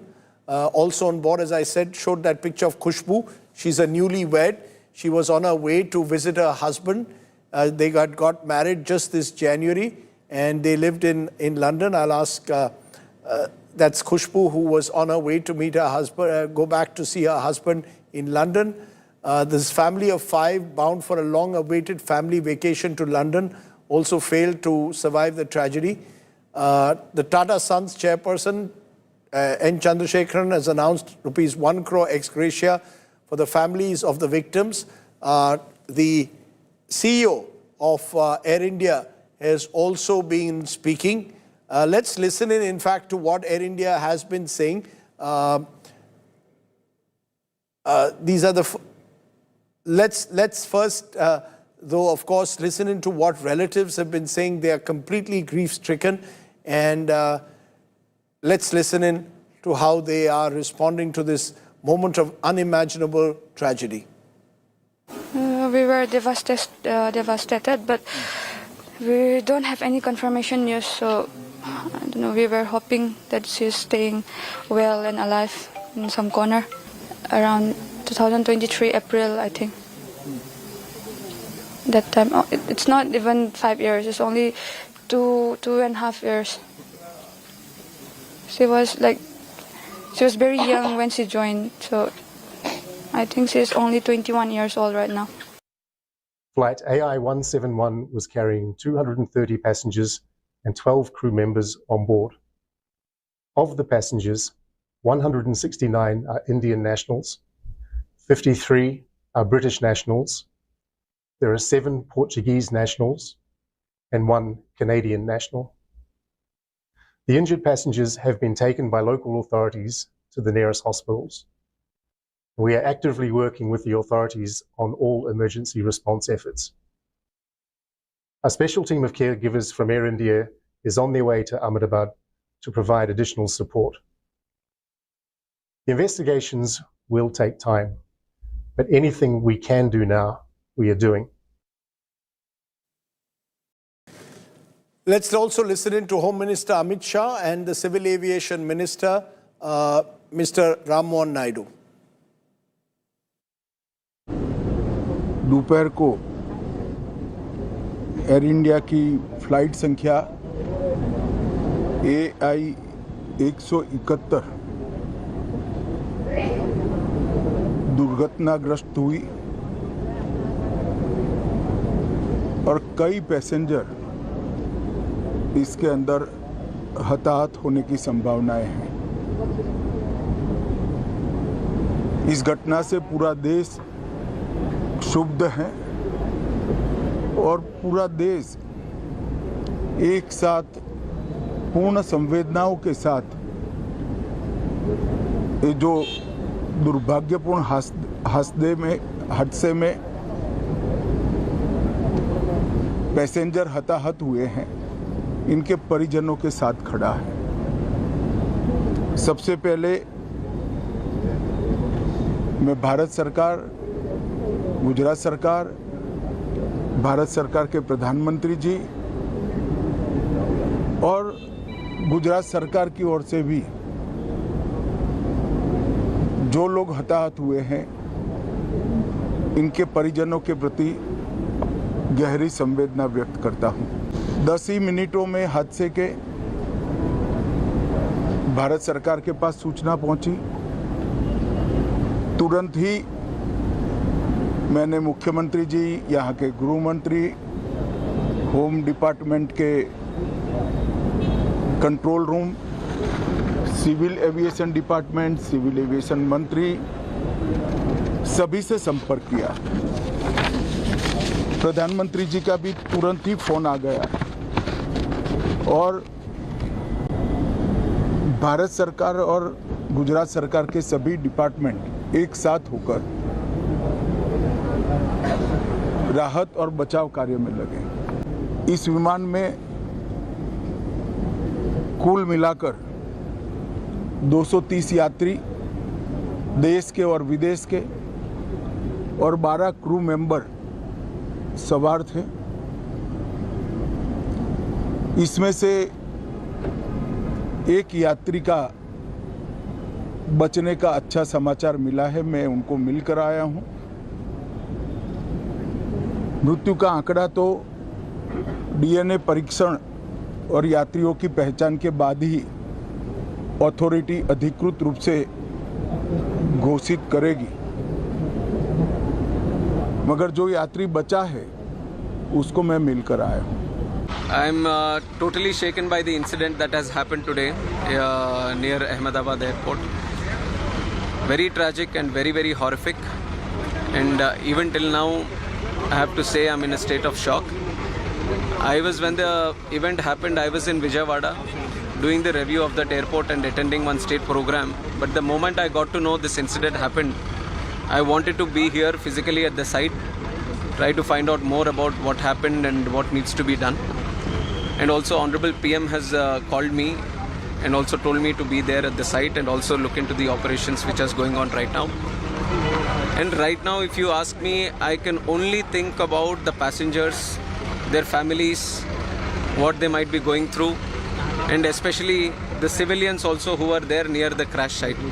We are going to do a fair and thorough investigation. We are not going to spare anyone. We are not going to leave any stone unturned. We will do properly according to the protocol, and we are going to go to the depth of why this incident has happened. That much I can tell you now. Civil Aviation Minister Rama Naidu responding. Meanwhile, breaking news coming in. US President Donald Trump has reacted to the Air India crash. Trump has said India's plane crash was terrible. Remember, Marco Rubio has also condoled with India. He's given a detailed statement saying that the US will support India fully. A US team is likely to visit India shortly to join in the investigation. Remember, Boeing under the scanner. So Donald Trump responding to that Ahmedabad plane crash. Listen in to what Donald Trump had to say. The plane crash was terrible. I've already told them anything we can do. It's a big country, a strong country. They'll handle it, I'm sure. But I let them know that anything we can do, we'll be over there immediately. But it was a horrific crash. It looks like most are gone. They actually maybe have a couple survivors, which is just heard. But that was a horrible crash. Nobody knows. Nobody has any idea what it might be. I gave him a couple of pointers. I said, maybe you'll look at this or that. You know, we saw the plane. It looked like it was flying pretty well. It didn't look like there was an explosion. It just looked like the engines maybe lost power. But boy, that is a terrible crash. It's one of the worst in aviation history. Yeah. One of the worst crashes in aviation history. says the US president. Let me go back to my colleague Preeti Chaudhary. She's at the crash site with the man who rescued the miracle survivor. Over to you, Preeti. Rajdeep, before I go across to him, I just want to tell you, I'll ask Sanjay to just close in there. The Aircraft Accident Information Bureau, the investigative team is now here. They're about, we've been told, about 35 member team. They've spread out across the crash site, and the team of 11 members right there. So we're going to cut across to them, and maybe, they're of course not speaking to us, but the team now looking at the area, the investigation's beginning. But let me come back to the man. Sir, apna naam bataiye. So 108 for the ambulance. Aap 108 ki team se hai? So these are the ones who came in. They were the distress call. 108 दबाने से आप लोग आते हैं, ambulance team आती है. दादा, आपका नाम क्या है? वारंट विकास भाई, बाबू भाई. बाबू भाई. हाँ. बाबू भाई, आप विकास भाई, आपको फोन आया, आप कितने बजे पहुंचे यहाँ? आपका पूरा टीम कितना एम्बुलेंस के साथ आया? शायद 5 मिनट में तो ज्यादा से ज्यादा सब 105 आ गई थी यहाँ पे. मेघारी नगर आई थी, चमनपुरा और ये चामुंडा ब्रिज. तो आपका कॉल नहीं आया था, जस्ट लोग हम खाना खा रहे थे. हमारे यहाँ से 200 मीटर की दूरी पे हमारी ऑफिस है, 1200 बेड हॉस्पिटल. 1200 बेड यहाँ से 200 मीटर दूर है, 1200 बेड कैंप सिविल हॉस्पिटल है. तो वहाँ पे हम खाना खा रहे थे, मतलब खाना खाने बैठे थे. टिफिन हमारे सब खोल दिया था. जैसे हमने खोला सब ब्लास्ट हुआ, बहुत सारा धुआं और आग निकलने. तो वहाँ से हम खाना छोड़ के, नहीं कॉल नहीं आया था, सीधा हम सर्वाई के लिए चले गए. मेरे पे कॉल आया था, मेरे चामुंडा ब्रिज को कॉल आया था. ज्यादा से 5 मिनट में यहाँ में पहुंच गया था. 5-7 मिनट में यहाँ पे पहुंच गया था. जैसे मैं यहाँ पे पहुंचा तो 2 जन चल के आ रहे थे. 2 जन चल के आ रहे थे. आग लगा हुआ था. आग लगा हुआ था पूरे में, बॉडी में आग लगा था, पूरा ब्लैक हो गया था. और जैसे मैं यहाँ पे आया, 2 जन चल रहा था. हाँ, 2 जन, एक नहीं 2 जन चल रहा था. और जैसे लेके इसका एक का नाम था भास्कर, जो जिंदा है अभी जिंदा है. वो आपके पास आया. और EMT में था, मैडम थे. आप लेके गए? आप दोनों जन को लेके गए? हाँ, दोनों. दूसरे जन का नाम मालूम? नहीं, दूसरे जन का मालूम नहीं. एक वो खुद बोल रहा था भास्कर नाम बोलता है भास्कर. तो मुझे फिर से बताओ, आप लोग बाहर खड़े थे तो ये 2 जन आए, इनमें आग लगा हुआ था. उनको लेके आए उन लोगों को, और वो खुद चल के आ रहे थे. तो पहले आग बुझाया? हाँ, आग नहीं, जो बॉडी जल गई थी, पूरा ब्लैक हो गया था दोनों का. तो 2 साथ में लेके आ रहे थे. जैसे हमें 108 में बाहर आता बिठा लिए अंदर. तो आपने ये 2 लोगों को अपना 10 एम्बुलेंस में बिठाया. फिर बताएं. वो EMT मैडम थी, भावना मैडम. वहाँ लेके गए. आप कौन सा अस्पताल है? सिविल हॉस्पिटल यहाँ से लेके गए. कितना टाइम में पहुँच गए? ज्यादा से ज्यादा 2-3 मिनट ही यहाँ से होते हैं. 2-3 मिनट ज्यादा से ज्यादा. तो 3 मिनट आप भास्कर और जो एक और उनके साथ थे, दोनों को लेके पहुँच गए. क्या कह रहे थे भास्कर? बस वही बोल रहे थे कि मेरा नाम भास्कर है. बस वही बोल रहे थे. बस वही बार यही बोल रहे थे कि मेरा नाम भास्कर है, और लेके गए. दूसरे वहाँ पे था, उनका हालत वैसा ही था जैसे भास्कर का था? ऐसा ही था हालत. दोनों की हालत ऐसी ही थी. जो दूसरे थे वो बोल रहे थे कुछ? वो भी नहीं, कुछ बोल नहीं रहे थे. वो कुछ नहीं बोल रहे थे, पर वो भी चल के आए थे. दोनों का हालत कैसा लगा आपको देख के? पूरा जैसा बॉडी जल गया होगा ऐसा हो गया था. पूरा ब्लैक हो गया था दोनों का. हाँ. और यहाँ आप इमरजेंसी में लेके गए उन दोनों को, और फिर ट्रॉमा सेंटर में आप लेके गए. हाँ. और उनको वहाँ पे छोड़ा, वापस इधर आए. हाँ. और फिर आपको कोई मतलब और जो यहाँ पे जो जिंदा लोग लेके गए, या सिर्फ बॉडीज लेके गए? इसके बाद जले हुए तो शायद 8-9 जनों को हमारी गाड़ी ले गई. बॉडीज? एम्बुलेंस. मतलब वो तब सर्वाइवर नहीं था? नहीं. हमारा मैडम, भावना मैडम थे साथ में. वो लेके गए. तो आप फिर बॉडीज लेके गए. जो मेस में से जो बच्चे थे यहाँ पर, जो स्टूडेंट्स थे, बच्चे आप में से कोई लेके गया? 2 बच्चे लिए थे यहाँ से. इसी मेस से आप 2 बच्चे लेके गए थे. हाँ. और एक लेडीज को लिया था, करीबन 35-40 साल का हो गया. इसी मेस से आप यहाँ से लेके गए. आप कहाँ पे? आप भी एक फर्स्ट विक्टिम हूँ. एयरक्राफ्ट थोड़ा सा चला जाए. आपका नाम? मेरा नाम मुकेश है. मतलब मेरे वहाँ पे जैसे ब्लास्ट हुआ वैसे हम निकल गए. यहाँ पे आए तो कोई नहीं था. एक हमारे कहाँ आप यहाँ पर आए सबसे? जो आगे वाला गेट है ना, अतुल्य, हाँ ICMR के सामने, समझ में आ गया। वहाँ पे आए तो एक बंदा दौड़ के आ रहा था और बोल रहा था मेरा नाम श्याम है। उसने पूरा आइडेंटिफाइड दिया उसका, और श्याम था, वो अतुल्य में से आया था 4 नंबर में से। अच्छा, वो स्टूडेंट है, वो प्लेन में नहीं था? प्लेन में नहीं था। तो भास्कर प्लेन से निकला था? शायद पता नहीं है, क्योंकि 2-3 लोग लेके आए थे बाहर। उसको लेके आए थे वहाँ से? ये लोग रेस्क्यू टीम आई ना तब आए थे, उससे पहले हम आए थे। तो आप उसके नहीं, उसके हम आए तब फायर के कुछ नहीं था, सिर्फ हमारी मेडिकल टीम थी। वो भी हमें मैसेज नहीं आया था, हम सब देख के आए। जैसे हमने तो आप स्टूडेंट्स को लेके गए? हाँ, वो एक पेशेंट आया हमारे पास, उसने बोला मेरा नाम श्याम है और जो आज सब जले हुए थे, वो बोला मैंने किसी तरह अपना रेस्क्यू खुद कर लिया और सीढ़ी से मैं भाग के आ गया। वो हॉस्टल में था, वो मेस में नहीं था? मेस में नहीं था, हॉस्टल में था। और दूसरा पेशेंट था, GISF का गार्ड था, और GISF सिक्योरिटी गार्ड यहाँ पे तैनात है, वो गार्ड था, वो वॉचमैन के वहाँ पे ड्यूटी कर रहा था। तो उसका सिर और सब ये बहुत जला हुआ था।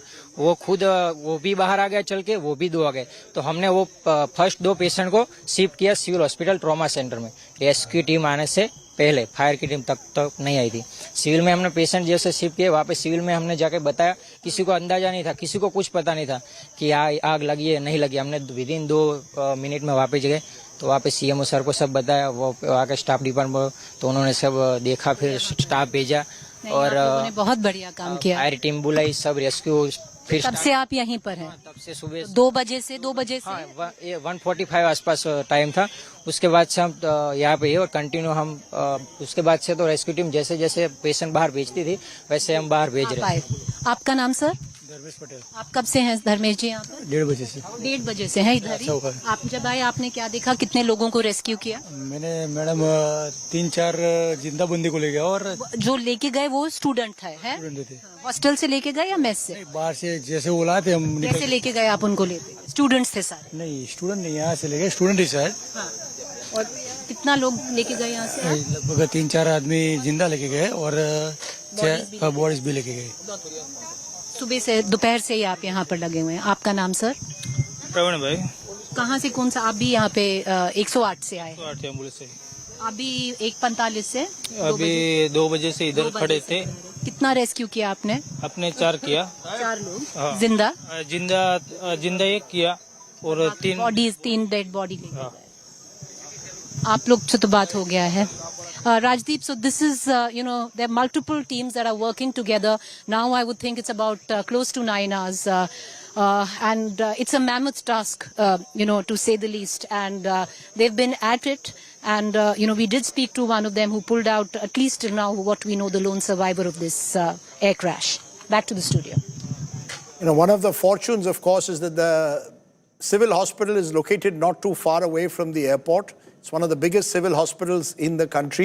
And the rescue efforts have been quite remarkable in terms of people getting involved, trying to make sure that the maximum number of people's lives, particularly those young students, MBBS students, 4 of whom we're told have died, their lives can be survived. It was almost impossible to survive, for anyone in the air to survive, barring that one remarkable story that's coming in. Just to once again recount India's worst aviation disasters. 2025, Ahmedabad Air India plane crashing after taking off. In that, the casualties feared are now likely to be over 240. Prior to this, Kozhikode Air India Express flight skidded off the runway. 21 people died. This was in very poor rain. This was in monsoonic conditions there. 2010, Mangaluru Air Express flight overshot the runway. This is a table runway in Mangaluru, and 158 people had died at the time. Again, there was a fear of poor weather. 2000, Patna Airlines Air flight crashed while landing. 60 people died. 1996, Charkhi Dadri, 2 international flights, one of them from an Uzbekistan airline, collided mid-air. 349 people died. That was 2 international airlines that collided at the time. 1993, Aurangabad, an Indian Airlines flight crashed while taking off, hit a compound wall. A little similar, some say, to what happened here. But remember, much smaller flight. This is a wide-bodied aircraft that crashed today. 1991, Imphal, Indian Airlines flight crashed on descent. 69 people died. In 1990, Bengaluru, Indian Airlines flight crashed while landing. 92 people died. In Ahmedabad in 1988, at the same airport, an Indian Airlines flight crashed on descent. 130 people died. In that case, interestingly, there were 2 survivors, one of whom passed away recently. In 1985, off the Irish coast, an Air India flight bombed by Khalistani terrorists. This was the Kanishka plane. That 329 people died, but that was a terror attack. 1982, Mumbai Air India flight crashed due to bad weather. 17 people died. And then there was the previous worst Air India disaster, Mumbai crashing into the Arabian Sea after taking off. 213 people died, and that was of New Year's Day in 1978. So you're going back 47 years to remember the last such disaster. Sources now telling us Prime Minister Modi set to visit Ahmedabad tomorrow. So sources telling India Today that the Prime Minister will visit Ahmedabad tomorrow. Remember, Chief Minister of Gujarat for 12 years. This is an air tragedy that goes straight into the Prime Minister's home state and that of the Home Minister. So the Prime Minister expected to tomorrow be in Ahmedabad. That's what we are picking up at the moment. Prime Minister to visit Ahmedabad. Today it was the Home Minister. Tomorrow, Prime Minister Modi. Remember, Mr. Modi flies off to Canada on Sunday for the G7 summit. Now, we don't know whether all those plans are still on schedule, but as of now, the Prime Minister is to fly off on Sunday to Canada and to Cyprus as well on the way to attend the G7 summit. Okay, let's at this point, with all that news coming in, processing it all together, take a break. We'll be back with more. You're watching our special coverage of this terrible, terrible, tragic day when an Air India Dreamliner plane has crushed 240 plus dreams. Back in a moment.